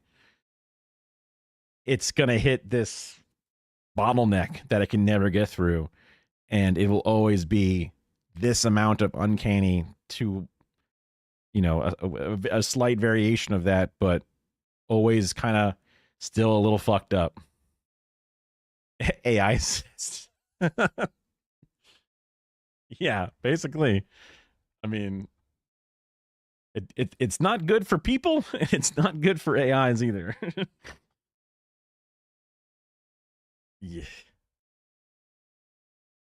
Also, like the number of times we've seen where like the direct hand of the designers can influence the output. It's like, okay, we really shouldn't use this, right? Because what we just saw, like, oh, white genocide in South Africa, like, oh, they just straight up put that shit in there. Yeah.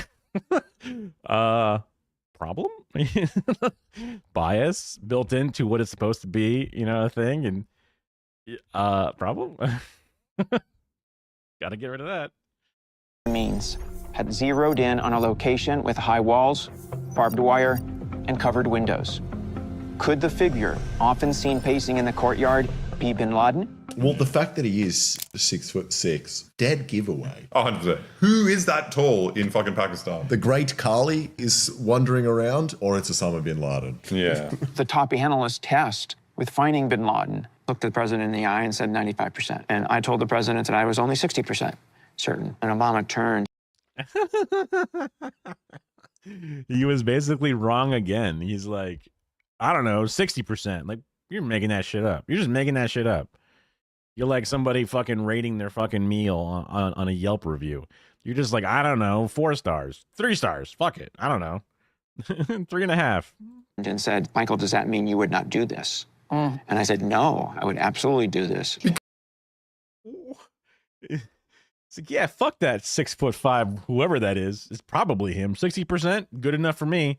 Murder that family. Murder that family. Murder that family. God damn.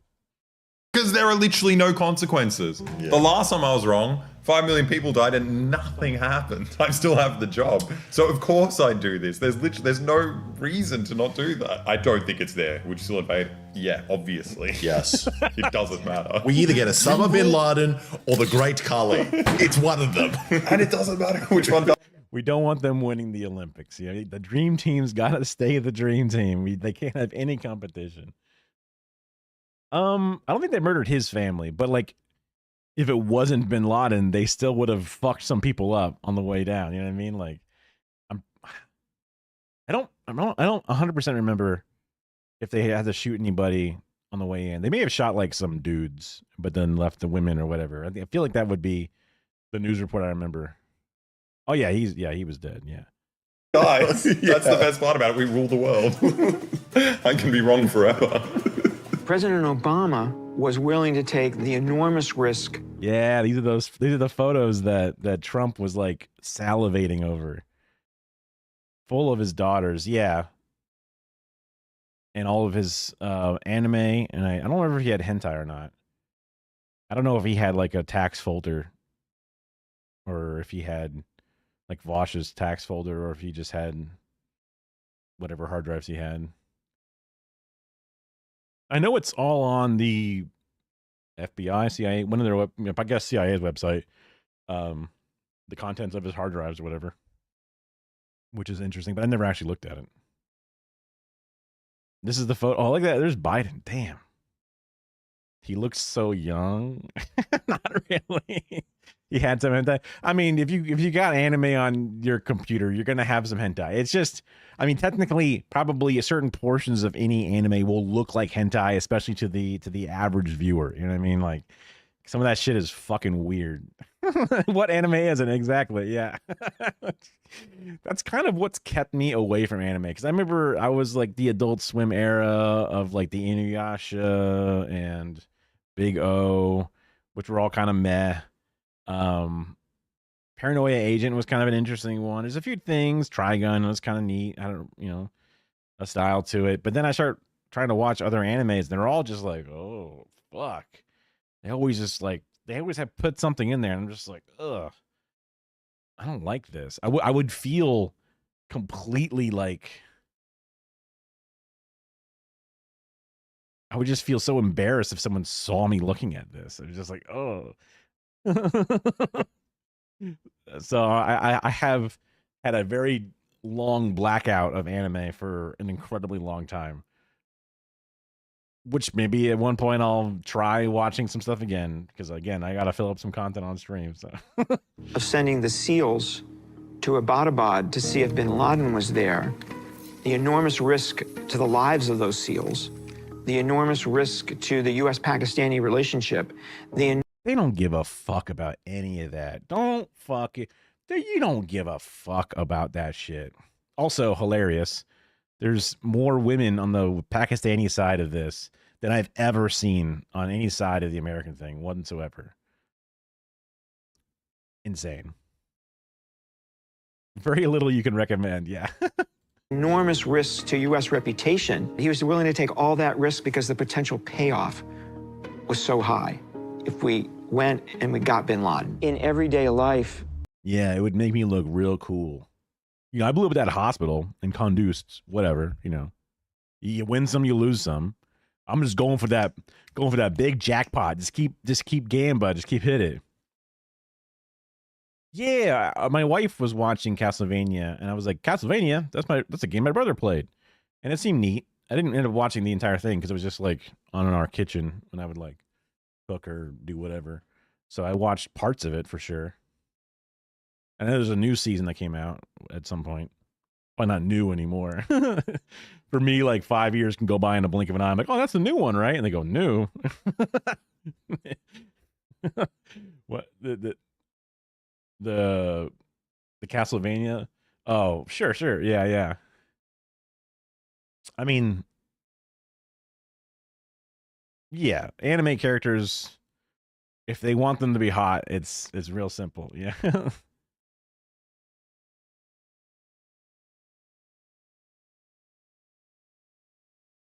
My wife drew, when she was an adolescent, she had certain anime characters she had crushes on. I was debating whether or not to share that factoid, but I was like, it's fine. It's, you know, she was a child. It's fine. It's all good. You know, it's healthy. It's part of growing up. People take hundreds of risks. What we're talking about here in terms of risk management is relevant to every person on the. Not in the normal anime way. Okay. Well, yeah, because the normal anime way is like in a creepy way, right? It's like a disgusting, perverted old man kind of way. So that's nice that it's got like, and also it's Dracula, right? It's a story that everyone can kind of like pick up right away and then enjoy the action, enjoy the character development or whatever in a female gaze kind of way. Sure.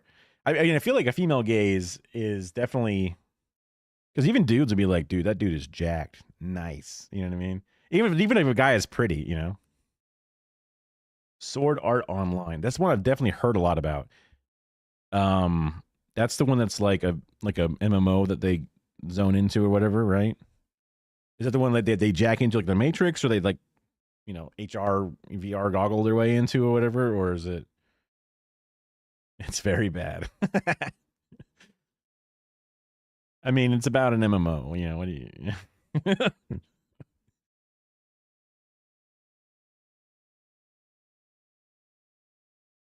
I hate to be the guy who's like, yeah, I watched Cowboy Bebop. It was pretty good. You know, like the classic, like these, I've only ever seen a specific area of the 2000s and that's it. Yeah. It just didn't click with me. He also fucks his sister. I hope you're talking about Sword Art Online, not Dracula at this point. I don't think Dracula has a sister, so I think it's fine, but maybe not. I don't know. If he did, I completely did not watch enough of the contextual. Okay, I did not watch enough of that show. On the planet. I love their segues are actually amazing. I wasn't completely sure if Osama bin Laden was at a Abbottabad and a couple of SEALs might have died if I was wrong. How are you going to do your shopping list today? Yeah, it's so funny. So what do we think of Masterclass? Terrifying. This is a first for me. Yeah. This is a first Me for me. too. Never thought I'd do something like this. Yeah. Just the number of parallels between what I never thought I'd do something like this, you know, like educate individuals on how to do something. Never thought I'd do that and fucking murder civilians or, you know, doom an entire nation. Yeah, easy peasy. The number of parallels. What we did in CIA and how that crosses over into what we're doing now and what people experience in their everyday lives. This is like textbook the shit we have to do for sponsorships, and it's so humiliating that the biggest intelligence organization in the world is like, yeah. That's why Odoo is very important to us. Well, actually, that is why Odoo is really important. Yeah, it to us. is. Yeah. He looked at that. Yeah. He looked so like wounded. Like, no, you fucked our sponsor. Anime is an art style, not a genre. I could see that. Damn, that's rough. Burn is the witch. I mean, that probably was not a part of the deal to start. So either way, it's a fucked up situation. But even if it was, like, listen, you can get this, but they're going to hate you for it, maybe even burn you. And she's like, I'll take that risk. And it's like, you know what?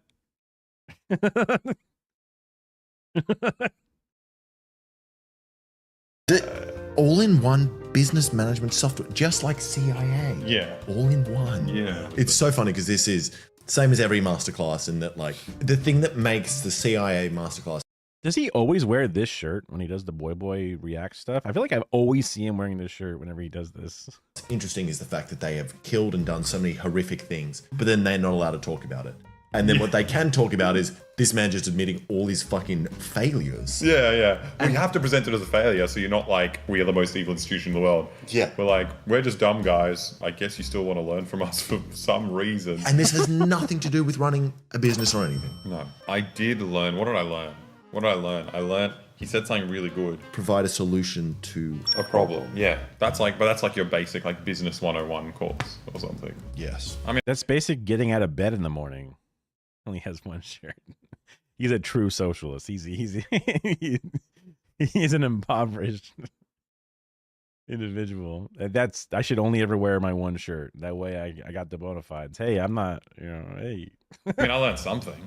Yeah, that is good. It just makes me kind of confused about the CIA in general, because like I'm looking at this guy and like I'm assuming he's just lying the whole time. But do they have just like a front man, like a really dumb guy front man? Yeah, probably. A bit like George Bush. No shirt.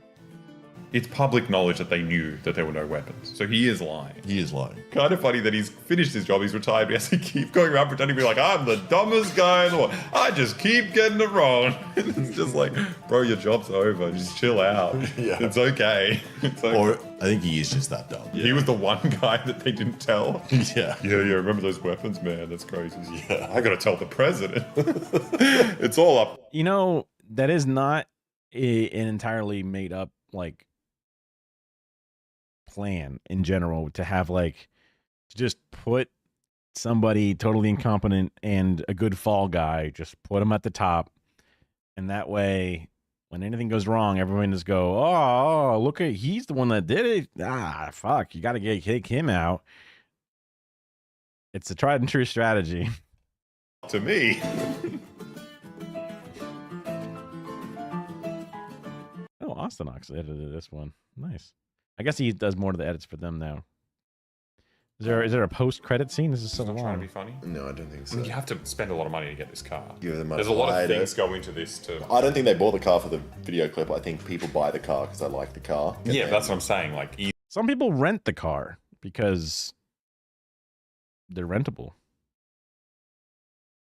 Either you're doing a parody and you spend a lot of money, or you're a real person. Probably more likely. I think she loves Elon Musk. SpaceX flies, Tesla self-drive, Starlink beams with laser dreams. He's got a master plan for our lives. They're such I think Hassan reacted to this at one point. Consistent cocks. They're just like, oh yeah, liberty and freedom, and also this tech billionaire has a master plan for me. I like the guy that does Neuralink. Yeah, I like that he's going to put chips in my brain. Yeah, freedom, chips in my brain. But it's like self-driving cars. What is a good use for self-driving cars? Maybe drink driving. Yeah, drink driving. Watching porn while you're driving. Yeah. There is no reason for a self-driving car unless it's like if every single car is self-driving, maybe they all move at exactly the same time, eliminating traffic. That'll be real smooth.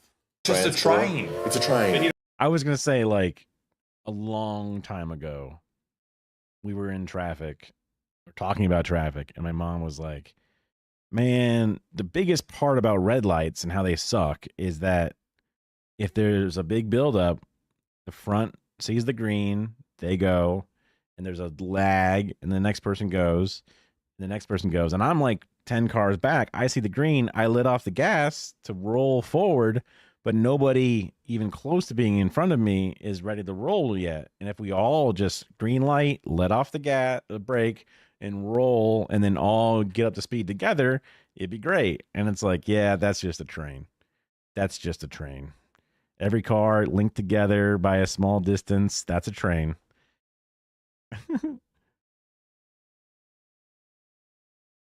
So the number of the beasts was growing. Oh yeah, like the vaccine is they're gonna microchip you, dog. All right, microchip me now, dog. Doge, microchip me. You know, it's like, huh? Wait, you're so inconsistent. Literally only a few years apart, not even like a long time. Yeah, they are. They are. They just don't want to give poor people money. They don't want to give black people money. They don't want to give, even just quality of life improvements to the homeless or something. They just don't want to do that. I don't know if it's like I would feel real bad if we end up giving them something and I realized that they were people this whole time. So just never do that. Never do that. Alec Jones types it. Yeah. Okay, I got to feed the cats. I think they're bothering the shit out of my wife. So I'm going to put an Apollo video on because it's a good one. And he's our follow alert thing. So all right, let me be right back while I open up some cans for the kitties. You want to earn a pine nut? What's this called? Wretch. Yes, good job. One more, you get a pine nut. What's it made of? Waffle. Yes, good job. Wretch. Okay, Apollo, you want to earn a pistachio? 4 questions. What's this called? This is a rag. Yes, rag. Good job. Can you do big bird? Oh, good big bird. What's this called? Bowl. Yes, bowl. What's this called? Metal. It's made of metal. What's this called? Metal. What's this called? Metal. What's this called? Box. No, this is called wrench. Wretch. Yes, wrench. Good job. Here's your pistache. You want to earn a pine nut? What's this called? Wretch. Yes, good job. One more, you get a pine nut. What's it made of? Waffle. Yes, good job. Wretch. Okay, Apollo, you want to earn a pistachio? 4 questions. What's this called? This is a rag. Yes, rag. Good job. Can you do big bird? Oh, good big bird. What's this called? Only one repeat. Yes, bowl. What's this called? Metal. It's made of metal. What's this called? Metal. What's this called? Metal. What's this This is called? so cute. Box. No, this is called wrench. Wretch. Yes. He's so silly. Alex Jones type shit, conservative wild, yeah. It would force you to become a filthy commie. Yeah. I mean, Bernie Sanders is the most consistent man I've ever seen. Just, I love, that was some of the more radicalizing thing is just seeing videos where he's still white haired, but has more hair and looks a lot younger. Just going like, oh, the 1% has 40% of the wealth. The 1%, and a few years later, the 1% has 60% of the wealth. It just, the problems were the same. They just got worse and worse and worse. That's all. Hobby Brown. I said it was metal.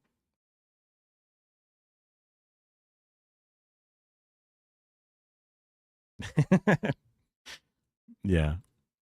I mean, he gets it wrong sometimes. He's not like one of those like birds that's supposed to like get it always right. They don't edit it out, or sometimes they probably do, but whatever. He was hotter when I thought he was a woman.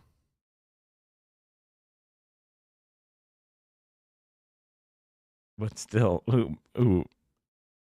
Apollo or Bernie Sanders? Bernie Sanders is a woman? I mean, Bernie is an interesting name for a woman, I guess.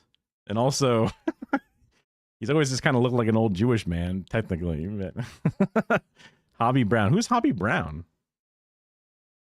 I feel like this is unrelated context, but I'll look it up. Maybe I should look it up off screen just in case. They're so hot. It's a problem. I typed in God Hobby, not God Hobby Brown. I should just get rid of the word God there. Okay. Oh, it's like a. You know what? From the first photo I saw, I also thought it was a woman without even really looking at it. That knowing what you had just said to me, then I'm like, oh wait, of course, okay, right.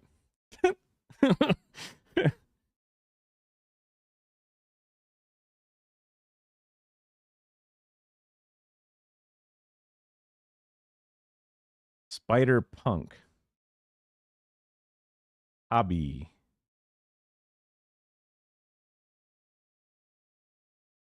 Just because it's a black punk person with large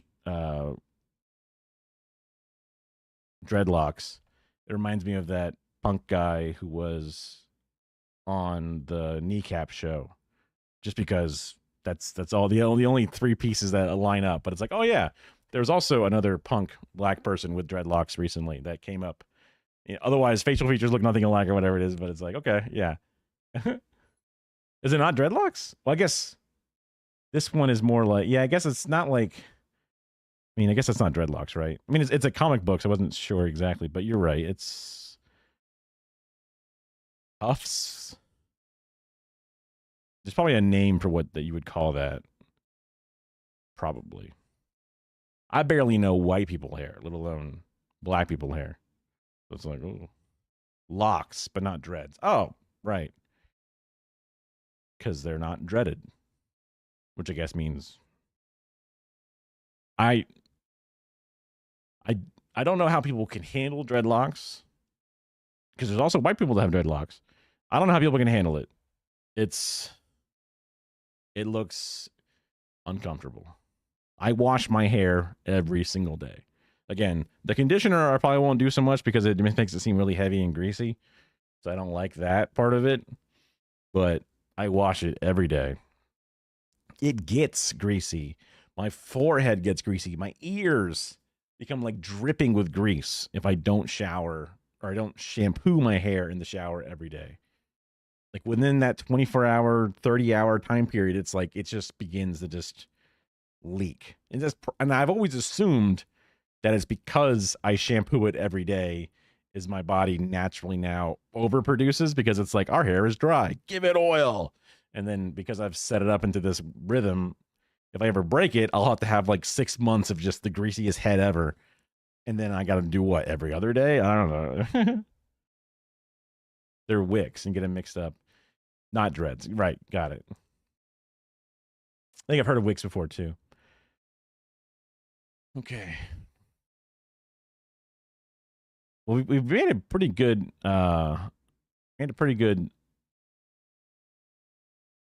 breakdown.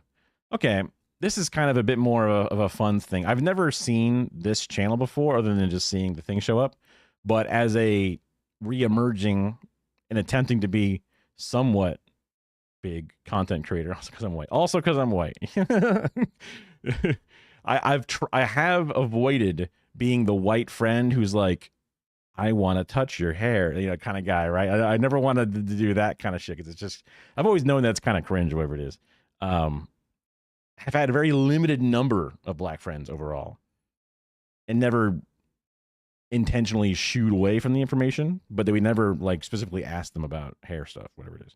So, my bad. I only have a minor, just naturally greasier straight hair. Yeah. I mean, it can get a very slight wave to it at a time, which is like, that's when I enjoy it, just because it has something to it, right? But it is just straight hair otherwise. I can even see on camera, it's just dark, which means it's greasy, which just means it's wet, Yeah, that's just what it means. And I can touch it. Probably I'm touching it too much, but when it feels greasy, I feel like the need to touch it, which just makes it greasier, which is just a downward spiral. Yeah. So Incogni and Delete Me have been services and ads I've seen on YouTube. And I'm like, I would like for people not to be able to dox me and kill me and my family or whatever. That'd be sick, right? To not get discovered and destroyed. And I actually know of some of the Hasanabe circle that uses at least Delete Me, one or two. Nobody's ever heard of using Incognito specifically, but things I've heard of. You touch all your cousins' hair every time you see them. It's so soft. I know that's what people say. I think that was actually a bit on Family Guy. But I was curious because they say that that's what they're not telling you. You know, a classic YouTube clickbait title to make you think that there's something else deeper that you need to know. And if you don't understand it, you're going to be at a loss. So this is a thing that, like a service I was one day thinking I might get. Know some people that have it, but I want to know more about it. And this would be a great video. Oh my god. Such orchestra. I don't know. Delete Me, the simple service that keeps control of your personal data back to you. They intercept the data brokers on your behalf, requesting your data's removal and handle errors. I'm still trying to get the hang of balancing the audio because obviously I have speakers out here. I could put an earphone in, which also changes the whole volume as well. But I never want the speakers to come through the mic, obviously. And I think I've avoided that for the most part. Maybe once or twice it's gotten a little loud. But sometimes what seems too loud to me is just fine for you. And I can also manage my own volume versus stream volume. It's just a lot more tedium to do. But your data could leak again. Your address, employment history, social media accounts, telephone numbers, and much more. Instead of you reaching out to data brokers one by one, Incogni does it automatically on your behalf. See 60% off for the annual plan. So take back control of your personal data today. Ooh, it's looking evil. It's looking bad. All these guys are repping it, but there's like eerie music and they're getting compiled like they're in some kind of damn it. Sinclair Broadcasting supercut. They have deleted my personal information from 678 pages. Why would a data broker delete your information? He looks like Noodle. It's crazy that he looks like a 3D art Noodle. Is this supposed to be Noodle? Like, is this Noodle's channel? This is not Noodle. It just looks like Noodle. It just looks like the guy from Noodle. But, well, not these noodles. But the little art animation dude of Noodle that has this little guy talking. Yeah, I'll see it in here somewhere. That's an ad. Yeah, now he does a lot of like popsicle stick art, but it just because it's the same like V-neck and like brown hair. I'm just like, this has got to be that guy, right? Gotta go. All right. Isn't the entire point of a data broker to collect and retain your information? Like, isn't that their whole business model? When I requested Office Depot to delete my personal information that they had collected about me, like my name and purchase history, they refused to do so because of where I live. If I were nicely to ask General Motors to delete my data regarding what medications I take, yes, that is a real thing, they will also refuse for the same reason. Neither of these companies are considered data brokers, but what, they care more about retaining my data than an actual data broker? That doesn't make any sense to me. Is it because they're legally required to comply? Or do they simply comply out of the goodness of their own hearts? In this video, we're going to find out what a data broker is, how they collect your data, who they share it with, and whether companies like Incogni and Delete Me are a scam or not. This video is not sponsored by anyone. For full transparency, Delete Me has tried to sponsor this channel in the past, but I rejected their offer. That said, I don't know that I would have actually looked into making this video had they not emailed me, so you can thank them for that. This guy's a a major 3D selling art point of specialist, services clearly. like Incogni and Delete Me is that these creepy data brokers collect your data and sell it off to the highest bidder. In fact, their entire business relies on data brokers existing. So let's find out what a data broker really is. It turns out, like with most things, it's more complicated than you'd probably expect. The term data broker itself is a pretty loose expression, covering all kinds of different companies. I actually suspect the reason Incogni and Delete Me use the terminology data brokers is intentional, as it's almost too broad to actually describe what's really going on. Okay. There are 5 major categories of data brokers. I'll quickly give you an idea of what they are and what they're collecting, and then we will dive deeper into each category. I mean, yeah, because if I was going to pay for a Delete Me type service or whatever it is, I would not be like, all right, I've got to pay this monthly fee or whatever it is to keep Best Buy to not have my, browsing history on their account page website. Like, that would not be my concern. My concern is my home address somehow viewable via my Best Buy reward points or something, and I would like that to be expunged. It would be more the critical pieces of data that, because the rest of that shit I don't give a fuck about. They say it's worth stuff, I guess, probably in a mass scale, but on an individual basis, it doesn't fucking matter. The most common type of data broker that data deletion services work with are people search services. These are companies that act like modern-day phone books, but online. Much like a physical phone book, they're available to pretty much anyone, and often I've Googled around because it was like I was doing a project for the DSA where we were looking up people in like different like little like it's so weird, like the Tampa Bay, Florida area, and I think a lot of the South is like this incredibly atomized base of municipalities where every county has the unincorporated pile of everything in between, but like there's just like 5, 6, 7 little mini cities in what would normally be considered just one small like borough of New York or something. That's pretty good, actually, because even if they get something, they're getting inconsistent information and they can't trust any of it. Even if they find the real one, they don't know they found it. And it's like, because I'm looking up there what Zoran's doing, and I'm like, dang, that's awesome. But like every borough is all voting for one mayor, and like they all work and they have this like common purpose and they can organize together. And then I look at like any of the things in this area, and it's not like that at all. Like the entire Tampa Bay area should almost be one city if you're going off of the New York model or whatever it is, but we don't operate that way at all. And it just atomizes, separates, creates this impossible to get anything done. And even if you get something done, it's only done for one small pile of people. Sucks.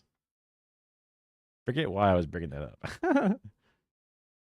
have a majority of the important information posted for free. Then there are marketing data brokers. People searches, because I was looking up the different city councilors and mayors for these few different like little small local municipalities, and I would find a name and I'm like, okay, they wanted me to put what their political leaning is, and the only thing I could do was just Google their name and try to see if I can find somebody that is clearly that person.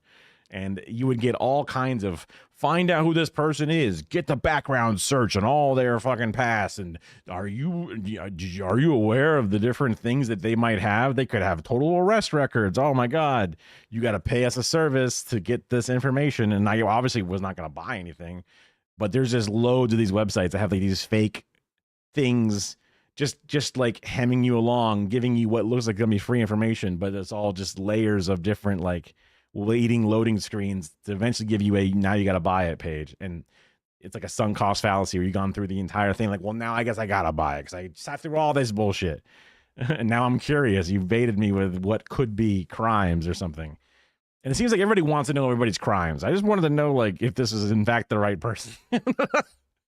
So yeah, there's a lot of those places out there, the people searching. These companies gather large amounts of information about your online activity and put it into pools of certain behaviors, otherwise known as inferred data. We'll dive into more detail as to what this looks like in a bit. If you've ever applied for a car loan or gotten a credit card, you'll be familiar with the next kind of broker, financial information data brokers, otherwise known as credit reporting bureaus. This category is dominated by 3 companies, Experian, Equifax, and TransUnion. They track financial things like payments to your phone bills, utilities, when you pay rent, payments to loans, when you apply to lines of credit, or even when you have your credit checked at all. In a similar... That's kind of fucked up. Isn't that already built into the credit score? I mean, the credit score itself is also fucked up, but like they have to give that information to the credit scores. Like if that information is not already automatically given, then the credit score is already kind of flawed, and they're only based off how good this other one is, which is not useful. Nice. Vein, there are risk mitigation data brokers. These are companies that track your identity, often for preventing fraud. When you apply for a job, or even apply for an apartment, this is how they do background checks. They work with risk mitigation data brokers. The last on our list is personal health data brokers, by far the creepiest in my opinion. These companies track health-related data, like when you purchase an over-the-counter medication, or even your search history of a health-related topic. None of this data is protected under HIPAA, so these companies go nuts in collecting and selling this data to pharmaceutical companies. Before we start diving into these categories, I want to call wow, people in this area buy Robitussin. So either they're getting really sick or they're getting really high. We're not sure which, but they're doing it a lot. Well, the last 4 on this list are a vast majority of the data brokers that make up the term data brokers. Services like Incognito and Delete Me really only scratch the surface when it comes to deleting your data. You know what? I want to mix it up today. We're going to start with a category that just gives me the creeps. Personal health data brokers are, in my opinion, the worst kind of data broker. They collect an obscene amount of highly sensitive information with almost no regulations at all. To help showcase what I mean, I'm going to use the privacy visualizer. First, they collect health data, which seems pretty obvious. This would be direct health data from something like a smartwatch or an app that tracks health metrics, but they opt to share that information for some reason. We'll explore an example of this in a moment. Usage data depends on the service or tool in question, but how you use it can sometimes qualify as health data. An example of this would be something like a smart toothbrush. The usage of these tools can indicate certain health patterns, hence the category of usage data. If you've ever searched for a health-related product on Amazon, guess what? They will sell that information to a personal health data broker who will then sell it to advertisers. And would you believe it? We have a category for that. It's search history. Similarly, if you've read a few health-related articles... That's good. There's a doctor in the Tampa Bay area who has my first and last name, and he was 50-something. He must now be like 60 or something or whatever. So I don't think that people would ever confuse me for him just because... wrong age, way smarter than me, you know. But I forget if I come up a little bit. I guess now that I'm like on content, hopefully, I guess I will. Dr. Phil, not quite, no. Dr. Sniffin, Dr. Jason Sniffin. That's my name. That's why I'm Sniffin J. It's literally just last name, first initial. Which, you know, I kind of cooked myself by just immediately putting my name out there, I guess. I'm like, well, fuck. It's just an interesting last name, and I'm not good at coming up with witty ass usernames, but it is what it is. We'll see.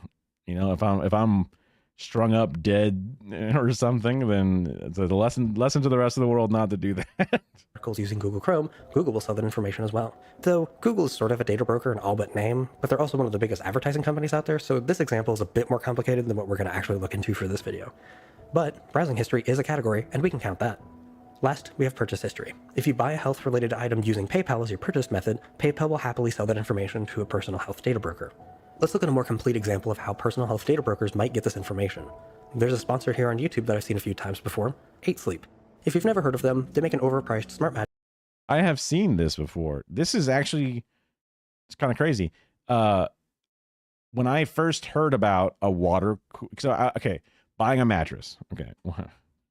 Buying a mattress was like, all right, before I was sleeping on a free motel mattress because the motel would change its mattresses out every year.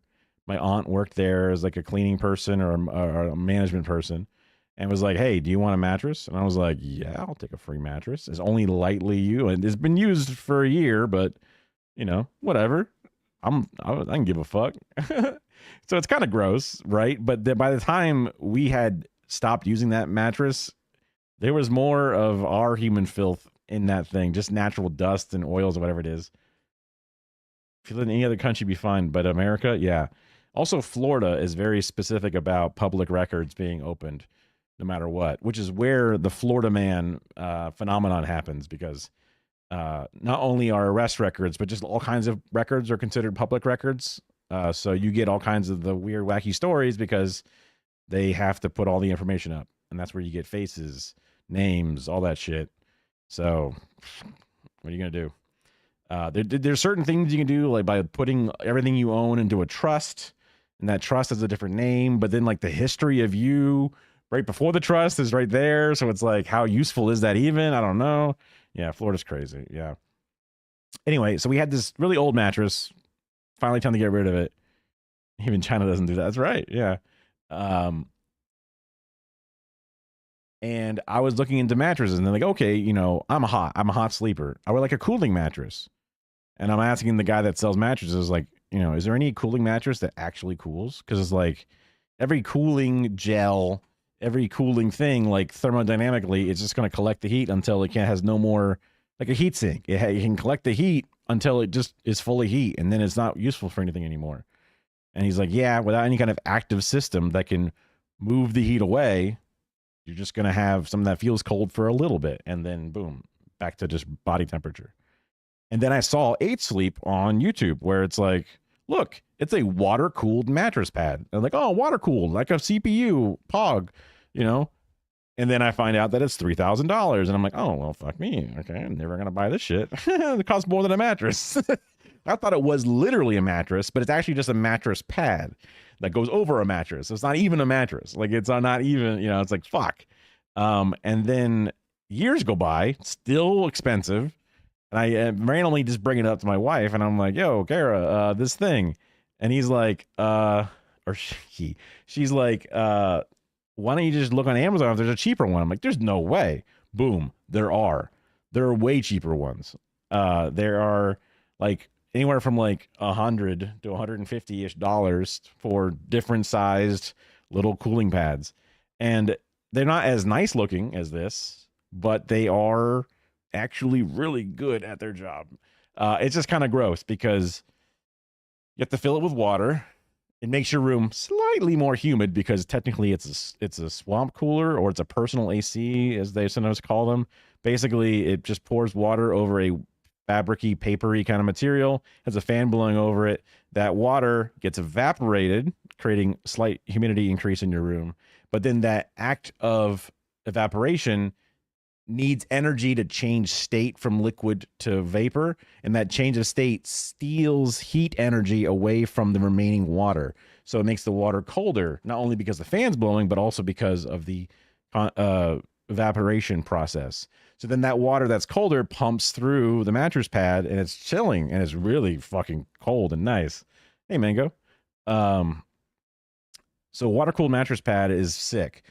But it's annoying because you got to refill it with water all the time because it's slowly evaporating out. And then you got to like clean out the tubes and shit because it'll get kind of gunky because it's just what it is. And that's annoying as fuck. But if you're a hot sleeper in a hot state, it is fucking nice. Basically, yeah. I mean, like, let's see. Like right now, I'm in an air-conditioned room. So we're rocking a 79. We're rocking 79 at 35% humidity. And I go anywhere between 77 degrees and 79 and 39% and 35% humidity. You know, the air conditioner's job is to remove water, but it does its best. Hopefully your house is sealed up enough to not let in that humidity, but you let the cat outside, the humidity just pours in, and that's just more work for your air conditioner to pump out. We run the house a little warmer, and then I have like an overhead fan that blows air on me, which can be annoying because then little hairs will get in my face, and I'm like, get out of there. But it's way more efficient to run a fan nearby than to get your house 72 degrees because your AC will never stop running. It'll fucking break down faster. It'll use an insane amount of electricity. So you just say, fuck that, you know. So Mango, we're watching this thing on the different apps that like Delete Me and Incogni that remove your data publicly. They're usually services that are advertised on YouTube. This guy's kind of looking into what they do and what they don't do. 93 humidity today. That's a lot of humidity. I mean, if I look at what the humidity is outside, I should be smart and open this up and like woof. Woof. Woof. Does it even say the humidity? That's precipitation. Shit. I opened this window with the thing new to open. Sort of a bitch. Weather. Humidity will be 91%. I was gonna do like an image screenshot, but fuck it. It's not. Humidity be 91%. So even though it's 76 degrees outside right now, it feels like 79 degrees. The high of today, now with the Weather Channel, looks like it'll only get up to about, I don't know, 84-ish. There's a lot of rain though, so that's how to keep it cool. Yeah. I mean, if your humidity is in the 90s, that's, I don't know if that's like cloud moisture and shit. I don't know what it is. But it sucks. It sucks ass. It sucks ass. Mattress that tracks your sleeping patterns and keeps you cool while you sleep. Great, that all sounds cool. How do they fit into this picture of personal health data brokers? Well, they clearly state in their privacy policy that they sell usage data to advertisers. This means that your usage of the mattress and the attached services are sold to companies who can use that information to show you health-related. Oh, he sleeps every night. Interesting. Interesting. Thank you for the data. Fucking 8 Sleep, just making bank, selling useless data, in my opinion. I don't know. What else could it be? You sleep on it X hours a night? Like, is that what they're trying to... ads. What does that look like? Well, let's say you've been having a hard time sleeping for a few nights. That data could be sold to a pharmaceutical company that makes sleeping pills, and then you'll start seeing ads for said sleeping pills. Or, let's say your heart rate is a little elevated while you sleep. They can now show you ads for heart medication. Heck, that heart rate tracking thing can be used for all kinds of weird things, like understanding how you interact with other platforms, like Facebook. If Facebook shows you...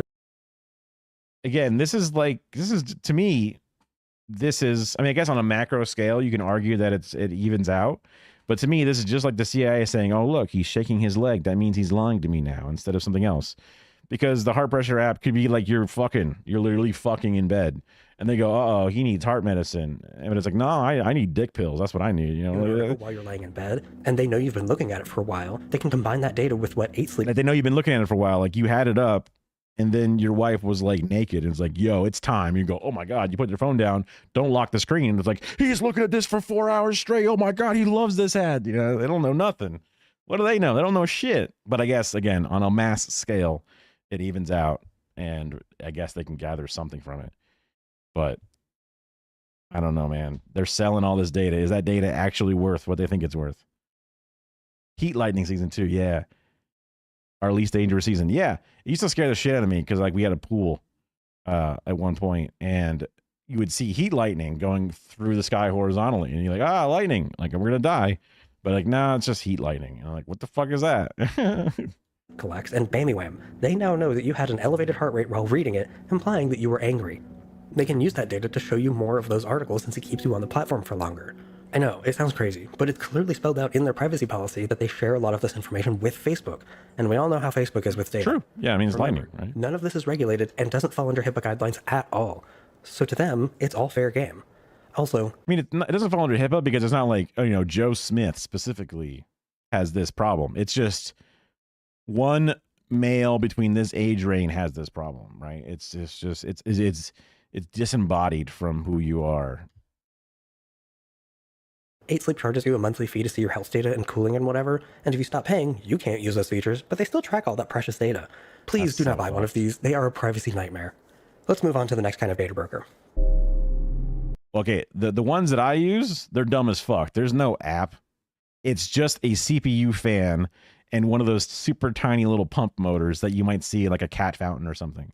That's literally all it is. And then just tubes. You're paying mostly just for the infrastructure of a giant pad with tubing routed through it and then the plastic frame that holds all this. So like charging $100 or $150 for these things is kind of a scam, honestly, considering it's just a few pieces of plastic and a mat, but it is a big mattress pad that has watertight seals all through it or whatever. So it's like, okay, I guess. I don't know. Risk mitigation data brokers are probably one of the most overlooked kinds of data brokers out there. They are most commonly used in scenarios where your identity needs to be validated for, believe it or not, mitigating risk. Like I mentioned earlier, if you've ever applied for a job or sent in an application for an apartment, they often use risk mitigation data brokers to make sure you are who you say you are, and you don't have a history of doing quote-unquote unfavorable things. I don't think sleeping at work would be considered unfavorable. I don't know. Maybe they're just finding funny job stuff. 75 feet in the air would definitely make it more dangerous, I suppose, with heat lighting. Is it possible to buy your own data? Maybe they don't have it individualized, again, for that same reason. I imagine if I looked at the data that's supposed to be for me, I'd be like, hilarious, this is all wrong. Because, I mean, how often do I get ads for things I already own? And I'm like, you fucking idiot. You spent money on an ad to the guy who already fucking bought that thing. You've tracked me buying it. I've got Gmail with the fucking thing and the order receipt and the you should fucking know, you fucking idiot. You're wasting your money. So I'm always like, they're dumb. But I don't want to like overly like assume that there's nothing nefarious going on or whatever. Things. With a job application, that can be things like changing jobs rapidly, or in some instances, working multiple jobs. With an apartment, it can contain things like rental. It's getting late enough where it's like, I feel like I need to floss. Probably gross to watch me floss here. Totally not flossing. History, late payments, and other similar items. If we plug this into the privacy visualizer, here's what we get. First, they collect contact info, which would be things like your name, current and previous addresses, phone numbers, and email addresses. This doesn't seem to be collected in all cases, but identifiers are still pretty common from what I found. This comes up when the data is aggregated to identify you under one unique identifier, rather than your name. Though this normally does come in addition to your name and other contact information, but it still counts. Next is location. No, they aren't tracking where you are all of the time, just things like your address and addresses related to you, like your work address. Lastly, there's financial information. This can sometimes contain things that would show up on a credit report, such as a list of debts, payment history, and other similar information, which leads us perfectly into our next data broker type. You may recognize this category by another name, credit reporting bureaus. If you live in the United States, this is data that you cannot opt out of or have deleted at all. This is all of the information that makes up your credit score, which is captured by the major companies, Equifax, Experian, and TransUnion. The information they have is used most often when dealing with creditors. If you want to get a loan for a house or a car, that's all tracked. If you get a credit card and pay it off every month, that information is reported to these companies. If you get a dozen credit cards and they're all maxed out and you're always late on payments, guess what? They track that too. This data is considered highly sensitive, as if it gets breached, you're at much higher risk of identity theft. What's that? Equifax had a data breach a while ago? 15 million users, you say? Oh, and what's that, you say? They're not only still a wildly successful company, they have also wedged themselves so deeply into our economic system that you're not allowed to opt out of this data collection, despite their very traceable history of mishandling it? Dang, that's pretty darn annoying. Anyways, here's what these look like on the visualizer. Financial information contains things like your credit score, the debt you're in, the creditors you've applied to, any late payments, and even how much money you make. Purchase history is generally limited to major purchases, but it still counts as purchase history. Location, once again, is mostly just your address. They don't really care where you currently are. Identifiers, as they have sort of a profile on you that can have an ID associated with it. Also, your social security number is technically an identifier. Contact info, including your name, address, phone number, and email address. And sensitive info, including things like your birth date, social security number, and I mean, your credit score is something I'd consider to be pretty sensitive information. Next up is marketing data brokers. This one is fun, I promise. The goal of a marketing data broker is to acquire vast amounts of indirect user data to sell to companies looking to advertise their products. Much of this is done with something called inferred data. Another common misnomer for this is user personas, but those are normally made up people that can guide what inferred data is actually sought after. Sure. To help show how this works, I'll need 100 volunteers. Great, hi everybody. As it currently stands, I don't know anything about these 100 people, so to help me identify them, I'll ask a simple question that might describe something they do. To make it a little more clear, I'll highlight the tile they're standing on to represent if they do the thing in question. Let's start off with a pretty specific example. Of the people here, who has shopped at Target within the last 6 months? Great, so as you can see here, 54 people in this sample fall under this description. If you imagine the general scale of the amount of people who have shopped at Target within the last 6 months, you can imagine that the number is far too high to properly identify any one person. This sort of feels like it identifies you, but without actually identifying you. It's sort of like a giant game of Guess Who, but without names. Let's see what other groups we could apply here. So we have our 54 people who've shopped at Target. Let's highlight the people who live in Atlanta, Georgia. Okay, that's 20 people in our sample. What about people who drink coffee? People who listen to punk rock music? People who have a commute between 10 and 15 miles to work? Who here owns a PlayStation? Anyone here love dogs? Who here has recently watched an educational video on YouTube? What about the people who are concerned about privacy?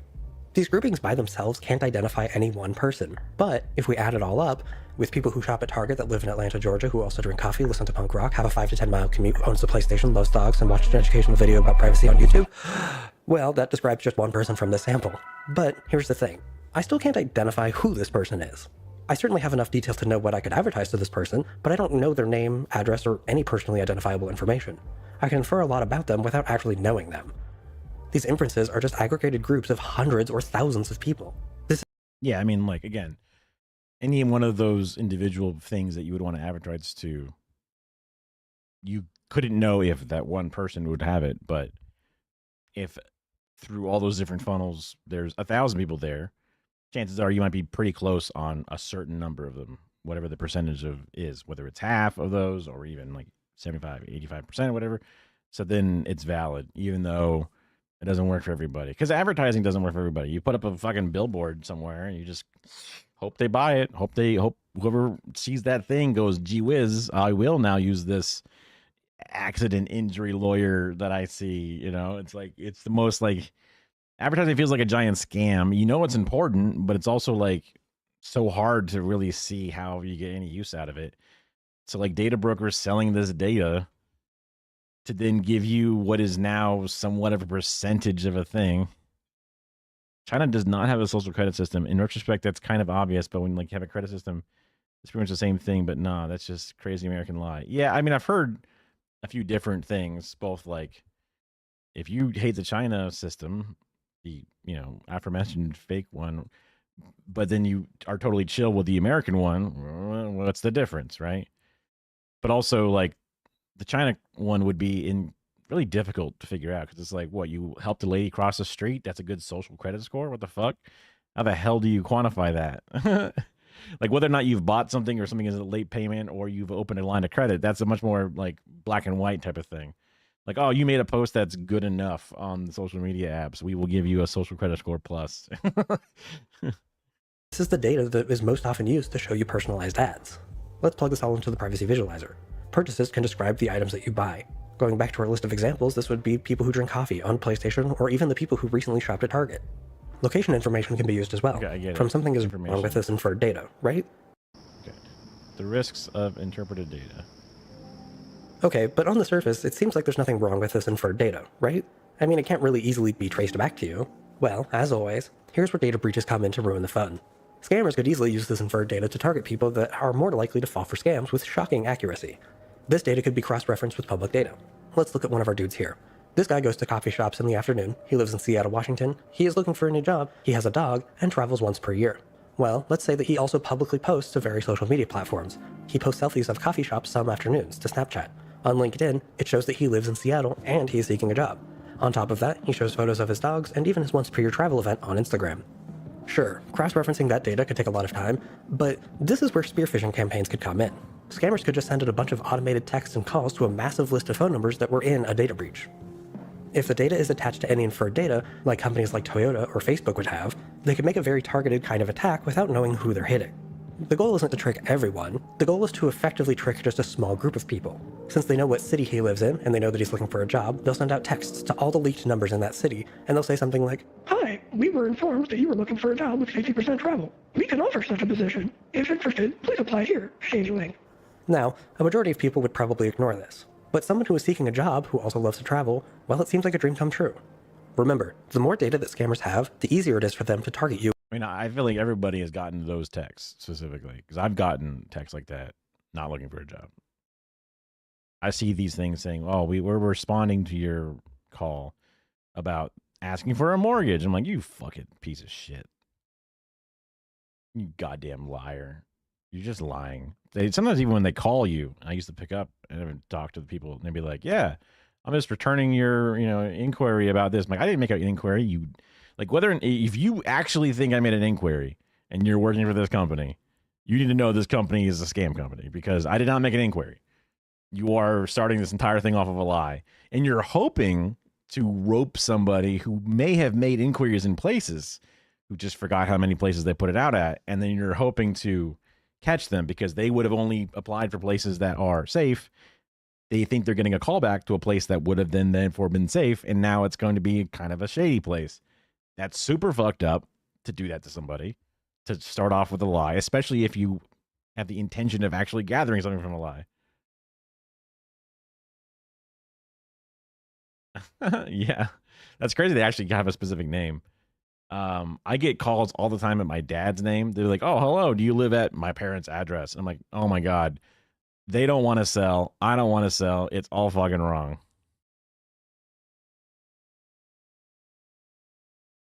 When you the St. Pete Pride entered into the raffles, yeah, because all that information is going to get put into a pool or whatever it is. This is one of those things, yeah. So you're gonna get some of those callback ones. We get a lot of spam either way, honestly. So sure, I guess now we might have a higher percentage of it. I just ignore it. I'm happy to waste their efforts if they try to hit me with spam because I'm just like, and then that's a small cost that they're now losing out on. It makes it more inefficient. It's fine. It's fine. Not best practice, but it's fine. It's fine. That's Kara, that's my wife. In case, yeah. Not sure. You in a very specific way. This perfectly leads us into our last data broker category, people search services. These are simply the evolution of physical phone books being migrated to the digital realm. If you're too young to remember, there were these companies that would basically track everyone's name, phone number, and sometimes even their address, and they would print it out in a huge book that they would send to everyone in the mail. They'd even... By today's standards, you get like, what the fuck? That's crazy. Attach them to these things called phone booths. How fun. Anyways, all this information was moved online, and they obviously put that directly identifiable information like your name, phone number, and address in there. The thing about the online world is that you can also have an online presence. So some of them started tracking things like social media profiles. Some of these companies took it in a weirder direction by adding other public records like arrest records, property records, and more. More specific information is normally behind a paywall, but for everything else, like your name, phone number, address, and even social media profiles, can all be seen for free by anyone. Who's looking? Sometimes it can be landlords who don't want to pay for those risk mitigation data brokers. Private investigators are probably pretty pleased with these kinds of services. Actually, any weirdo on the internet, which has been problematic for supporting things like doxing. And there was even a reality TV show that used these services. I think it was Catfish. Okay, so this can be pretty creepy. That's crazy. Now we need to ask the scary question. Do people search services comply with data deletion requests? Weirdly enough, a vast majority of them do comply. And not all of them are even required to comply. Many of these companies are based out of states that are not required to comply, yet they comply anyways. From what I understand, they do this to avoid future regulation, legal pressure, and just bad press. Well, that's a good thing. You can delete information using the forms on the websites normally linked at the bottom. In the description, I've linked an amazing guide on how to delete your information from a bunch of these services for free. Actually, these are the most common types of data brokers that services like Incogni and DeleteMe work with, so things are starting to make more sense. In fact, let's finally talk about data deletion services. Well, if you're a minor, they're supposed to auto-expunge, right, at a certain date. And then sometimes there's like a cost of, or not a cost, there's like a, like a time period where they're supposed to do it naturally. Yeah, there you go. Yeah. These are companies like we've been talking about, Incogni and DeleteMe. Some other examples would be Mozilla Monitor, Aura, Opry, OneRep, and Atlas Privacy. I mean, if you're out of jail or prison or whatever, you've served your debt to society, it shouldn't fucking matter, right? Basically, technically. At least if it's not one of those ones where it's like, oh, pedophilia, like, oh, one of those ones that we don't think we can actually figure out a way to cure that one yet or whatever. So like, oh, you stole a candy bar. Who gives a fuck? Problem solved, you know? You served you did your time. Why should that fucking matter? Theoretically, literally, as the system is supposed to do, it's supposed to not matter. So why do they fucking keep track of it like that? Gotcha. I forget. So is jail jail the one that you're convicted in, or jail the one that you wait to see in a court date or whatever? Or is prison the one that they put you in when they're holding and you get bail out of it? I forget. I know that there's jail and prison. I know they're two different things, and a lot of times people just use the two words synonymously. I always forget. I can just look it up, but literally just wanted to lock you in the prison system. Yeah. Well, then it makes sense to get that shit expunged then. Jail is pre-prison. Gotcha. Okay. Never went to either. Perfect. Yeah. Well, again, I guess you didn't rehabilitate then. But also, if you never went to one, then that means that you weren't even, like, arrested for a crime that you then needed to prove your innocence of. So, like, then you're good. Should be. Unless they've, like, arrested you and you were in the cop car, but then they let you go before they took you into the precinct or whatever. Yeah. All I know is what I've seen from, like, fucking cop shows growing up and, like, movies. So I was a goody two-shoes boy and what eventually became, by the time I was like of age to even be arrested for anything, in like suburbia. So you'll never rehabilitate over my dead body. Privacy. I'm certain there are more than that, but they all work in the same way. They offer to delete data that's been collected about you for mostly people search data brokers. Most of them use automated systems to make this possible. However, in the case of DeleteMe, it doesn't really seem like it's that much faster than doing it yourself. Let's break down one of the sponsored spots for DeleteMe. Just like my VPN video, I am not being critical of the creator shown in this video. I'm being critical of DeleteMe and the script they provide to creators. That's it. It's been a little over 6 months since I first told you about DeleteMe, the simple service that gives control of your personal data back to you. In that half a year, DeleteMe has reviewed over 4,000 listings from data brokers across the web for me. This is sort of misleading in my opinion. That 4,000 number really makes it sound like it's from 4,000 data brokers or something, but it's actually 4,000 individual items. So, let's say one data broker has your name, your personal email address, your work email address, your phone number, and your last 4 addresses. That's 7 listings in this example, but just one data broker. They all do this, by the way. Here, I'll use myself as an example. Before researching this video, I used Mozilla Monitor. They showed that from one data broker, there were 3 email addresses, 1 phone number, 9 addresses, and 4 family members. Of that information, only 8 of the items were actually correct pieces of information. The others were incorrect emails. The phone number wasn't one that had ever been mine at any point in history. Some of the addresses were wrong, and even the list of family members contained people I have never heard of before. All of these data deletion services will count this as 17 removals, but it was all from a single source. Ew, what the fuck? That's crazy that those, I mean, I act like it's surprising or whatever, but the fact that those laws exist in the books anywhere close to today really should not happen, right? That's that should not be a thing. But I've one of my commonly thought about ones, I was gonna say favorite, but is like they say he was walking with purpose, so that's why I had to, you know, fire or whatever. He was walking with purpose, so that's why I was scared. And it's like, what the fuck is walking with purpose? Like it's supposed to be this thing that you know when you see it, but it's just walking, dog. It's just walking. You know what I mean? Like it wasn't even running; it was walking. You know, it's like. But that's not, I don't feel like that's like in the books. It's just what I would hear them say as a justification when they're like, you know, giving a fucking post-mortem or whatever it is on a situation. But if literally walking with purpose is a crime that they're allowed to detain you for or something, that sounds like what that shit is. Half of which wasn't even my data. Do you see how these numbers feel bigger than they really are? And it's removed my personal information from almost 80 of them. Let's rewind for a moment back to that screenshot. There are 26 data brokers in this list. Of those, there are over 4,347 pieces of information, and of all of those, Delete Me has removed 38, which is very likely from a single data broker given how big that other number is. So, they're claiming to have spent 9 hours contacting.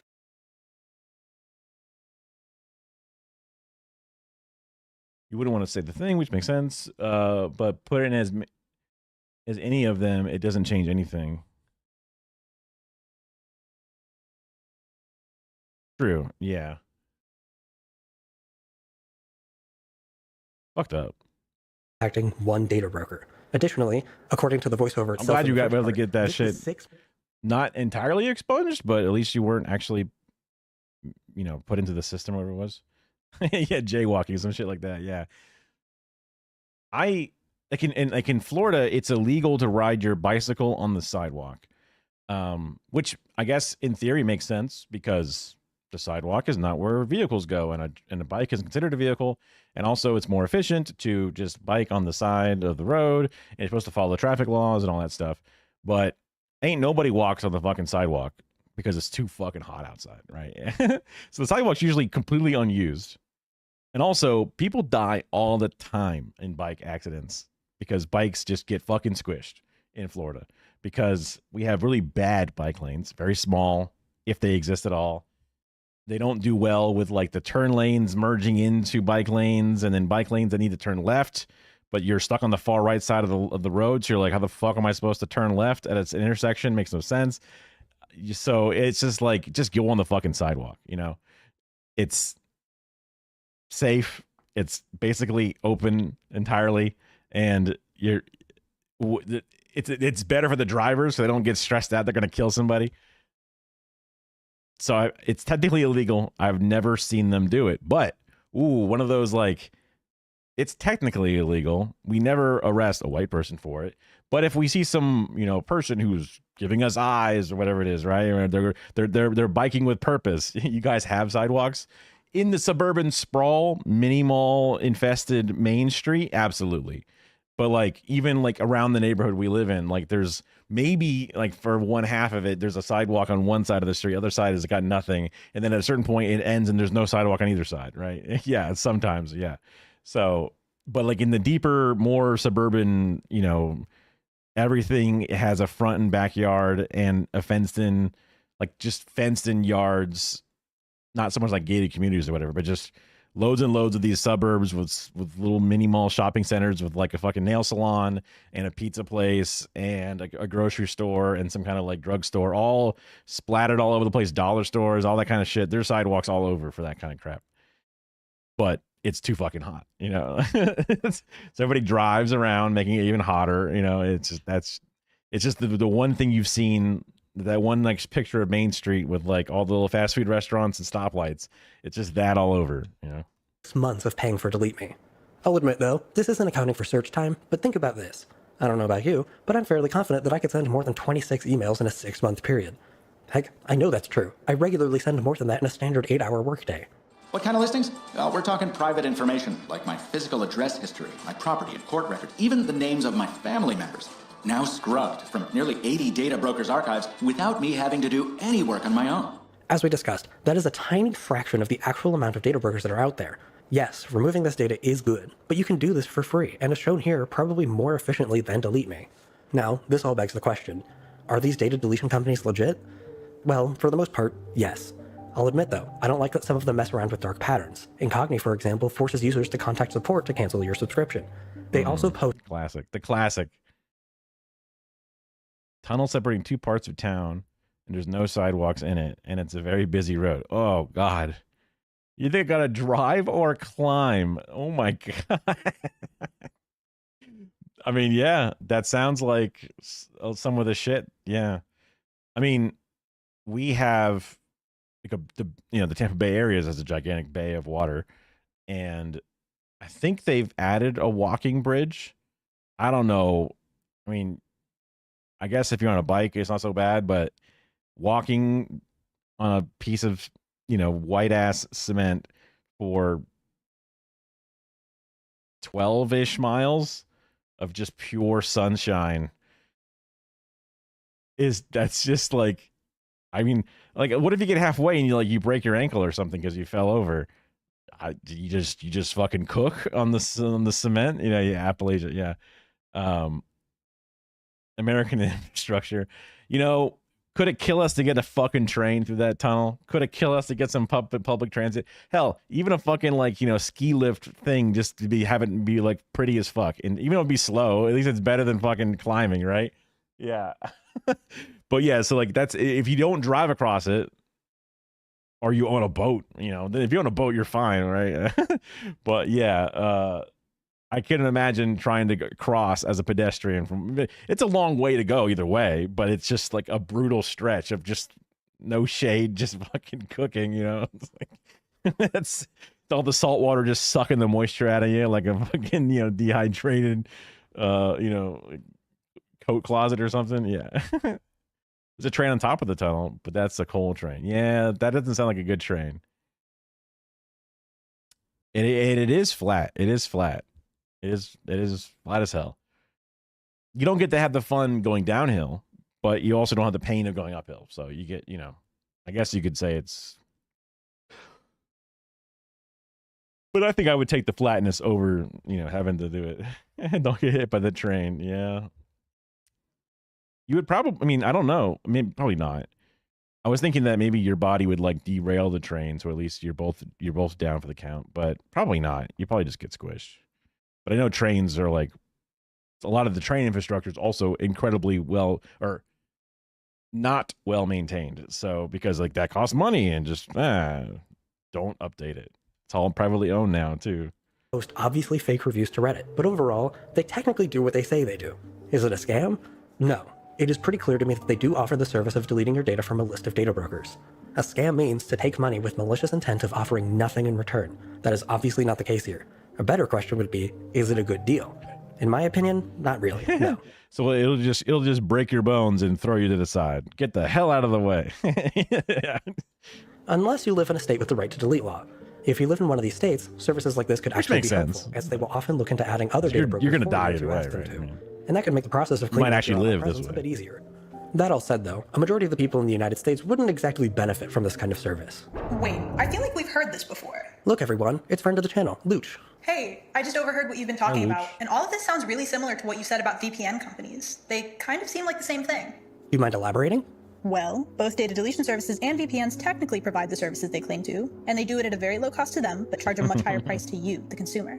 Most people also don't really need either service. VPNs provide a solution to a problem most people don't normally face, and in the case of data deletion companies, all of that information you're trying to have deleted will always be replaced, unless you're a resident of a right-to-delete state. Even if you do live in one of these right-to-delete states, you would still have to manually request that your data be deleted by every other data broker in the country, and that is a time-consuming task. There are over 1,700 registered data brokers in the US, which is much higher than the 200 or so that these companies actually delete data from. But it's important to note that only a handful of states have laws requiring data brokers to actually be registered, so in reality that number may be much higher when we take into account the unregistered brokers. It's estimated that worldwide there are over 5,000 data brokers. Oh, and as it turns out, Incogni is owned by Surfshark, and Surfshark is owned by NordVPN, so at the end of the day it kind of is just the same thing. Funny how that works. Fantastic points. Thanks for the extra insight. Sure thing, man. I'll let you get back to it. Thanks for stopping by. This has me all thinking, are we just looking for a new company to hate on? Hear me out. After the honey scandal, people started giving these services the stinky eye because it felt too good to be true. As we just learned, it's not as wonderful as they make it seem. They have good marketing, but it's just a simple tool that can only do so much about the actual problem. These companies are just taking advantage of the fact that data brokers run freely with no restrictions. It's an infinite money glitch that they're just jumping on before regulations eventually catch up. They're not the source of the problem, nor are they the solution to. That's what I always thought about it, though. Allegedly, is the infinite money glitch thing, where they're like, oh, we collect all this data, it's so important, and we'll sell it to whoever gets it. They gather it for free from things, or for very cheap from things, and then they sell it for, I assume, a prop, obviously. But it's just like, you're just kind of like, you're gathering nothing, and then you're providing what feels like nothing. Like you get a spreadsheet given to you for a price, and then you hand it back to somebody for a price. You might even compile it in an automated spreadsheet between it. And it just seems like it's just a lot of nothing. A lot of nothing's happening. Like technically there's stuff, but it's almost just an autocomplete. It's just, I don't know. It just, and there's an infinite money glitch in this. 5,000 data brokers collecting blah, blah, blah, just selling, doing, moving. It's just like, what the fuck? You know, work is fake. Unless you're on a scissor lift, you know, doing fucking actual things. Because then I guess that's, you know, that's someone's got to do that shit, you know? Someone's got to fucking hang up all the power lines. Someone's got to dig the dishes. That's real work. Even taking out the trash, that's real work compared to the bullshit that, you know, that shit is. But they get to make money and be millionaires, and that's like, that's good. They're good, hardworking people. Whereas the actual hardworking people are pieces of shit for like trying to get disability, or they're getting hurt at the job or something.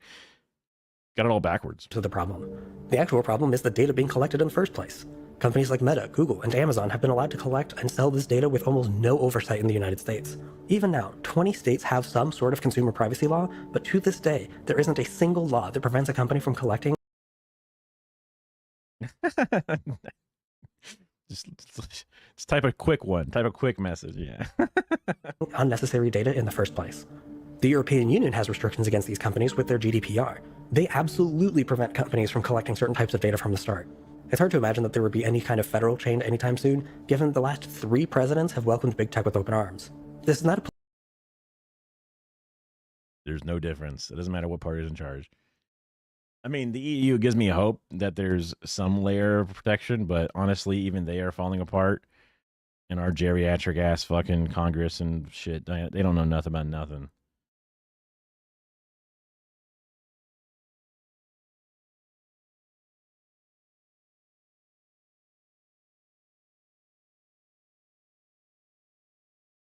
Is that, you mean one that you typed, or was that one from the video? political jab at either side, but instead at both. I have not noticed a typo. But I'm so illiterate, I can't, I probably... I'm rereading the message like 4 times. Oh. Yeah, I would never notice that. Oh, schizophrenic. I literally just start reading the long word and go, I know what that is. I'm not even going to bother. It's too many letters. Both Democrats and Republicans have enabled companies to have this kind of power. Both Democrats and Republicans have failed to protect the people they're supposed to represent. I mean, even the CEOs of these companies aren't protected by their own data collection. Mark Zuckerberg's personal information has been breached from Facebook data breaches in the past. That's funny. Okay, so what can you do? It might feel a little counterintuitive to what I just said, but call your local representative and demand for better privacy laws. Even the states that have good privacy laws can be greatly improved. Be loud, be annoying. You have to pretend like these local representatives have never heard about what you're talking about before. Be loud, but be clear in your language. Be specific. For example, I don't like that companies are allowed to collect data that is solely used for targeted advertising. It is oftentimes greatly mishandled and results in getting leaked to scammers, which costs Americans hundreds of billions of dollars every year. If you want to learn more about how data breaches lead to scams, watch my video about that here. When talking to your local representative, give clear examples. Identify what companies are doing this and show it in their own privacy policies. Here's an example. Spotify shares data with these 94 companies by default, and I think it's unnecessary for a company that streams music to have all of this inferred data. Data that is retained for any period of time is at risk of a data breach, which hurts consumers. When these 94 companies are also given access to this information, it stops being a question of if there will be a data breach, rather, when will one of these 94 companies get hit with a data breach? In 2024, nearly half of all companies in the United States experienced a data breach. Using that information, we can reasonably assume that 47 of these companies will experience a data breach. If there were regulations in place to prevent Spotify from collecting this information in the first place, the risk of a data breach would be greatly reduced, as the unnecessary user data wouldn't be there to begin with. Hackers wouldn't have as much incentive to hack Spotify. Here's another example. General Motors knows what medications I take, and they infer my intelligence through various sources of data collection spelled out in their privacy policy. This is an inexcusable abuse of... I mean, I get it. It is technically, even though it's not identified down to the individual, but they've tried to factor his intelligence. It's like bullshit. Bullshit. You can factor his intelligence or this one data points level of intelligence. Even intelligence isn't a real thing. IQ isn't a real thing. People's abilities to perform on a test goes up and down depending upon if they had a bagel this morning or not. Like, people change over a week and a month. People get sick and they can't think straight. And then, again, on the mass scale, it does help slowly create a model in a position or whatever it is. But like, I guess this is my most lay down and take it kind of mindset, because I'm just like, I just don't think it's that much of a problem. Can you react to a video? Can I? I can. Will I? Well, that's a whole different thing. That's a whole different thing. That's a whole different thing. This is a video on Delete Me, Incogni, and etc. other types of apps. Because I've seen those ads on YouTube, and also I would like to not be doxxed and murdered and have someone wear my skin. That'd be sick. So I've considered these things at one point, and I've even had colleagues recommend one or two of these platforms before. So it's like, whoa, this is a thing talking about these things and how they work. So I figured I wanted to learn more about how it all works. And then I'm pontificating about how much can the data really matter? Because GM has his medical purchases, and they've tried to infer his intelligence based off of certain points. And I'm just like, what feels like useless data to me? And they're buying and selling it, acting like it's a big fucking deal. And the company is buying and selling it, acting like it's a big fucking deal. But I'm pretty sure they're both just they're trading nothing. Yeah, I mean, these things seem to cause problems. Like, I was joking earlier about how I buy the battery, and then I get an ad for the battery. I'm like, bro, I already bought the battery, you idiot. I already own it, I guess a battery is a bad example because you might buy more than one, but you get the idea. I get a targeted ad because at one point I searched for it. But yeah, but like, you should also know that I fucking bought it through the Google Gmail confirmation, shipping, received, all that bullshit. You know it, right? You're supposed to know it. But just being like, privacy doesn't matter, that's probably a very exploitable problem to just let ride.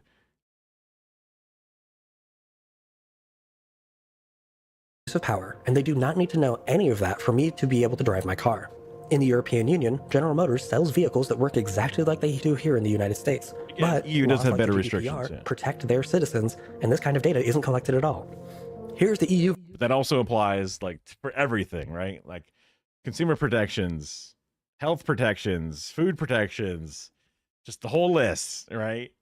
You could call it woke and lib or whatever it is, but like they don't get the same fucking cancer. They don't live next to the coal mining, town where the well water gets infested and has a sheen to it. And they go, wow, what are you gonna do? They don't have the brominated vegetable oil in their fucking Mountain Dew alternatives like we do. It's just like, I would like to have these protections, even though I don't even think the data thing is as big of a deal. And I think it's kind of a waste of money and it's just a big fad that they're all buying into. Even still, I'll take the better regulations to prevent these things because fuck you. Get a real job. What the fuck? Version of the privacy policy for General Motors, and here's the US version. It's clear why they collect as much as they do here. There are no regulations to protect consumers. If you want something more actionable on your end, fight back with your wallet if you're able to. For example, stop using Gmail. For years now, they've read every single email that you get, which means that every purchase you make is now valuable data that they can sell to advertisers. I'll note that this can take a very long time to fully transition away though. It took me an entire year to move from Gmail to StartMail, and even then, I faced minor inconveniences with services that I forgot to move over. It takes time, so be patient. Another thing I'll always advocate for is to block all the ads. A big point of this data being collected is to sell to advertisers, so start blocking them from making their money. Show that we don't want to be tracked like this. I've heard other creators compare this to piracy, but I disagree. Blocking ads is not piracy. I understand. The carnies are in town. Watch your wallets, folks. The carny. Come here, little girl. I want to pick you up. Come on. There you go. Little one. Oh, okay. On the desk she is. Want to sit down? You want to sit down on the pillow? She likes the pillow. Oh, here she does. Here she goes. Here you go, little girl.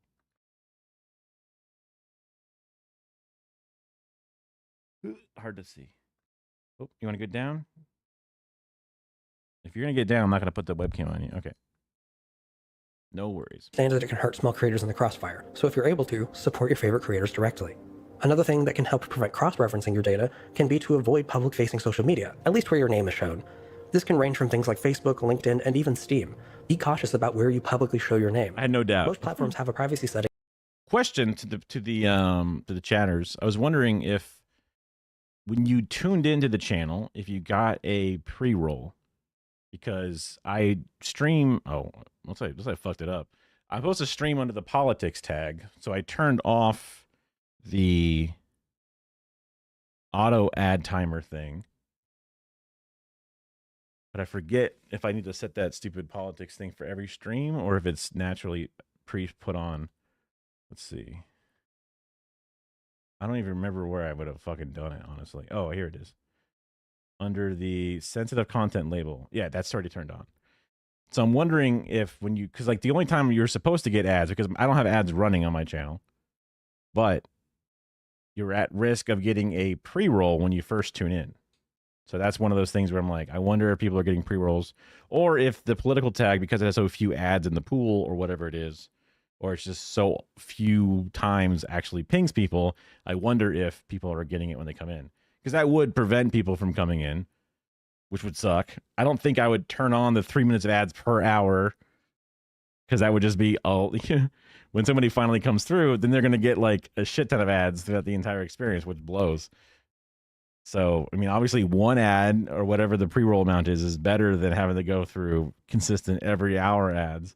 But also the way the human brain works is pre-roll, gross, click something else instead. Ah, I'm in, And then when you're already sunk cost, I've already been watching for a while, I want to keep watching, you'll sit through an ad. But like if I'm reacting to a video and an ad comes on, you're fucking cooked. You got no way to keep up with it. So I would prefer if there's just no ads whatsoever. And then I would eventually trick people into subscribing.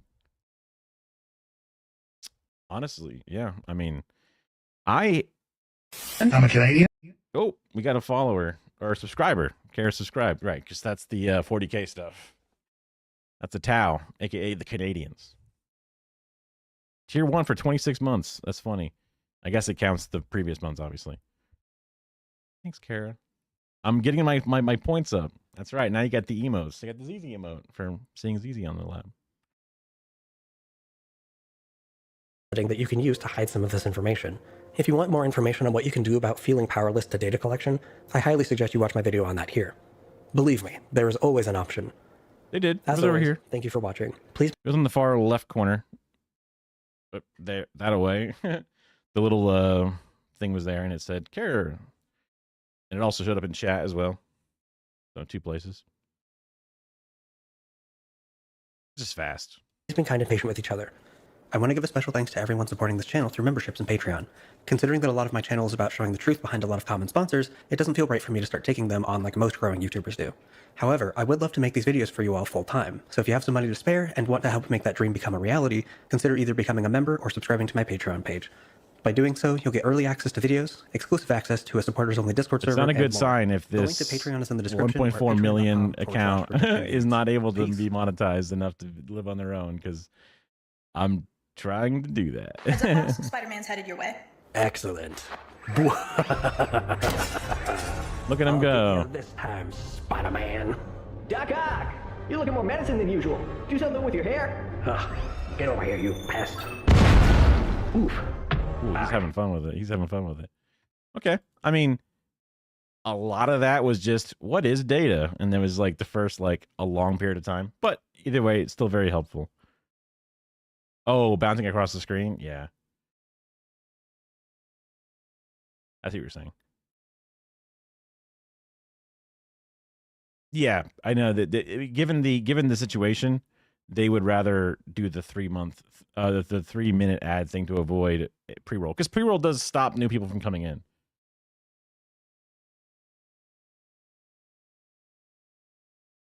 Is exclusively takes small business sponsorships. Is that the guy's name? No, that's Reject Convenience. Anything else I wanted to watch? I think I got through most of my fun stuff that I had pre-picked out. There's a long Big Joel video about the Daily Wire and Kanye West. That could be a good one. Cute vid time? Ooh, we could do a little cute vid time. Or you wanted me to watching the cute vid. Okay. Oh yeah, we finished this. Finish this. That's the weird one. All right. This is the cute vid. But this is we can call this a palate cleanser. Hopefully Animal Planet's less like Domestic short hairs are the most popular cats in America and come in every kind of coat coloring. We got a DMCA alert. This new mom has a tortoise shell coat. You'd think, Though right? they don't look like her, Cutie's brand new twins are pretty adorable. I don't know if you're a cat person, but we're kind of cat people. So I had a dog growing up. I love my dog. They get their tabby coats from handsome dad King Arthur. 8-day-old Boots with the white paws talks in her sleep. That's why they call him Boots. While her brother Little Bear just sleeps.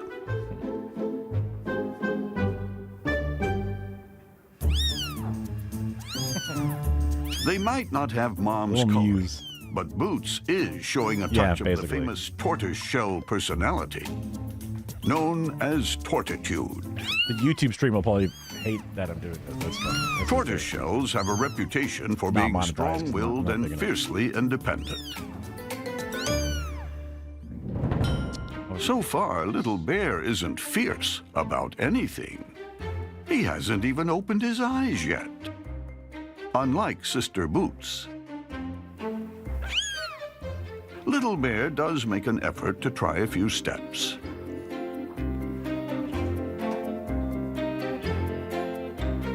But this wobbly kitten chooses the huddle over the hike.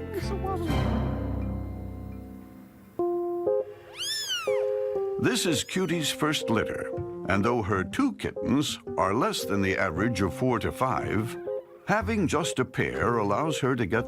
Yeah. You just gotta walk them, you know. I'm lazy.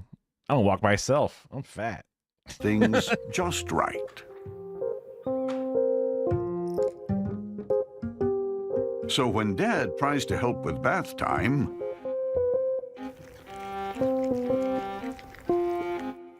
Cutie shows her tortitude and ushers her little ones out of the room.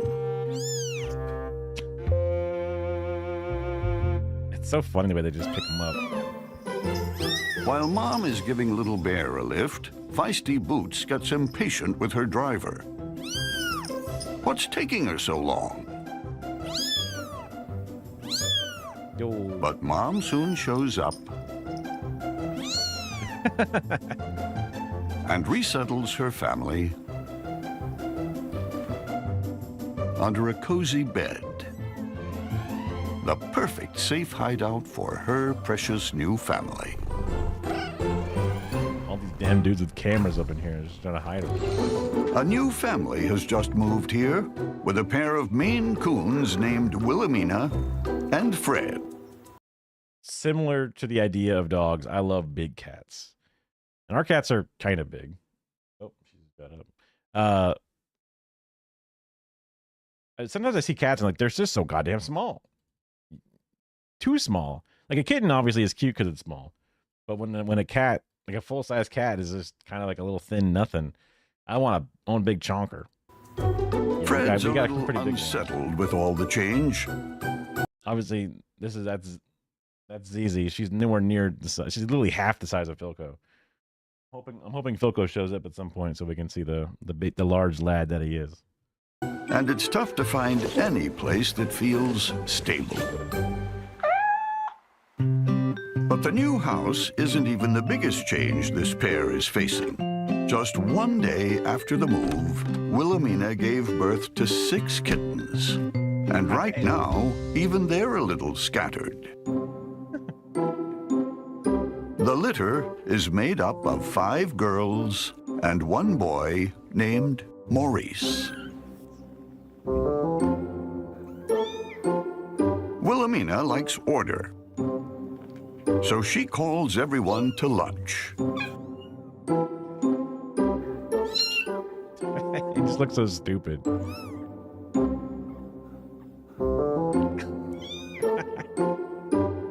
What, eat the little potatoes? That's crazy. Order is restored.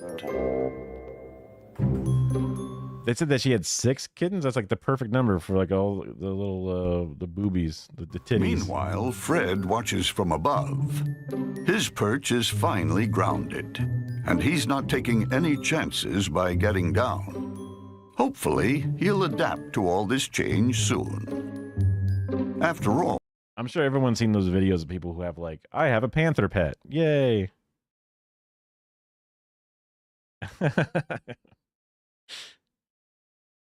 And it's just like whenever or like someone's like, oh look, this is a tiger, and they just start like scratching the neck of the tiger or petting the tiger's face, whatever. And it's just like, oh my god, I just want to like a cat that's like bigger than me, obviously incredibly deadly and will fuck you up, and you got no shot. And the people that do those things are like, they're missing like the amygdala or something, and there's like, how the fuck are you just chill is standing next to this monster people?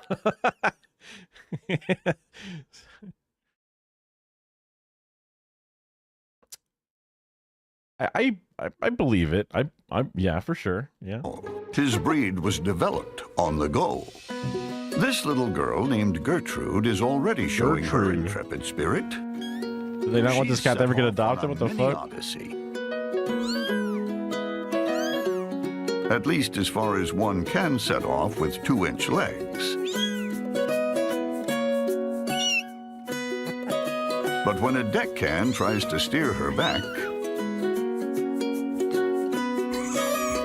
Gertrude holds her ground. She's the captain of her own ship. Her brother Maurice, on the other hand, just wants to stay close to Mom. But that can be tough when you've got to compete with so many sisters. And that's when he notices his handsome dad high above the female fray. About as safe as it could be. Right idea. But there's just going to be a moment where that thing just goes, yeah. Siegfried and Roy, you know, they got mauled by tigers. Probably because of some weird stage malfunction or something, but still, you know. Maurice is pretty new to the world, and he's still not sure how he fits in around here. Perhaps he and his dad can soon figure it out together. In this charming city brownstone, a very lucky black cat is settling in. I've only ever had kittens once. And that was when I had like my meat, because I grew up with some cats that were there before I was. And then I had some kittens that grew all the way up and I was in college. And then these cats, we kind of like, one we inherited and one we adopted when it was already kind of like not a kitten. So I was like a child when I had kittens, so I didn't have to deal with all the bullshit, right? I got to just have all the good stuff. Ooh, interesting. Interesting. They got too comfortable with it. They were like, we know what we're doing. We can take advantage of it. Oh, I mean, circus performing kind of is basically abuse, right? Where it's just like, do the trick, jump through the flaming hoop, whip. I don't think they were doing the whips, but you get the idea. Yeah. Like all that kind of shit sucks for them. Like, and also, like where dogs want a job, I don't think cats want a job. I don't think that's the case, right? Not that is 100% safe. Yeah. True. Right. Yeah. I mean, I'm just imagining like you have like these hand-raised tigers and you're like, yay. And then like, oh, wow, an earthquake happened. That's rare and unusual. Ah! The animal just goes beast mode, right? It's just like, I'm afraid. I do one thing. I attack, and like, even if it snaps out of it, like your intestines are already exposed, right? It's already kind of fucked. Like you're nothing to them, the power. the guy that did the bears, right? He didn't grow up with them, but he like hung out with them a lot. Not Bear Grylls, but the bear dude, I forget his name. Not Grizzly Adams. It was some guy who got eaten by bears after doing a bunch of bear documentaries. Everyone's like, wow. Didn't see that one going. Only a few days ago, Juno was a stray who'd just given birth to 3 boys with no home to call their own. Goodness. Until Juno and her brood were found and brought here. They're a little scruffy from their rough start on the street, but they've landed in a warm, happy spot. Damn, that's rough. Legends and myths often present black cats as bad luck to anyone whose path they cross. Especially at Halloween. Yeah, I've heard that like black cats get like abused or like killed and shit on Halloween, which was like, this is super fucked up. Because I don't think the fucking teenagers are like believing old wives' tales. They're just being dickheads, you know what I mean? Because of their spooky associations, many rescue shelters have a hard time placing black cats. And even that's fucking insane. 2 of Juno's boys, Trick and... I guess I'm like a Reddit atheist in comparison to this shit, though, where it's like, yeah, that's dumb, right? My dad believes in ancient aliens. He's like, those pyramids, they must have had something. And, we are so special as a race that we are brought down by aliens. And it's like, no. You don't think it's teenagers? You think it's like fucking adults killing these cats on a Halloween? It's like a child's holiday. It's like, it's not even like, I can't, unless it's like a religious kooks, but even then, like, what the fuck? Treat fucked up. Are settling into their new surroundings with... Unless you're Trump, and it's the Haitian migrants. That's the ones who are doing it. Only on Halloween, though. They're waiting for the trick or treat, and they go, "Ooh, boy, a treat!" Right? Yeah. Though they can't see yet, they have no trouble making their way over to Mom for lunch. But someone's having a slightly harder time getting his bearings. This is Boo, the smallest and scrappiest of the litter. He's just as hungry as his brothers, but he takes a wrong turn. And while Trick and Treat are feasting away... Damn. I'll take your word for it, because... Yeah, I mean... it makes sense based off what I was phrasing it as. Was like, why would yeah. They're so Boo's edible. They're so lunchtime fate seems to be they're like the poplars from Futurama, the little babies that are like popcorn chicken, basically. hanging in the balance.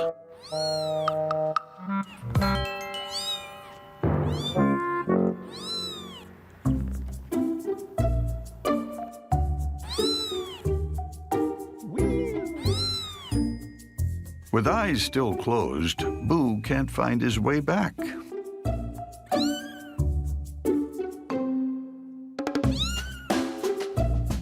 Right now, the little guy's feeling pretty down on his luck. It does suck to be like, because like humans, because of the nutrients required for our brain or whatever, right? Is what I've been told. Obviously, I don't fucking really know, but we suck when we're born. We're basically still a larva, and we have to go through 12 years of child rearing before we can actually fucking function. We don't even know how to walk. We don't know how to fucking shit. We don't know how to breathe, right? We're so fucked. Mom's like, nah, that one sucks. Yeah. I mean, sometimes those moms make those cold decisions and they go, you know what? You're too weak. No milk for you. Just go let nature take its course. Like, that's fucked. That's fucked, Mom. That's fucked. That's your baby. That's fucked, Mom. You know? That's crazy. But like, you know, the cats are born, they can walk, they can do shit, but their eyes are fucking closed. They're blind. And it's like, damn, they're so close. Like giraffes, they come out of the vagina and they're just like, they're already running. They're like, oh fuck, let's go. Let's go. Like there's different layers of like how done you are. Like they're done. They're ready to go. Cats and dogs, they're blind, but otherwise pretty okay. Humans, we're fucking nothing. We're just completely useless. Baby birds, pretty fucking useless. You know? I guess that's the difference. The more useless you are, the end up smarter you're being. Because like birds are considered surprisingly smart. Or maybe that's only just a couple of birds, but you know. There's a little potato. Until finally, the tides turn. The fact that they someone Bo may turns have it. lost out on the lunch shift, but he's found his way to Mom Juno's arms. Aww. These little black rescues aren't aware of their spooky reputation. And here in this loving foster home, they're about as lucky as it gets. Okay, that's ruling the roost, of course, that this I was like, you know, this show is kind of just a lot of the same thing. You just see a bunch of baby kittens, all these little things. But that was a pretty cute shot. That was pretty crazy. That was pretty cute. I remember I used to watch a show, like my mom would put it on or whatever, or you'd put it on just to have some noise on. And it's just kind of the same thing over and over and over again. But this creature haven are the cats. What kind of dog? This cat, is Ruby, your favorite dog? What recent kind of dog you rescue, got? has even been treated to her own homey guest room in the barn. Well, she deserves it. Nice-ass barn. She's just given birth to a litter of 4 black and white babes.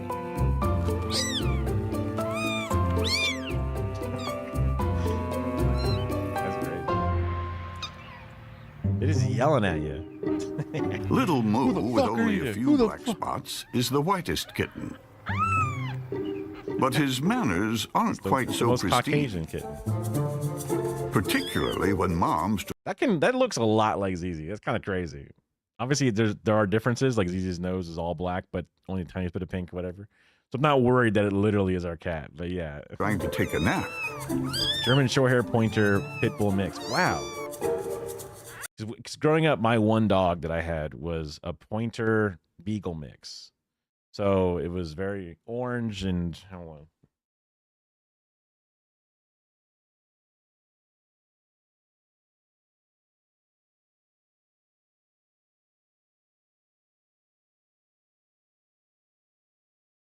But a bulldog mix with a pointer is kind of crazy. Oh, all cats look the same, huh? I mean, it's got the same like little penis, white penis on its face note. You know, it's crazy. So this was before he got fat, but this was my beagle pointer mix. Eventually, his belly got real big and fat, but he was a sweet dog. He was a sweet little dog. He would pee. He would lift his leg up, which I guess is a hound dog thing. Even though he's a boy. Pit bull, not bulldog. Okay, right, true. Different bull, different part of the word, everything. But a pit bull is also, it's a big dog, but it's a big tall dog, not a big short dog. So yeah, is its head just fucking massive? Like it's still that big? Because a friend of mine's friend had a pit bull at the house, and I would just like, it would come up to me, and I'm just like, oh my god, this dog could fucking kill me. like you see it smile. Oh, it's so sweet. Yeah, because pit bulls have some of the sweetest smiles. Even my dog, you know, he had a nice little smile to him. It's not, you know, not the most intimidating smile, but yeah. But like that dog, and like I could, you try and like, you know, you pet it or you scratch its chin, and like its skull would be bigger than mine, and it's just, the jaw is so fucking square and strong, and it's just like, what a beast, what a beautiful animal. Like it had this really, really short hair because that's what pit bulls have. It was just so impressive, but also kind of terrifying. But you don't show your fear. You're just like, oh, hello, dog. You know, you're smelling my gonads and you are sizing me up, and you are probably right that you are better than me. It's got a pointer body, but a pit bull colors and smile. That's so sweet. That's awesome. That's awesome. It is also 100% true that dogs will love you so much more than a cat will, because the dog just goes like, you and me, man, no matter what, just you and me, whoever it is, you know, any family member, anybody, but it's just you and me. When it comes down to it, that's what matters. Cats are like, yeah, you're nice, you're cool. I'm hungry, you're better, but also whatever. Get away from me. Don't touch me. You know. That's the difference with dogs. Yeah.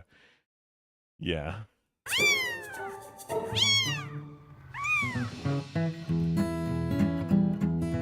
But in this rescue home, with its eclectic menagerie, these kittens aren't the only ones wearing black and white. Meet baby skunk Duke. What the? What the? Rescued only days after the kittens were born, loving mom Ruby took in the oddball orphan as one of her own. That's crazy, because like our black and white cat, they're not scary, they're really friendly, and their teeth aren't that gnarly. I mean, it's just like it's a dog that takes its presence. That's a fucked up looking cat. Yeah.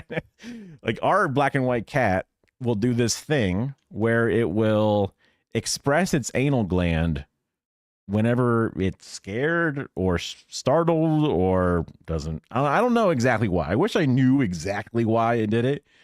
I've never had it happen before, and all the other cats I've owned, the 4 different cats I've had, I guess 5 if you count Philco being one of them. But it stinks. It sucks. Like you're holding the cat and you're like, wait a minute. You start smelling your shirt and your arm, and you're like, oh fuck, you know. It sucked way hard to get bit by a pointer with their long ass teeth. You know what? You've definitely been bit by a pit bull. Okay. I mean, I'm not like one of those guys who's like a pit bull hater or like, you know,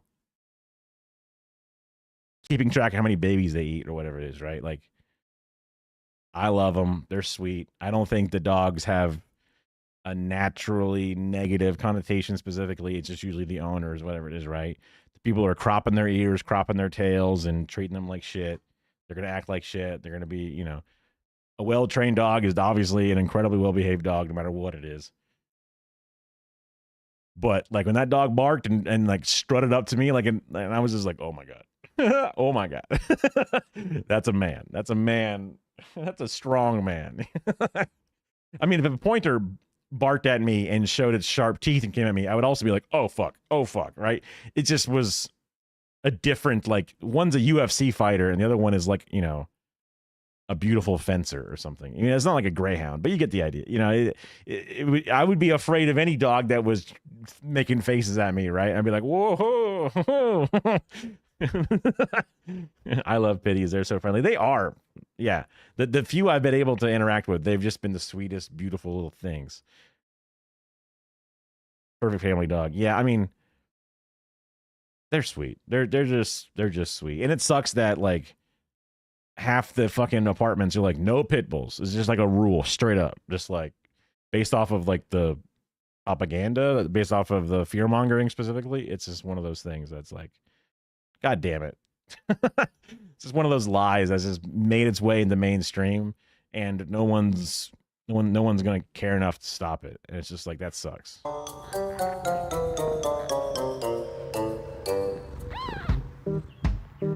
But one of Ruby's kittens isn't quite so quick to welcome the newcomer. And sometimes, like that's a cute face. Sometimes those little kitten faces, like, they're small, but that's a fucked up looking face. This is a cuter face than some of those kitten faces.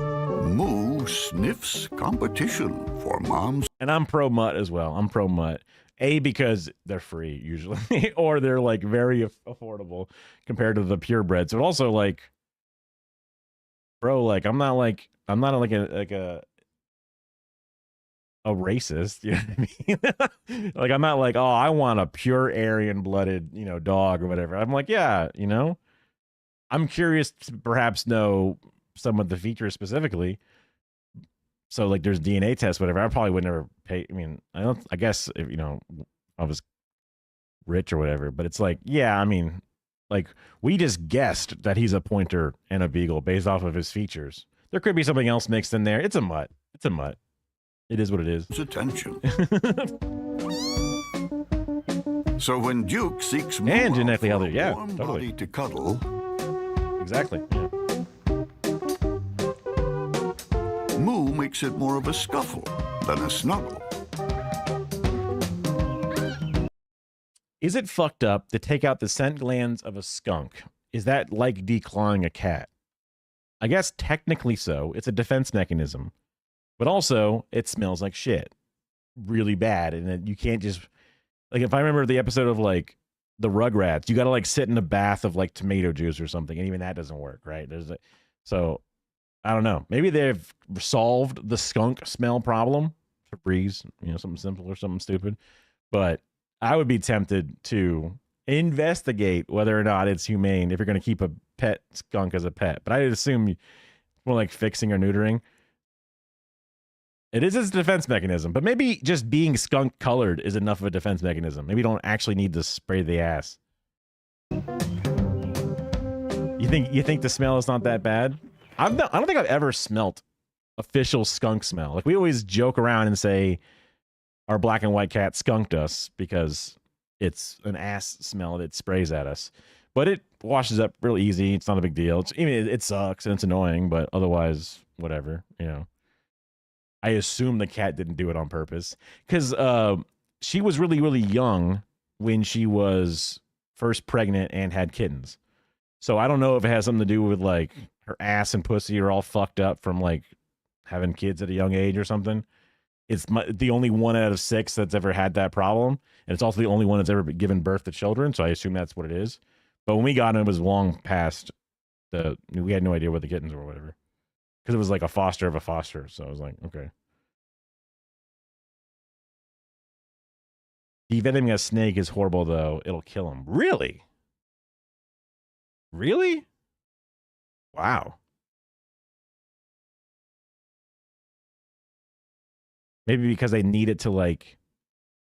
I mean, they got to have a gland, right? They got to have, like, a saliva gland, but it just feeds that tooth. Maybe they can't like eat food very well because like the venom is how they kill their rat prey. So if you take out the venom gland, it's not just a defense mechanism. They just literally can't eat. Yeah. The Trump big bill good? It doesn't seem like it. Oh, I did have some question marks, whatever my title. We were covering that a long time ago at this point. Now we're on the kittens, basically, in comparison to that. We covered a couple of, I think it was Man, I was more tired then when we started, which is weird. For better or for worse. I'm not sure what it was. Probably because I had mowed the lawn and kicked my ass doing that. And then I went to an arcade and didn't have time to recoup. I just kind of kept running. But I remember the first couple of reacts, I was like closing my eyes for a little too long, not that full on sleeping or anything, but it's just like, oh my. Perk up, buddy, perk up. Make sure to react. If I get caught sleeping during a video, I'm done for it, but yeah, so you can take a guess at some of the major things, but yeah. Look alive. Cutting Medicare, Medicaid, stopping which dovetails into rural hospitals having reduced care quality and availability, and they don't have the subsidies to help them even afford it because they're kind of like a loss leader in the sense of like it's not profitable to have a rural hospital, so now they're going to have even less care, which is then going to shuttle even more people to the other hospitals, which is going to reduce their ability to do care. Also, they're going to have a lower budget. It just seems like it's going to suck for everybody, whether you have Medicare, Medicaid, or not, because they're all cascading, because it's all the same health service. It's just going to get worse for specific people, and then impacts downstream even worse for other people as well, or continue to be worse for other people. It's close to all the important shit, and it doesn't actually stop the production. It just makes it so they can't use it. Oh, you mean the venom gland stuff? Yeah. Yeah, it's closer to declawing for sure. Yeah, but like, unless you're gonna feed the snake dead rats or something, it wouldn't be able to kill a rat because it can't constrict it. They seem okay and happy. Yeah, I mean, they might try and skunk you. They might just go around and like, and they might just like, it's really like, they just blink their brown eye or whatever they do, right? They do something to make you look like they're skunking you, and you're like, aha, you got me. I was just posing more of a hypothetical. I wasn't trying to say it's super cruel to do it. Because if I had a skunk, I would definitely not want it to skunk the house or whatever. Like it skunks your carpet, and you're like, God damn it! You're like, if you can't get it out, you fucked your house. Luckily, Moo's sister Bessie is more accommodating. And Duke soon finds his spot in the kitten cluster. We're spying a sleeping Moo. He has like a little goatee. Try for another a soul patch, I guess. Yeah. That's an evil kitten. Yeah. Based on its facial hair. Moo's not really in a position to turn him away. Yeah, does skunk drink cat milk? Is that like this typical suburban house lives a rather atypical house cat? Because Millie prefers being out of the house, scoping out her backyard territory. Cat's panty. I'm definitely not a small dog guy. Small dogs, they have like the worst like petable to noise ratio. You know what I mean? Like my dog used to bother me when he would go out in the backyard and howl at like possums, just because it's annoying, and the neighbor's gonna get pissed. So you're like, come on in, and the dog like, I want nothing more than to yell at this possum I see in a tree. I see it, I smell it, I'm gonna yell at it all night long. And you're like, God damn it, get the fuck back in here. Like, I know it, you're just doing your job, whatever, but I don't know how to communicate to you that you please don't do that. But small dogs, little toy dogs, whatever it is, they're all like afraid of everything. They're all always trying to like compensate for their size. They're just yapping like crazy, man. I think I have like a audio sensory issue where like, so even my own cats sometimes yell at me. I'm like, shut the fuck up. Stop yelling at me. I fed you. I gave you weed. I did everything for you. I've tried to hold you. Okay, yeah, I mean, hey, we drink milk, right? We drink goat milk, we drink camel milk, we drink cow milk, if we can milk it, we drink it. You know what I'm saying? We milk anything. You know what I mean? We milk them all. We milk cows, we milk bulls. We milk them. Millie is. I watch the guys on Jackass drink horse semen, right? They whatever they can milk, they drink. Domestic short hair with a calico coat. As a rescue cat, Millie's background is unknown, but the kink in her tail hints at an adventurous past. I thought it was a bobtail. I didn't realize that's a kinked ass tail. What the fuck? That's crazy. Her present just got pretty adventurous too, with a brand new litter of 7 kittens. Wow.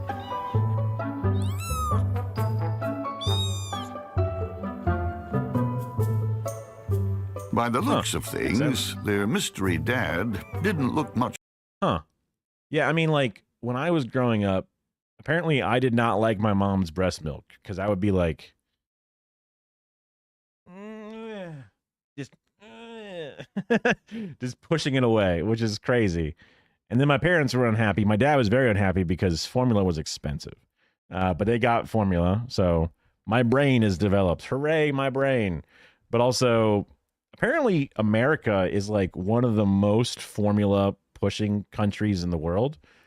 I don't know, look it up now.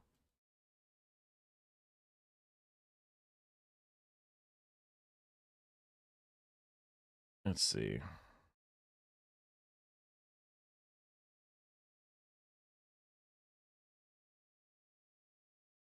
I feel like I remember hearing about this specifically. It may have been like a Behind the Bastards episode. I guess it's hard to tell because it's a lot of these things are a lot of these statistics are on like yeah, my mom was sad. She thought she wasn't worthy or something. I'm like, I was just a picky eater. What do you want? Because it's also like I'm not sure if it's by capita or not. Some of these graphs I'm seeing. But it was something wild. At least at one point, it was like some massive percent difference. Baby food and formula market size insights. This is more of like everything. This is like real business shit. I just want like a graph that tells me exactly the point that I want to make. I want something to confirm my biases.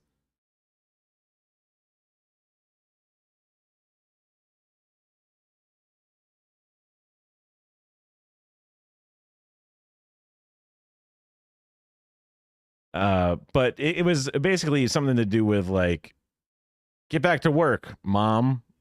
Look, now you can get back to work faster because instead of feeding your stupid breast milk all the time, which is annoying, you can just mix up formula whenever you need it. Bam, here you go. So now the baby can drink this and you can go to work.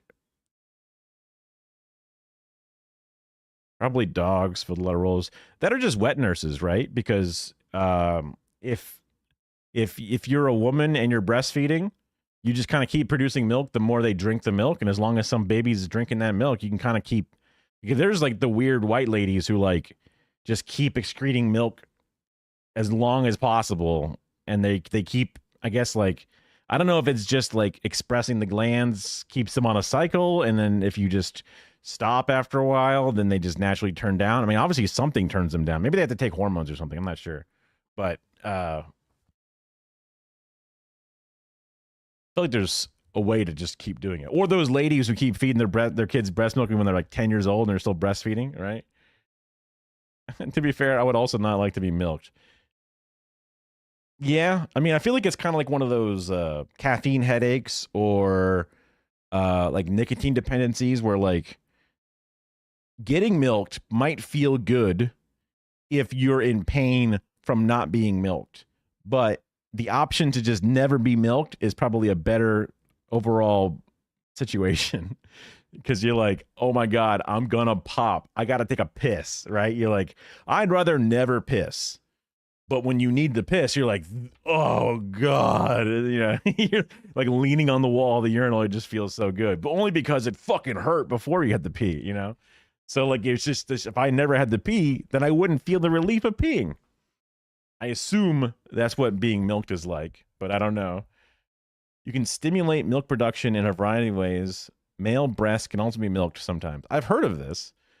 It was a joke on King of the Hill that Hank Hill was somehow as a baby excreting milk from his breasts, and that was like a natural thing that can happen, but he did not like it one bit. As you would imagine.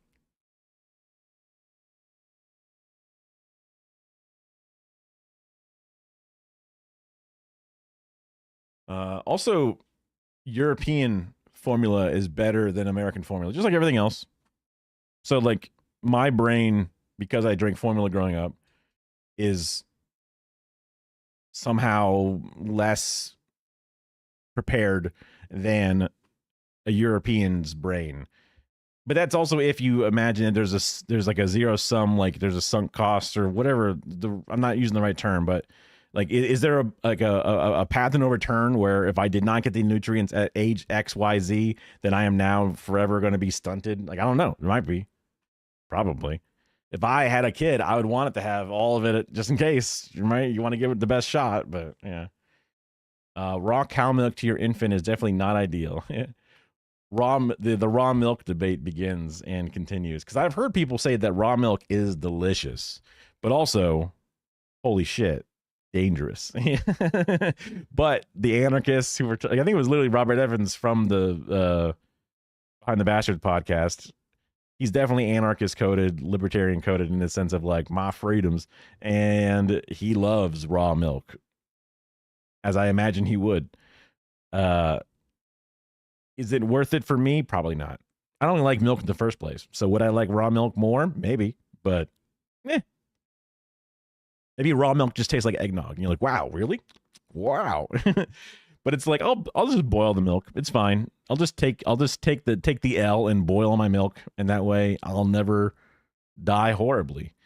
I'd rather not die horribly. Thanks. Appreciate it. Much like Mom Millie, the kittens are a rainbow of 3 orange tabby, 2 black, 1 gray, and 1 tortoise shell.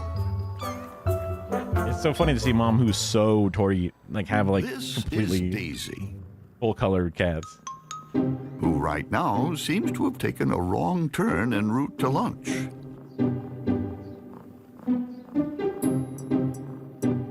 True. Yeah, for adults, I don't. Or for the children angle, I don't know. But with Mom's murmurs of encouragement, When you make formula, you get it hot, and you test it on the forearm if it's not too hot. But is that boiling? Is that pasteurizing it, or is it near pasteurizing it? I have to assume the temperature is because, what do they want, like 100 degrees or something? So that way it's like body temperature. That way it's similar to a mom's breast. Or do they want it to be a temperature to kill germs, or maybe for both reasons? I'm not sure. But I feel like you have to like boil water when you to start the process. I've never had a kid, so fucking I don't know. Like my parents had me when they were like 24, 26. So I should be like fucking 10 or 11 years old, right? Just, yo, what up? But like, nope, I got nobody. I got cats. You know, I'm what JD Vance hates about our generation. little Daisy finally makes it to the table.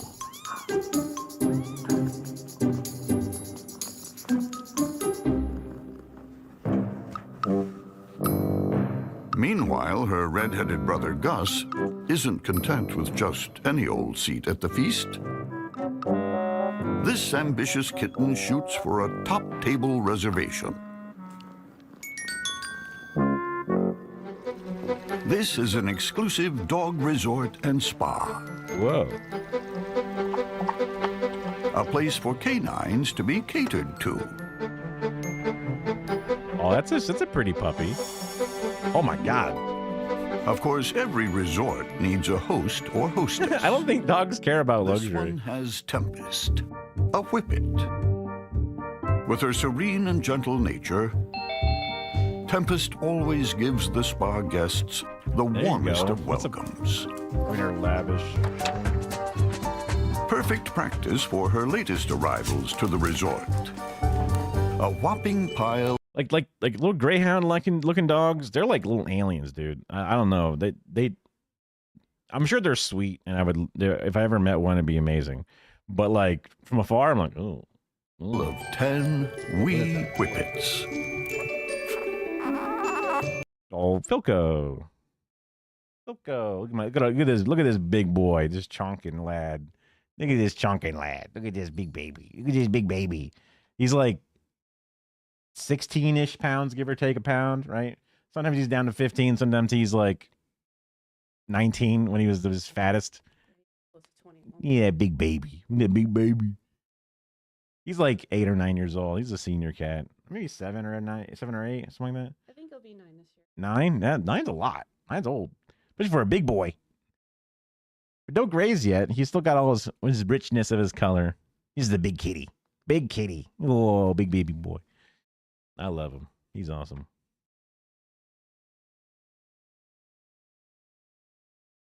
He was rather polite. He's much more polite when she picks him up. Just because, I don't know. North American dogs that had first almost like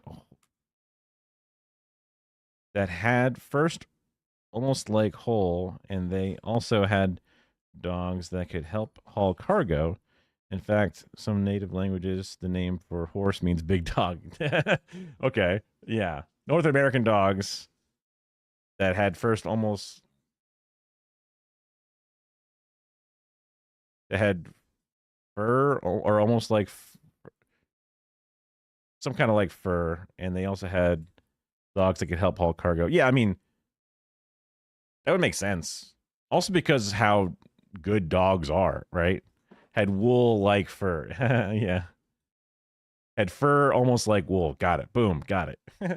Dang, what happened to all that? What happened to those dogs? Those would be some fluffy ass dogs. Horse means big dog. Is that where the like they call everything a dog shit comes from? Like in Elden Ring, they look at the fucking turtle and they're like, it's a dog. Maybe. I'm not sure. But like dogs are pulling sleds up there in the Eskimo. I forget the name, the official name.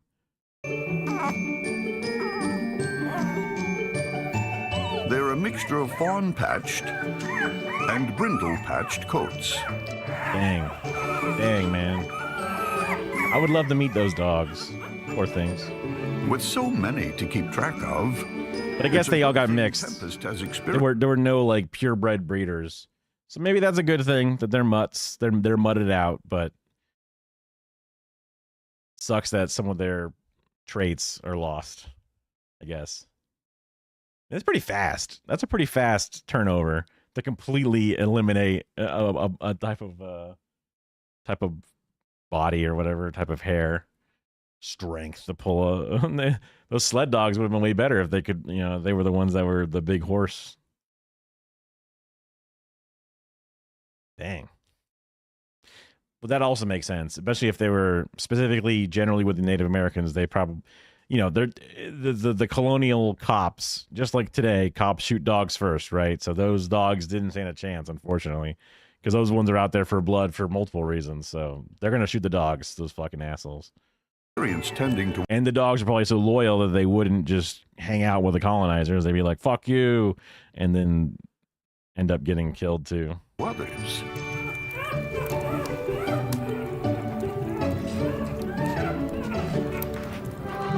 Whippets are the fastest. Inuit. Thank you. Yeah, right. Reaching speeds of up to 35. I knew there was a name. I fucked up, but not realizing the other one was a slur. With a uniquely adapted body, their legs are able to alternate between full extension and being tucked up tight. Goofy ass dog. This is known as a double suspension gallop. I mean, it's beautiful, but it's goofy. God. And it looks like one of the Whippet pups. I mean, I don't think it's controversial, but puppies cuter than kittens.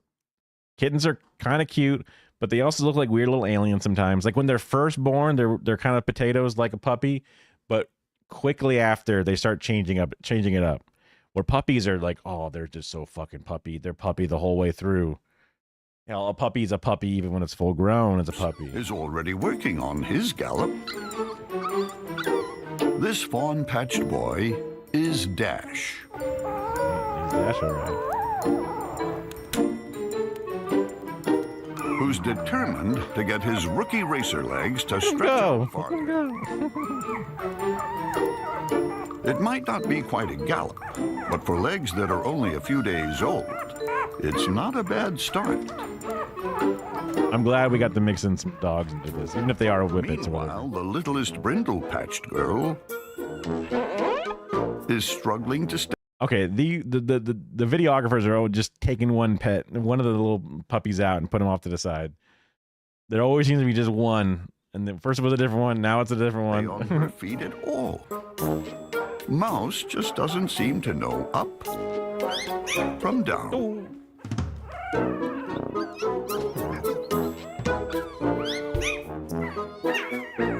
And once she's back with the pack, when a client calls for her hostess mom, Mouse is topsy-turvy again.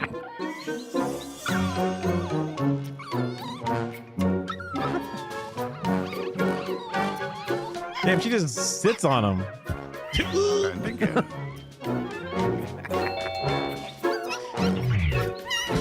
Oh no. Make that once more. Oh, that poor little thing. It's gonna get CTE. No. Mouse finally gets her bearings in the cozy pile, right where Mom can see her. In a garden cottage deep in the countryside, Fuzzy pups. Oh, hell lives yeah. a pair of bull mastiff sisters, Annie and Belle.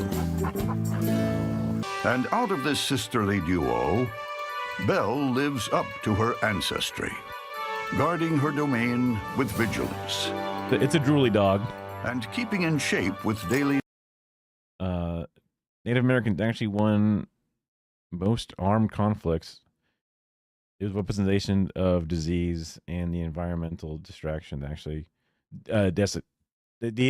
messing up the environment that actually killed so many. Yeah.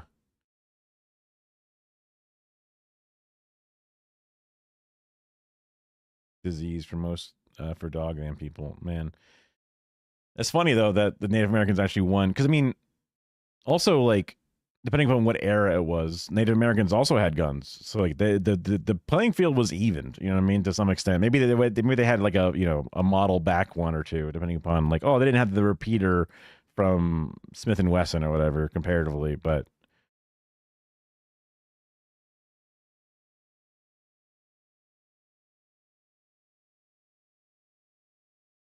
Yeah, environmental destruction that actually killed so many. Yeah. I mean, I've seen the images of like, what was it? Like,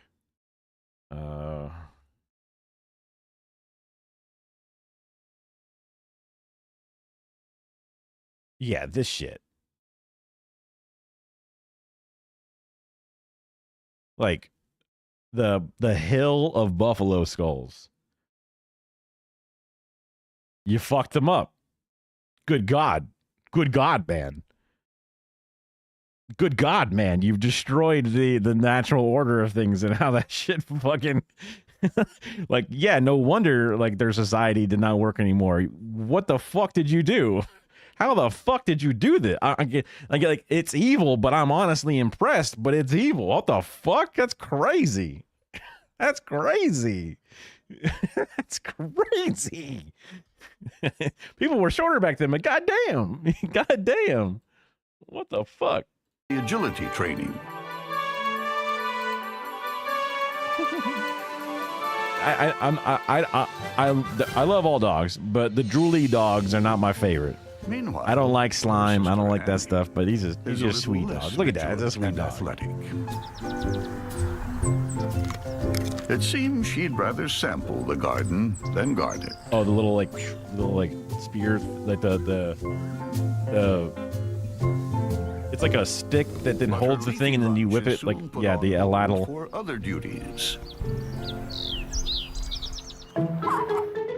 Hooch guy? Yeah, no. I mean, literally in Turner and Hooch, which is also propaganda, but like the dog slobber scenes are all how I imagine these dogs specifically.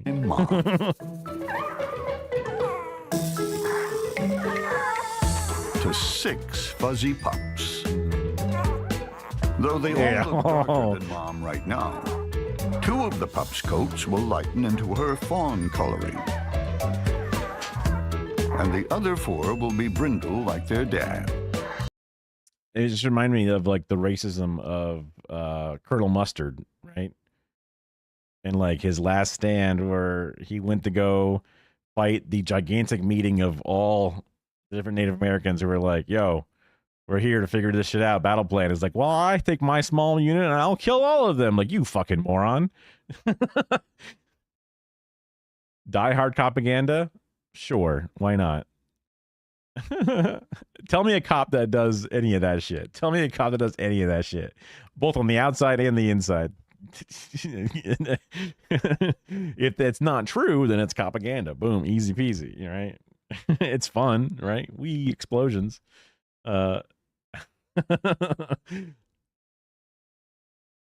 Completely annihilated before a single European ever saw them. Which makes sense, yeah, based off of the disease, which, you know, you had no shot against.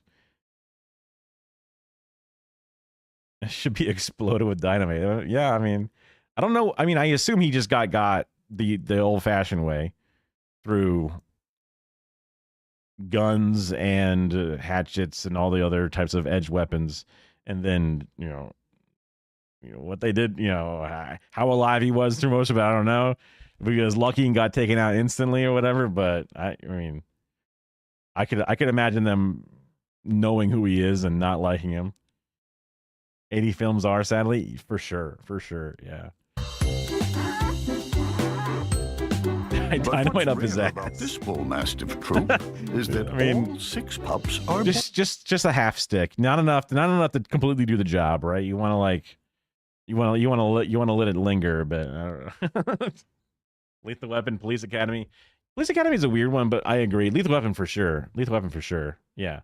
Also, it's like Mel Gibson aganda. Like, he's not racist. Come on. I don't believe that shit. Holy fuck it. Goddamn, Florida. All right, we'll finish this video. We'll wrap it up. And that happens only long fuse. Yeah. And with boys growing bigger than girls, Mom better relax now. Because in just a few months, she'll have more Watching than a bone? 500 My God, pounds terrifying. of pups on her paws. What that was. Yeah. Fortunately, while Mom chills out, there's Aunt Belle to keep watch. And keeping watch is what she does best, ensuring every lad is in line. No. Yeah. Of course, some boys are harder to contain than others. Brindle-coated Scotty seems to be keeping Aunt Belle on her toes. Scotty's not on their toes. They're on their back. But when she finally encourages Scotty back to where he belongs, she gets a little help holding him there from fawn-coated pup Troy, who seems to already be showing off a streak of his aunt's vigilance. By keeping Those little Scotty fat little in place. bodies. That's so cute. And Those Aunt little Belle tummies. is pleased with her tiny guard pup in training.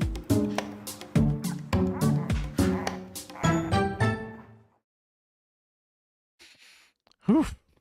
Well, hey, you know, at first I wasn't sure if I was going to make it all the way through the stream, but we made it all the way through. This is when I would hope to be able to end a stream naturally. Sorry, my music's here. I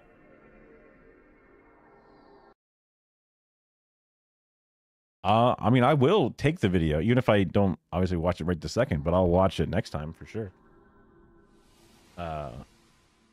Also, I thought somebody else sent a message at one point, but I forget. I think I watched or looked at the videos that people sent in.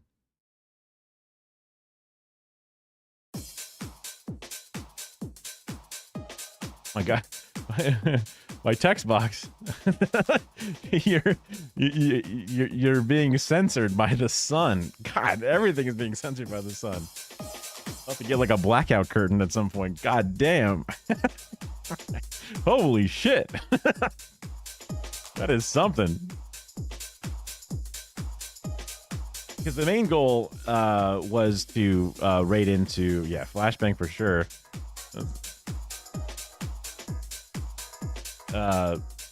Here we go. Awesome. I'll just hold on to this for later.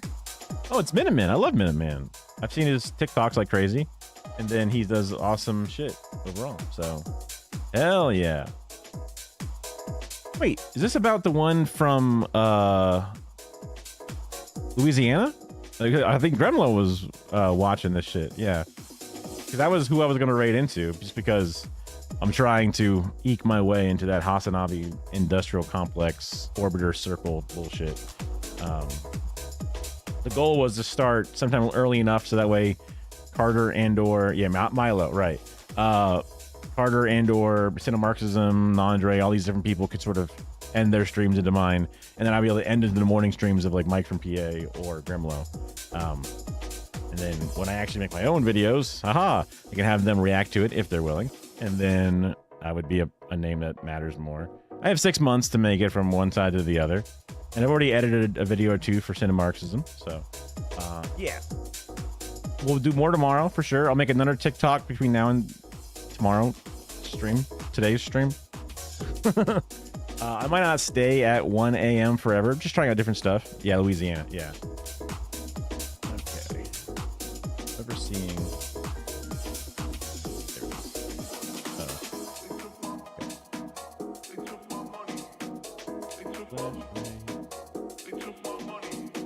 I gotta make sure I spell names right.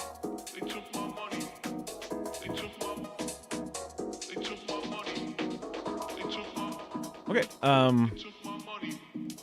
I'll probably get to bed at some point soon. I probably should be better at keeping my sleep schedule near my stream schedule. That way I don't have like a little nappy time at the beginning of the stream like I did today. But I'll have less hard labor. But anyway, more streams of this style where I could also flip it backwards and do more of the political stuff closer to the end of the day, just because we're getting ready to raid into a political thing, and do more of the funner stuff at the beginning when I have a few of the goofier people who join me at the beginning. Either way, we'll figure it out one way or the other. Thanks for coming by. Thanks for all the follows, and see you next time. Bye-bye.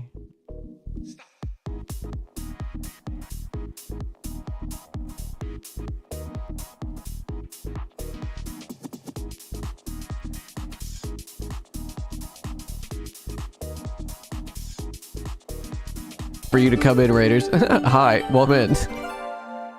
Welcome in, everybody. Sniffin, thank you for the raid. He has just declared war on the Jews. Oh, I should end my stream, actually. Look. Oh, man. Wait, has Farad said anything? Stop listening to all that demonic ass music. Let me see. I'm sure that Farad has said something about Zoran. Let's see.